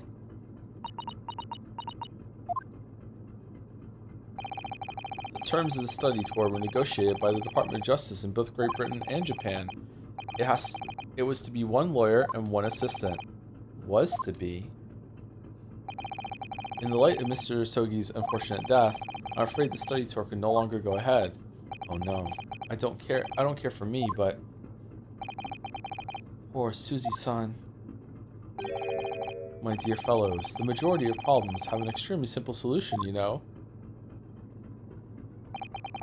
All you require is one lawyer, and the study tour can continue, surely? But there is no one else with the necessary qualifications, Mr. Sholmes. We know of no other lawyer. Qualifications, you say? Qualifications, smallifications, who cares? Any qualifications obtained in your own country will be of little value in Great Britain, I'm afraid. Is he gonna fucking knight us to lawyerhood? Oh, but anyway, the voyage to London still promises a good month of time. Ample opportunity, I would say, to find yourselves another suitable lawyer. Oh, but who could it be? Yes. Stroganoff? Miss Susie? Yes? Do you think perhaps I might be able to do it?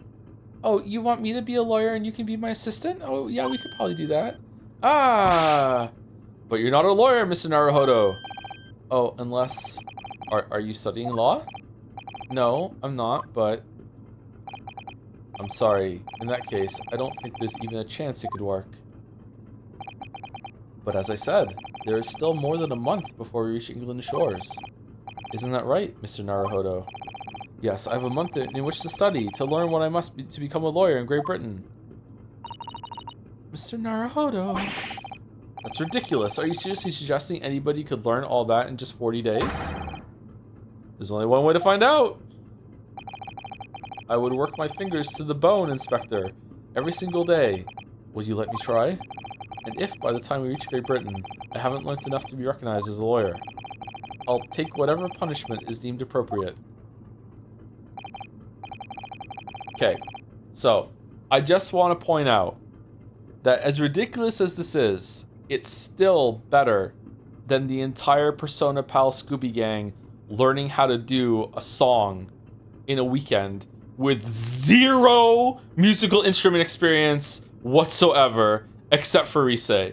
This is still more reason, but why put yourself in such a difficult position? For Kazuma, he said that there was something he had to do in Great Britain, and that he would sacrifice anything to make it happen. He was passionate about it. I can't let all that passion just come to nothing. And anyway, it's for my own benefit too. Kind of want to be a lawyer now. I like it. I like that scene. I will become a lawyer. I have to. What do you say, Miss Susie?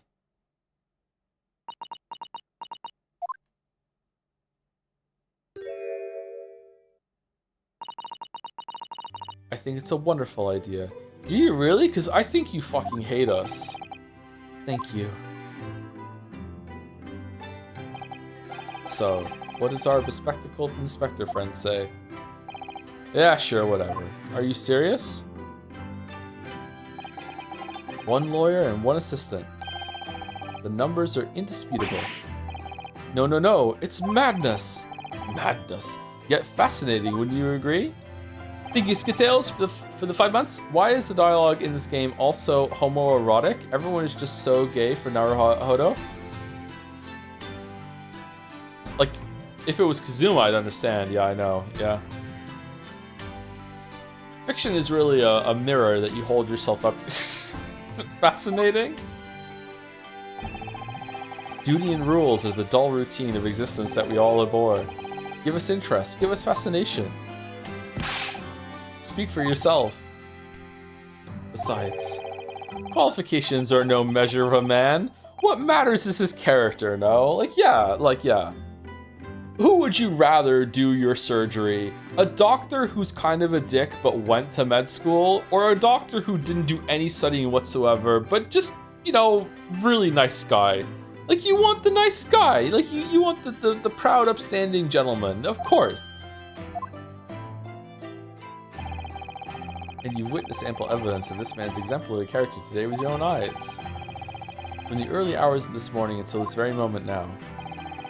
Despite contending with the passing of his close companion, and despite the accusation of guilt, this man has shown resourcefulness, intelligence, and above all, courage.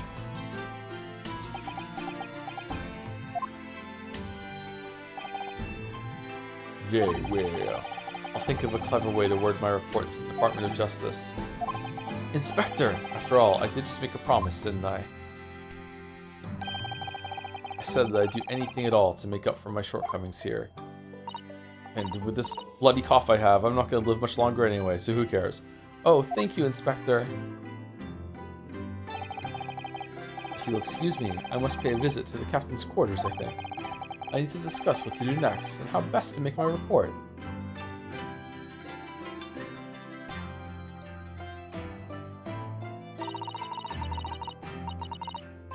Are you really prepared to attempt this, Mr. Naruhodo? Yes, I'm going to try. I wonder, would you consider teaching me what I need to know? Everything about being a lawyer? How the fuck does she know? She's 16! I would be delighted to help you. Sure, I am a judicial assistant after all. Assistant to the judiciary, thank you. And Mr. Naruhodo, I'd like you to take charge of this. What? Me? Are you sure? No, I'm sure it's what Kazuma-sama would have wanted. Its name is Karuma. It's a great sword that's been in the Yasogi clan for generations. I think they're gonna be kind of upset that you just decided to give this to some... Okay, very well, I accept. I'll treasure it always.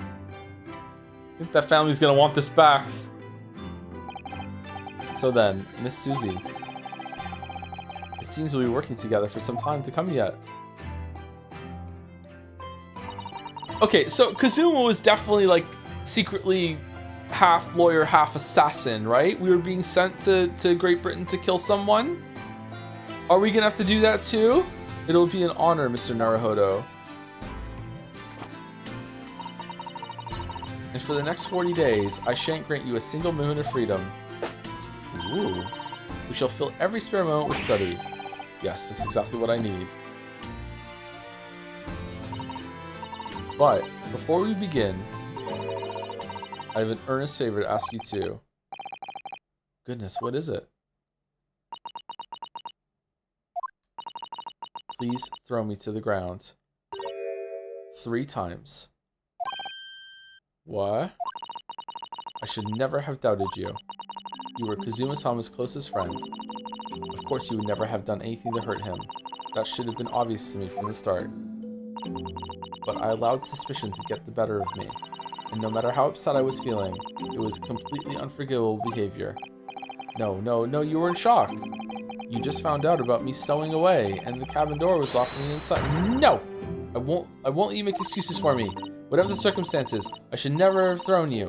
Not just once, but 5 times. Alright, is that the amount of times that she threw us throughout the whole entire thing, including the optional ones if you pick the same one again? Ah, that number keeps creeping up, doesn't it? Please, you must. Just take hold of me and throw me. Do it. Don't even think about it. No, I don't even know how. I've never thrown anyone in my life. Well, that's the first thing you need to learn as a lawyer. Very wise, Mr. Naruhodo. It isn't a skill one acquires without considerable training. Oh, Mr. Sholmes. I observed your throwing technique several times with great interest. I confess I was most impressed. When did he see that? I presume that would be a form of Japanese wrestling? Oh, well, in a way, it's not wrestling, but my own interpretation of an ancient jujitsu technique. Apparently, it's called the Suzy Takedown. It leaves your head swimming, believe me. How beguiling. I am a practitioner of the combative arts myself. I am a somewhat accomplished boxer. There he goes, dancing around again. Man, he almost did just hit her. Oh, he does hit her in the face. Holy shit. I wonder if you'd be so kind as to instruct me on the technique of your arresting throw. Is he going further back with each cycle?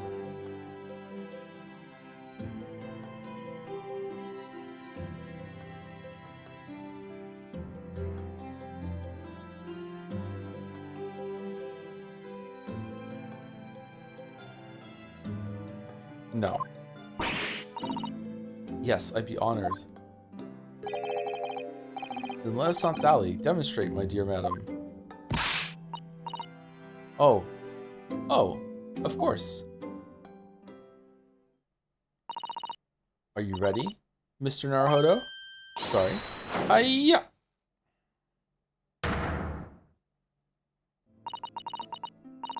As you can see, you throw from the abdomen. That's true, you do. Oh yes, arresting indeed. And that is what you term the Suzy Takedown, is it? Actually, no. That was a Suzy Squash.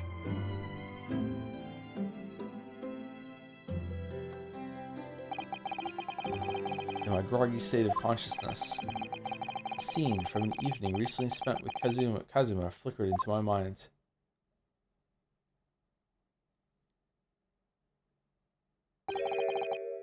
Karuma? That's right. It's a prized sword that's been passed down through generations of the Asogi clan. I can't believe you managed to get permission to bring it with you. I mean, taking a katana on a study tour is more than a little irregular, surely.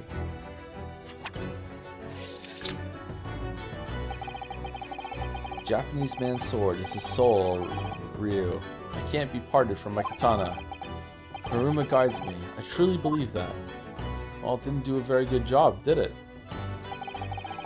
So its name compels its wielder to slice evil in two? Not that you would need much compelling. On that subject, there's something very important that I have to do in Great Britain, and I'll sacrifice anything to make it happen. I'd appreciate you seeing it through with me. Of course I will. Whatever it is, I'll see it through to the end with you. I knew you wouldn't let me down. We're going to kill the king. That important thing he had to do. I still don't know what that was, because the chicken arrived and interrupted the conversation.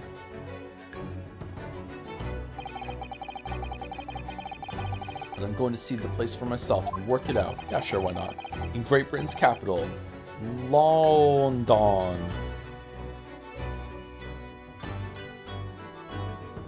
End. Alright, so now we're on the second part of the second game? Crash course candidate for completion of episode 2.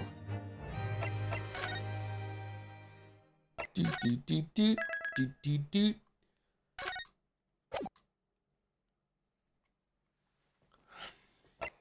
Oh, it shows how many episodes there are. Okay, there are 5 episodes. Okay.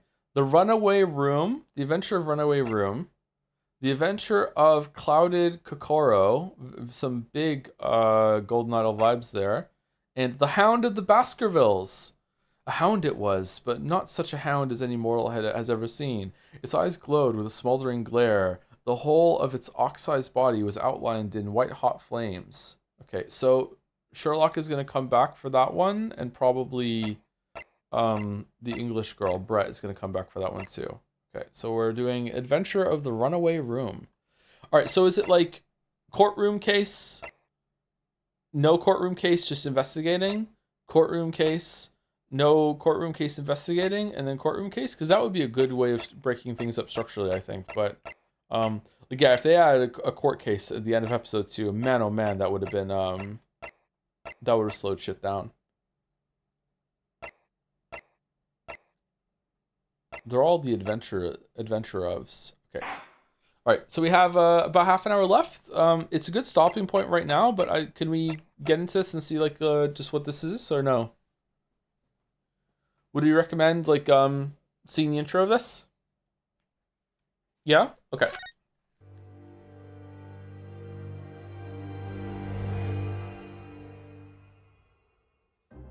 The Runaway Room. Glancing over my records of the late last century, I am faced by the events of a certain bitter winter. A murder in a carriage as it sped through dense London fog in the dead of night. Though the victim and the perpetrator were the only ones inside, there were multiple witnesses to the crime itself. A moving crime scene. All right, I'm in. However, none could have imagined at the time that such a seemingly obvious case as this would end in such a horrendous manner. My friend, Mr. Herlock Sholmes, once said of the incident, "I believe that perhaps that case was indeed the prelude, the beginning of a long concerto that impressive Japanese student and I were to play together."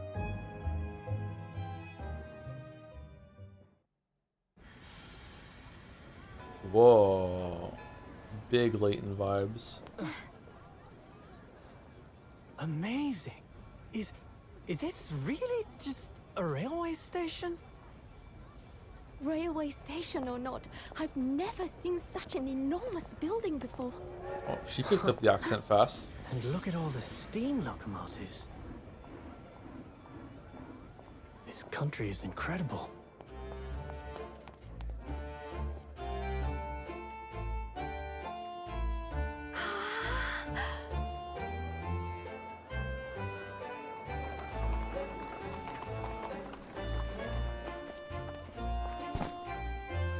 I feel like I'm dreaming.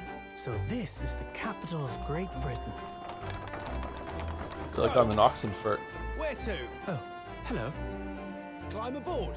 I'll take you wherever you want to go.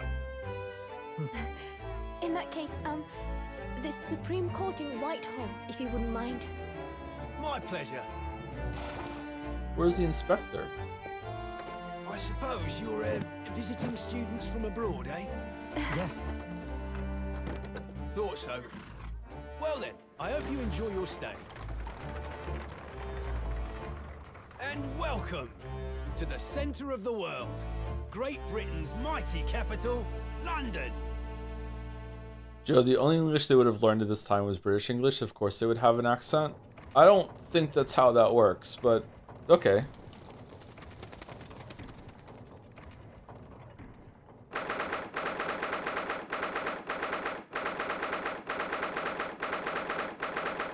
"18th of February, 9:21 a.m. British Supreme Court, Lord Chief Justice Office." Also, would they be speaking English to each other there as they're coming out? Like until they start speaking with the carriage driver, I would expect that was just translated Japanese for our benefit.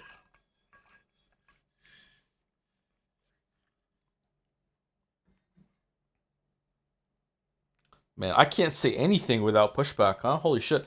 Thank you, Airlins, for the bits.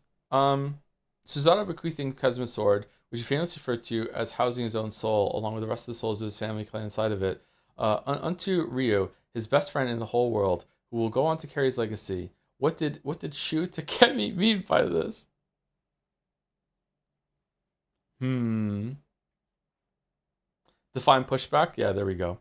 Thank you, Clumpy, for the 213 sub with 3 dancing joms. Thank you very much. And thank you, Zerkax, for the 5 months also.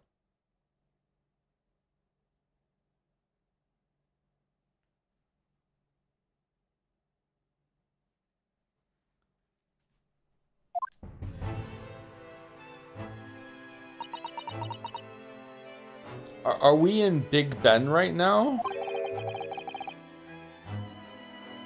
Further Yaoi Pilling Joe is so funny. What do you mean further?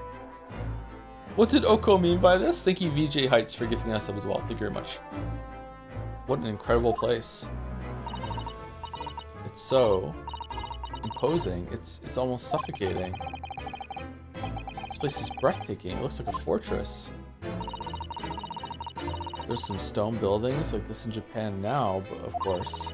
But they've only been built in the few short decades since we opened our borders to the outside world. An authentic example like this has quite a different impact, wouldn't you agree?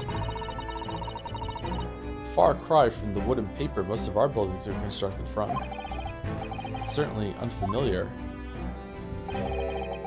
Yeah, Britain of this era fucking rocked, man. Yeah, it's just so good. But I think there's more to the differences than just construction materials. It's also the people that built it. They're just better than us. What is this place again?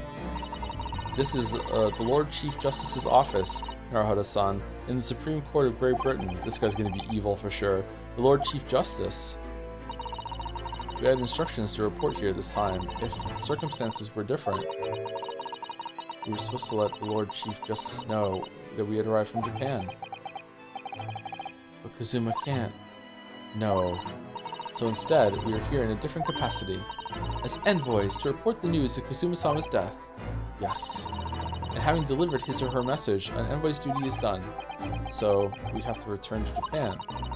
If we want to remain here in Great Britain, I have to take Kazuma's place as a law student selected for the study tour. Yes, which means you need the requisite qualifications as a lawyer, which is what I've been studying for. Here in Great Britain, it is the Lord Chief Justice who appoints lawyers. So that's the second reason why we're here, to have you officially recognized as a lawyer. It's the only way that we'll be able to remain here in London. Uh-oh, I hope I'm up to scratch. Ah, good morning. Sorry for keeping you.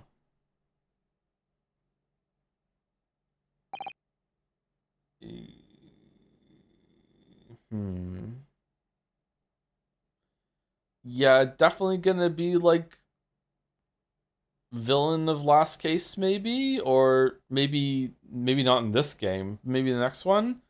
He definitely has a secret vibe, like for sure. Oh, I trust you aren't too exhausted after your long voyage from Japan.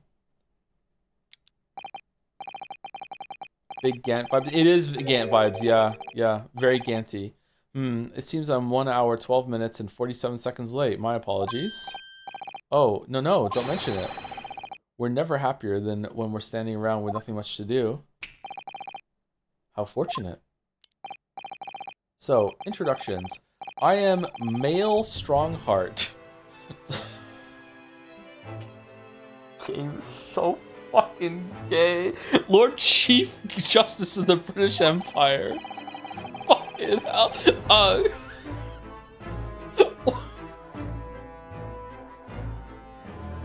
What's next, Chad Longcock? Like, what the fuck are we doing? I feel like a little mouse under an elephant's foot.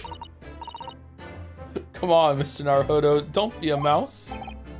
Oh, it's an honor to meet you, Lord Chief Justice Strongheart. I'm Ryo Naruhodo from the Empire of Japan. Well, Mr. Naruhodo. Oh, so we're not going to impersonate Kazuma. Okay. Welcome to London. Did they time the birds? The capital of our glorious British Empire. Yes, thank you.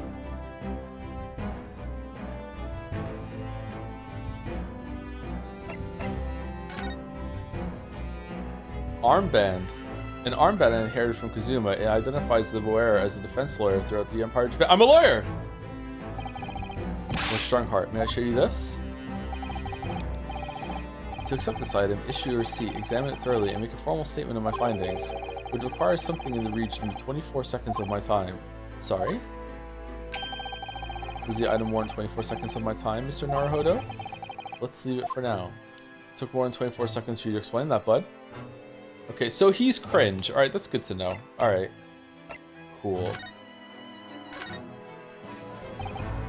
So, what are your impressions of our capital so far? How do you like London? Oh, help. I've been so nervous ever since I got here that I can't remember a single thing about the city. It's simply splendid, isn't it, Mr. Naruhodo? Oh? We had a wonderful view of some of London's streets in the carriage on the way here from the station. Everything is so impressive and grand. I must say, I'm almost lost for words. Huh, Naruhodo is lost for words. I'm glad to hear you like it. The city boasts tramways, piped water, and gas, even cables supplying electricity. We spearhead every revolutionary new technology in the world. Every visitor to London is astounded. Oh yes, astounded is the word. Thanks for saving me there, Suzato-san. And everyone seems so jolly and full of vigor. Yeah, that's the drugs. Yes, there's much excitement about the upcoming great exhibition we will be hosting here in London. Great exhibition? Cultural and technological achievements from around the globe are to be exhibited here in our great city. It will be the greatest spectacle of its kind in history and will make Paris's World Fair look like a toy shop. Yeah, fuck the French, yes! Gosh, I can hardly imagine how magnificent it's going to be. Great Britain's capital city is nothing but magnificent. London is the center of the modern world. If you do say so yourself. The sun will never set on our great empire. Brexit means Brexit. Perhaps it is a fate that in these progressive times we welcome visitors to the land of the rising sun.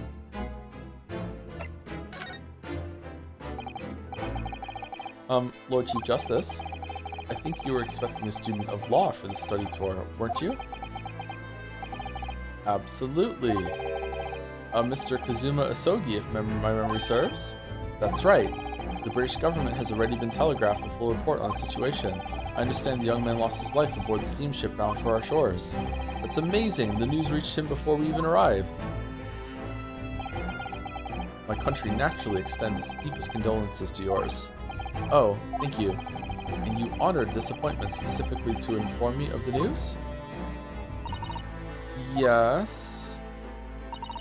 We are here in the capacity of envoys for Japan to report the sad news in person. They tell me you Japanese are people of protocol and courtesy, and I see that it's true. And it is with some regret that I must inform you that we are not. That the death of the young lawyer means the study tour arrangement can no longer proceed. If you would just hear us out, Lord Strongheart. Oh, what do you have to say, madam? It's about the study tour. Mr. Naruhodo here would like to make a proposal. Would he now? Well, Mr. Naruhodo, this is it then. The moment of truth. Continuing the study tour. The thing is, Lord Justice, Lord Strongheart, I was wondering if perhaps you would consider allowing the study tour to go ahead. Don't misunderstand me. Britain would ideally like to see the tour go ahead, but without a lawyer from your country, there's nothing to be done. Well, in that case, what if there was someone else? Another lawyer from Japan, I mean. Well, in order to make sure you're a lawyer, we're gonna have to put you through a test. Alright, pop quiz. The opposition just said something you disagree with, but you don't know how to counter it. What do? Objection! Alright, and then what? And then you stall for time while you make up some bullshit to counter their bullshit. My god, he's good. He knows how to do it. Who is the stupidest person in the room at all times? The judge! Yeah, that's correct. Damn, another one.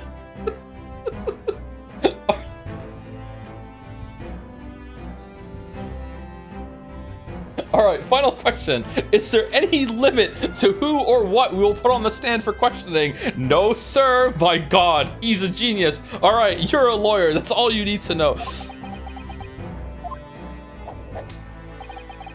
Is there something I don't know? Only a single lawyer was invited to Great Britain from your country. And that was Mr. Asogi, but at least that is what we've been led to understand. Well, the thing is, this really isn't going well at all. I just can't seem to find the right words to say this to this man. Mr. Naruhodo could ruin things here if I'm not careful. What am I going to say? I'm almost a lawyer. Almost a lawyer means you're not. If there is someone else here from Japan who could be described as a lawyer, it's me? What do you mean? Actually, there's no one. It's only been 40 days since Kazuma died, and yes, I've studied as hard as I possibly could. But can I really stand before this terrifying man and claim that I can do the job? Sorry, I don't know what I was thinking. Of course, only one lawyer. Ugh. But I'm not sure I can stand before this terrifying woman and claim that I can't. I'll end up upside down on the floor if I do that.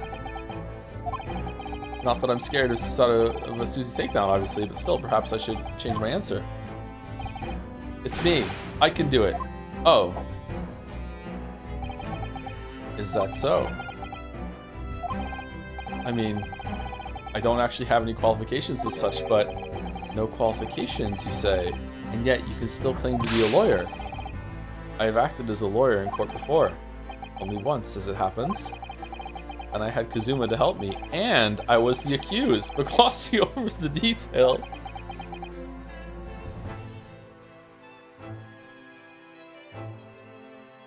Pop quiz hotshot, you are 9 hours into the 12-hour session in the courtroom, and you have been dealt the 17th devastating blow to your case that seems like you can't do anything to win. What do? Oh, I dig down and find the power of belief in my client and fucking vibe and aura in front of the whole entire courtroom and say that I'm just gonna win, Lamayo. My god. Alright, you know what? Here, have the badge. I've been spending every spare moment on the journey here to Great Britain studying. I've learned all about British law and court proceedings while I was on board the SS Buria. The voyage from Japan is in 50 days, I believe. Not what you might call a full education. To become a qualified lawyer here in Britain, not only do you need a university degree in law, you must also complete several years of training. I realize it's far too short a period of time. But I can't just go back to Japan. Kazuma, Mr. Asogi's journey had only just begun. Coming here on this study tour was all he thought about. I have to carry on and do everything that he planned to do. I know it must sound like I have an overly inflated opinion of myself, but I would do anything to prove that I have what it takes. Any test you care to set me. Just one chance, that's all I'm asking for. Please. 31 seconds. Sorry? Your opening statement there, Mr. Naruhodo, it was 31 seconds long.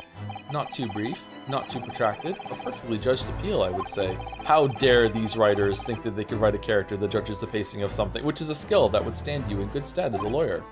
Oh, thanks. So, you're willing to put those words to trial, are you? Well, I'm all for entertainment. Huh? Well, let me ask you one thing first, sir. Yes? You say you intend to do everything Mr. Sogi planned to do. Are you firmly set on that path? Well, yes, that's my intention. I see. Am I imagining things? Or did his expression just alter a fraction there all of a sudden? Very well. You have your wish. I'll give you a chance. A test to become a especially certified lawyer. Whether you pass or fail is entirely down to you. Now, go to the nearest hotel and just sit there until someone fucking dies, and you could just represent the next case, and let's just see. Trial by fire, motherfucker. Literally, we're gonna set it on fire. There's gonna be pyrotechnics in the background of this one. Let's just see what happens. And whoever gets you as a lawyer, well, they're just either they're lucky or they're fucked. Who gives a shit? Really? Yay! So, what form will the test take exactly? Tell me, Mr. Naruhodo, what do you consider the role of a lawyer to be? Well, defending people, of course. What about prosecution? Well said. So, let's have you defend someone. Huh? Your timing is perfect, in fact. There's an apt trial about to begin later today? No advocate has been appointed for the defenses yet, so this will be welcome news. Straight away? If you manage to secure a verdict of not guilty, you'll have passed my test. But what if he is guilty? What could be simpler? How do I get myself into these situations? Well, could I ask? What sort of trial is it, Lord Strongheart? Yes, good question. I remember. It's a murder trial.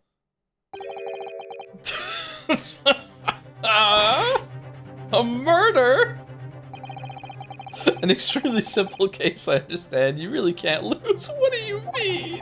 That's easy to say, but I should mention, just in case. If the defendant is found guilty, he will, of course, be sentenced to...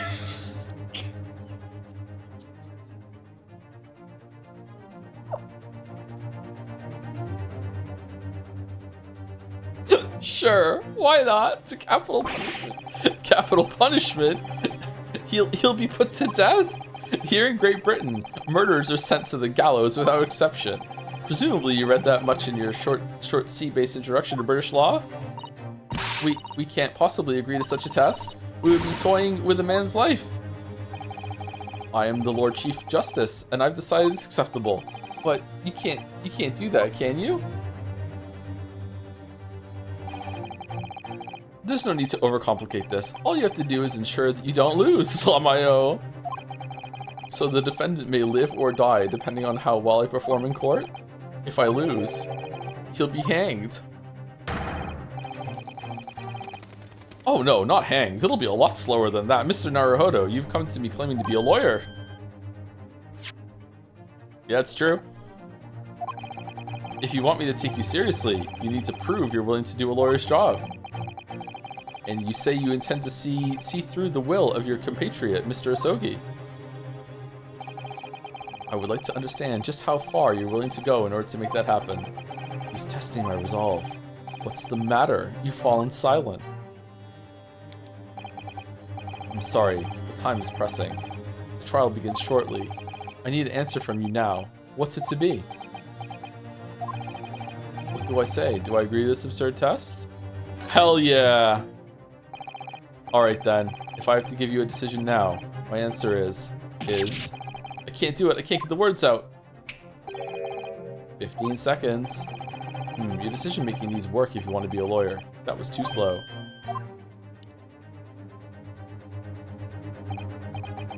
So, it's as I suspected, is it? Sorry. You have noble intentions, but lack the resolve to see them through. The test is cancelled. Thank you for stopping by. Go and acquire your ticket for passage back to the east tomorrow. This conversation is over. Objection! Yes, Lord Strongheart. Thank you for offering me a chance. Mr. Naruhodo. I'm sorry, Miss Susie, but what could I do? It's alright, I understand. You do? It's not an easy decision to choose whether to defend a man in these circumstances, but resolve has absolutely nothing to do with it. What are you trying to say, madam? I think what Miss Susie means is that no matter how badly I like to be recognized as a lawyer and stay here in Great Britain, to risk another man's life by treating his one and only chance at a trial so trivially would be utterly unforgivable, and I feel exactly the same way. Huh. You know what? This was the test and you passed. Be a lawyer. Yay! Now go defend this guy. He's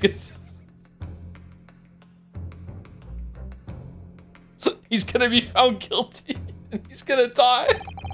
I'm sure the defendant won't see this trial as a test, as some kind of experiment. A lawyer may fight for his clients in court day after day, but for each one of those clients, the particular day they stand in the dock may be the only chance they have to fight to prove their innocence. No, I was wrong. I'm not qualified to do that job yet. I'm sorry for wasting your precious time, Lord Chief Justice.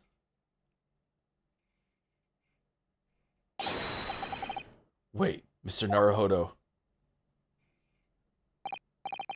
Oh, was there something else?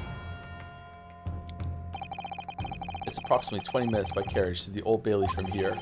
If you leave immediately, you should still be there in time. But I just said that I was quite serious in what I told you. The defendant in this case has literally no one to advocate for him. What? At this point, he can't hope to find someone to represent him. The trial will begin without a defense. And if that happens, there's only one possible outcome. You will receive the most severe sentence the judge can pass. Oh, phew, we were almost in a moral quandary there. Oh, phew. All right, absolved of losing because like he was gonna die anyway. So this, oh, phew. It was almost an interesting fucking scenario that we were in. He will receive the most severe sentence the judge can pass down. But that's awful. But that is the truth. Why does it have to be like this? There's this shortage of fucking lawyers. They keep dying on cruises. Please don't expect an answer to every question. The cold, hard truth of the matter is that there is only one person now with a chance to save this man from a very miserable end. And that is you.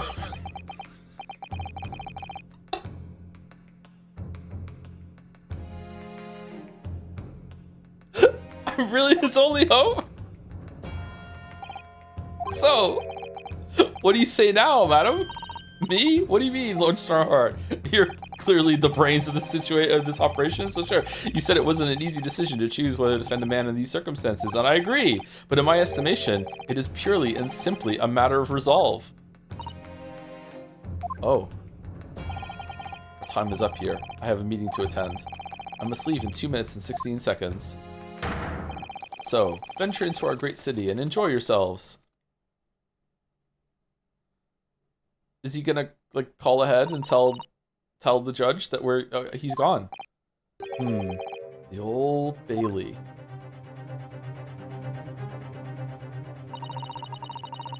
If we're going to do this, Mr. Naruhodo, we must leave at once.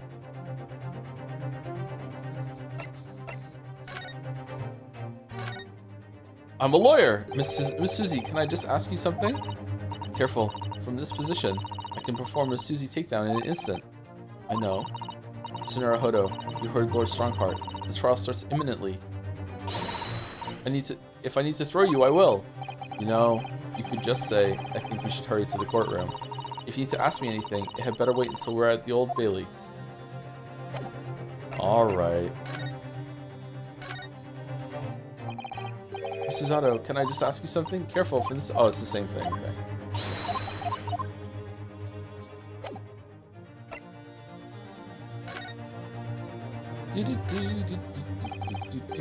Oh, for fuck's...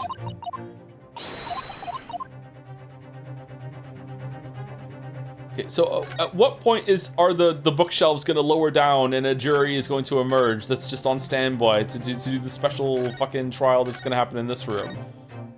Look at this.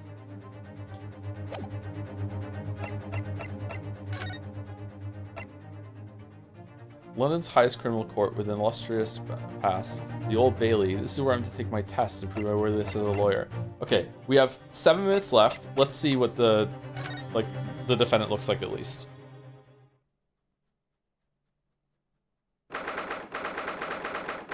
Of February, 9:45 a.m. The Old Bailey defendant's antechamber. This place looks familiar.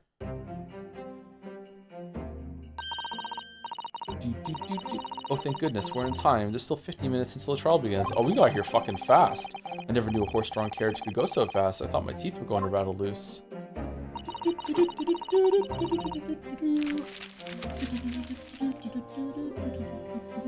Thank you to Art 1029384756 for the new sub. Thank you very much. 22 minutes ago. Sorry I didn't sit it now. We were in the middle of a laughing fit about the ridiculousness of that scene. It was really good though. Very entertaining. Thank you, Sir Kekek, for the 11 months with Back for Peak. No, that was Saturday. Can't wait to hear your thoughts, both positive and negative. Also, Rose Gun Days is pretty good. Oh yeah, I heard that was the part that was translated and was out. Yeah. So far the game has been really well presented and it's quite well written in terms of the dialogue and most of the flow.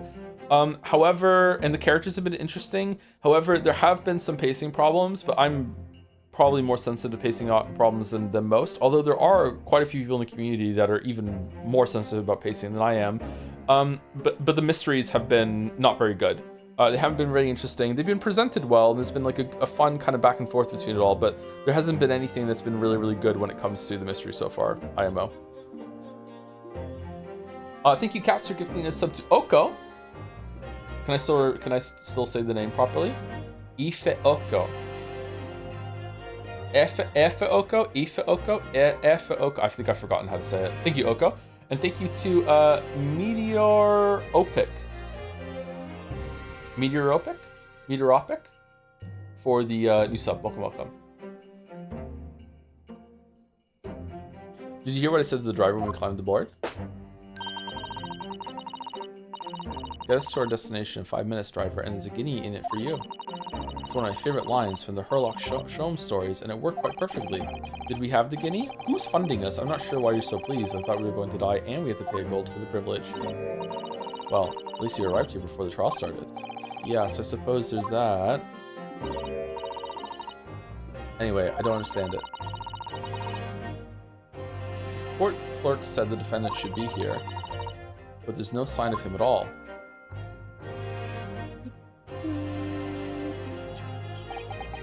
Oh, who's the prosecutor gonna be? Oh, I'm so interested.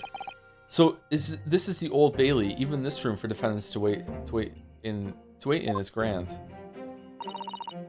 Are you alright, Mr. Naruhodo? I'm feeling tense, that's all. This place gives me the same sense of foreboding that I remember from the Supreme Court in Japan. Is it gonna be the wine-sipping guy? Is it gonna be Herlock? It's not gonna be Herlock. Is it gonna be a new character? An oppressive air, almost as if the building itself is going to crush whoever is about to be sentenced. It feels like only yesterday that I was the one about to be crushed. Is it Edgeworth's ancestor? Yes, whoever the man you're to defend is, I imagine he's feeling very alone at this moment. Top of the morning to you, madam, sir. What are you doing following me here? Things are fair desperate, are they? Sorry? Would you look at those expressionless faces from the east, are yous? Yeah, we're from Japan, yes. Ah, Japan is it? Right, say no more. So, how much do yous need? No, we're just here because... No need to explain, fella. I've been there myself, so I have. No place to go, nothing to eat, barely a penny to your name, and all while in a strange faraway land. Well, actually, we haven't found a place to stay yet, no? Okay. Client or prosecutor? Who the fuck are you? Fucking pie or anus? What the fuck? It's grand, it's grand. Let me start by giving you 1,000 guineas. Say nothing now. 1,000 guineas? Please, Miss Susie, you don't have to shout. But 1,000 guineas is... We could get back to the fucking grand place in here 500 times. It'd be great. In 1,000 minutes. No. 2,500 minutes? How many trips? 500? I don't know. It's enough to build an entire mansion in the most prestigious area of Tokyo. Is it really? What?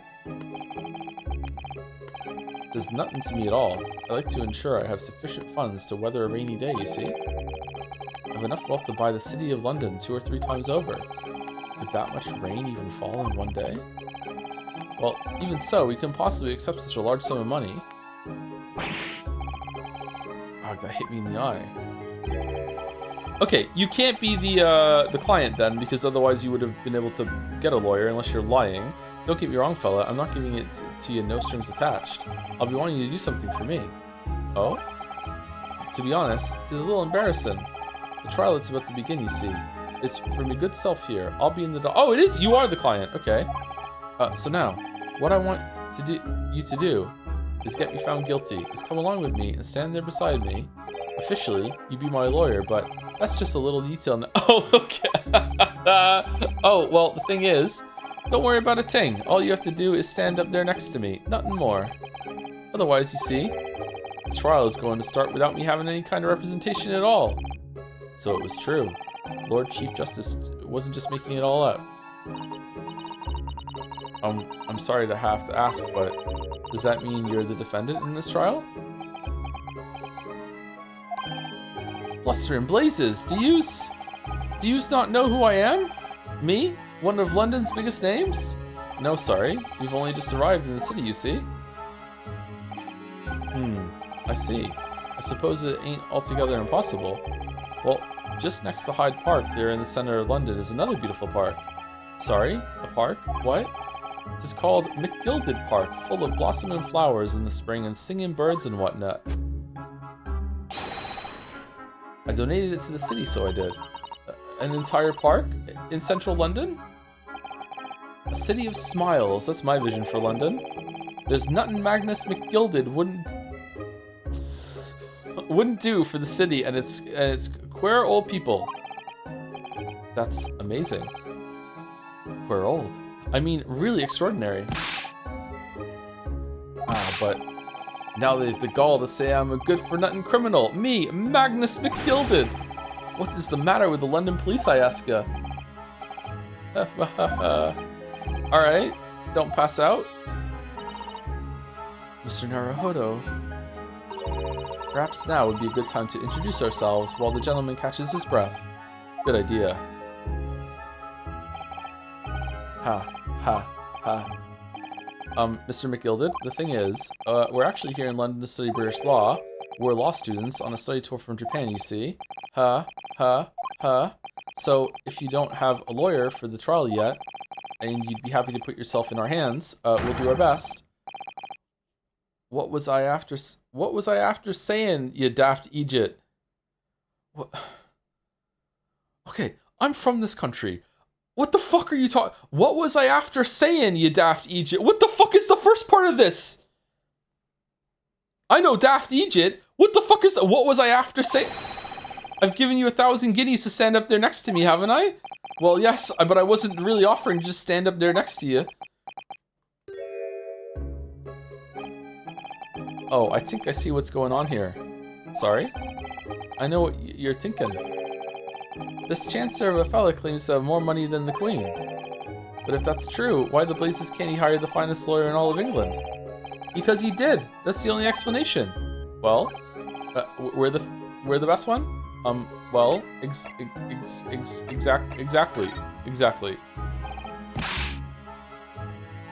Yes, exactly. What now? Well, like you said, if you have all that money but you don't have anyone to represent you in court, there's no other logical conclusion than that you're guilty of the charges.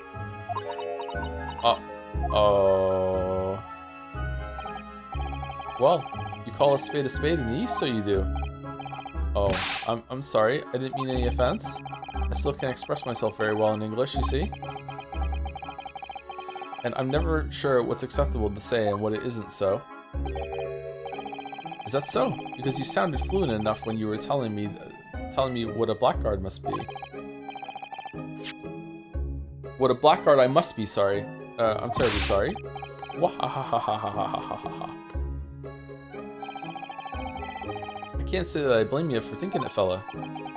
It is a little strange, to be honest. Why, you don't have a lawyer, I mean. That would be the fault of the Reaper. The Thinker, sorry. Did you just say Reaper? Aye. The Grim Reaper of the Bailey, Lord Barak von Zeeks. He's the prosecutor. Baron von Zeeks, the prosecutor, is the Grim Reaper? When Van Zeek stands for the prosecution, they call the accused his sacrificial lambs. And to this day, in every single trial in which he's been the prosecutor, the accused has been damned. What? So it's reached a desperate situation where there's no one willing to stand in defense against the fella at all. You could say he's a living legend of the Old Bailey. Goodness. Lord Barak van Zeeks? He must be an exceptionally talented prosecutor then. Talented isn't the word you're looking for, madam. It's cursed. Cursed? What on earth? The defendant is summoned, and his counsel! Please make your way into the courtroom. The trial is about to begin. His counsel? That would be me. Oh, 'tis time. Well then, fella, don't let me down. What? Well, I don't know anything about the case. You haven't told me what happened. It's fine. Until you showed your face here, I made up my mind, so I had. Sorry? I decided I'd have to defend myself in there. How would that have worked? My weep, you just did it like a month ago, but then you made an appearance, a student of law, wouldn't you know? 'Tis no accident, I can assure you of that. 'Tis fate. So don't get cold feet now, please.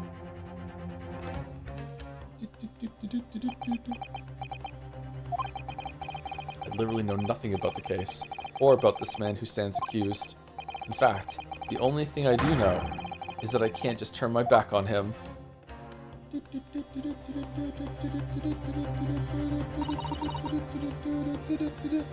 Mr. Naruhodo!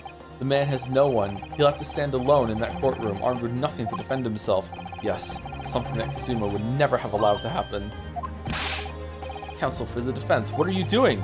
If you're late for the start of the trial, you will lose your right to stand. I'll be right there. It's happening then. My first trial in a British court. I hope you're watching over me, Kazuma. Oh, he is, more than you know, because I have no idea how I'm going to manage this.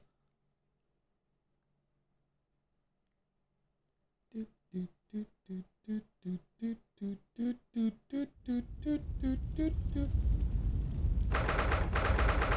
of February, 10 a.m. The Old Bailey courtroom. Can I save it?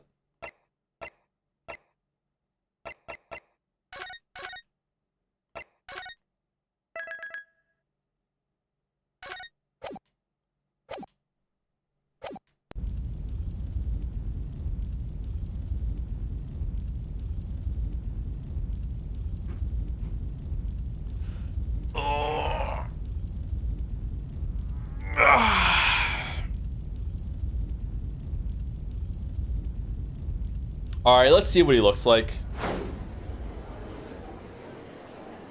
Wait, what? So this is the highest court in Great Britain, the Old Bailey. The centuries of history in this place is palpable, isn't it? It's so different to the Supreme Court in Japan. It feels both imposing and serene at the same time. The atmosphere almost makes the words... Okay, hold on. Is it gonna take a while to see? Because, like, if it's gonna take 20 minutes for him to show up...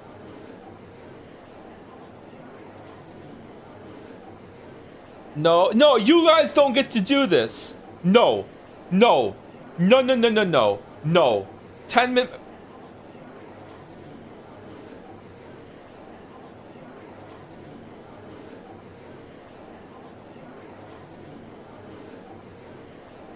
If I hold B right now to skip until he shows up, will it ruin the moment of him showing up? Yes? Well, that's the end of my story. We got to British court and then we had to call it. All right, who are we rating?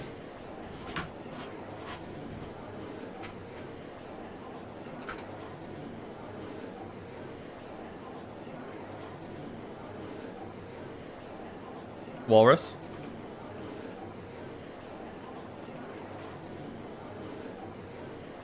Northern Line is still alive with this cruise.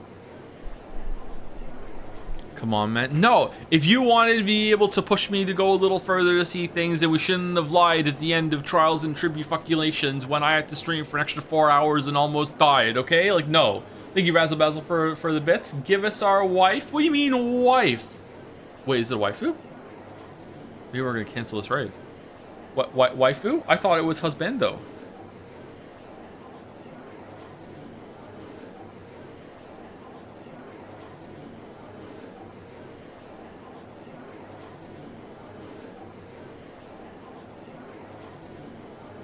He's a waifu? He's a waifu. He's a waifu. He's a waifu.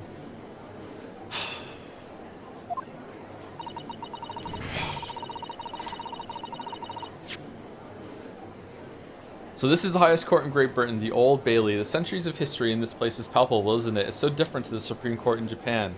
It feels both imposing and serene at the same time. The atmosphere almost makes the word redundant. May I say something, Mr. Naruhodo? Oh, yes, what? You're way out of your depth. You're kind of fucked. Your eyes look ready to pop out of your head again. I know, but I just can't help it.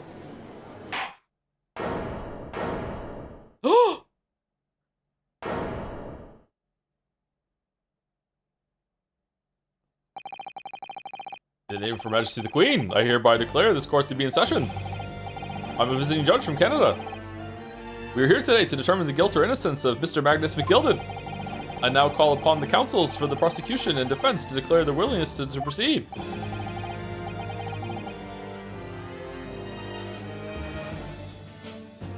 The prosecution is...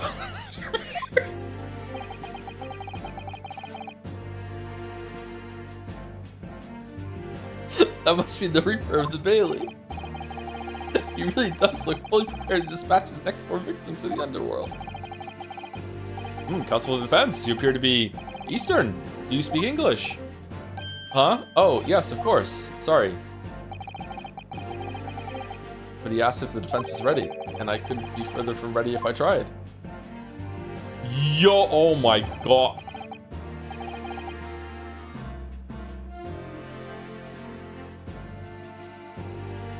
Damn. Holy, he is a waifu. Holy shit.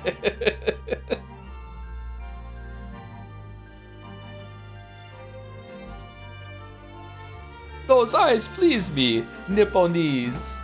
Oh, fuck. Okay, alright. Well, there you go. We saw him.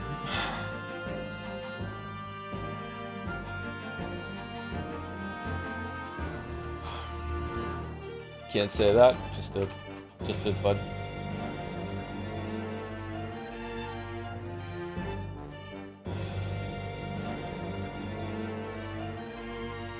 Sorry, this has been said before. Were you taking a break between Great Eastern 1, Great Eastern 2? Yeah, at least a week. Yeah, we'll play something else in between, yeah. Thank you for showing us our gay wife. You're welcome, Razzle Basil.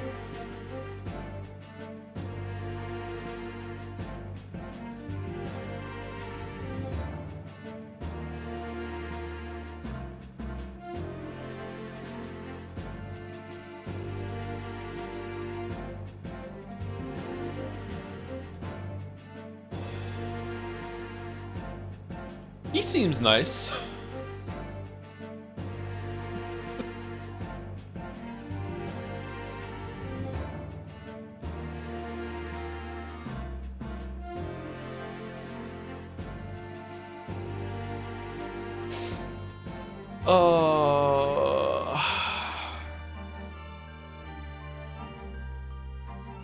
Is it like Von Karma meets Edgeworth combined together somehow? He seems to have like more of a nobility to him, but he definitely has the vampire flamboyantness thing going of Von Karma. Huh. Anyway, Ray's going through. See you for more of this tomorrow. We'll continue off of here. So look forward to it. See you later.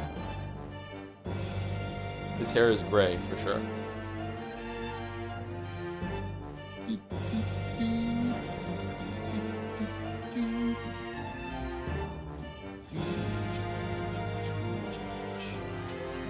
See you later, chat.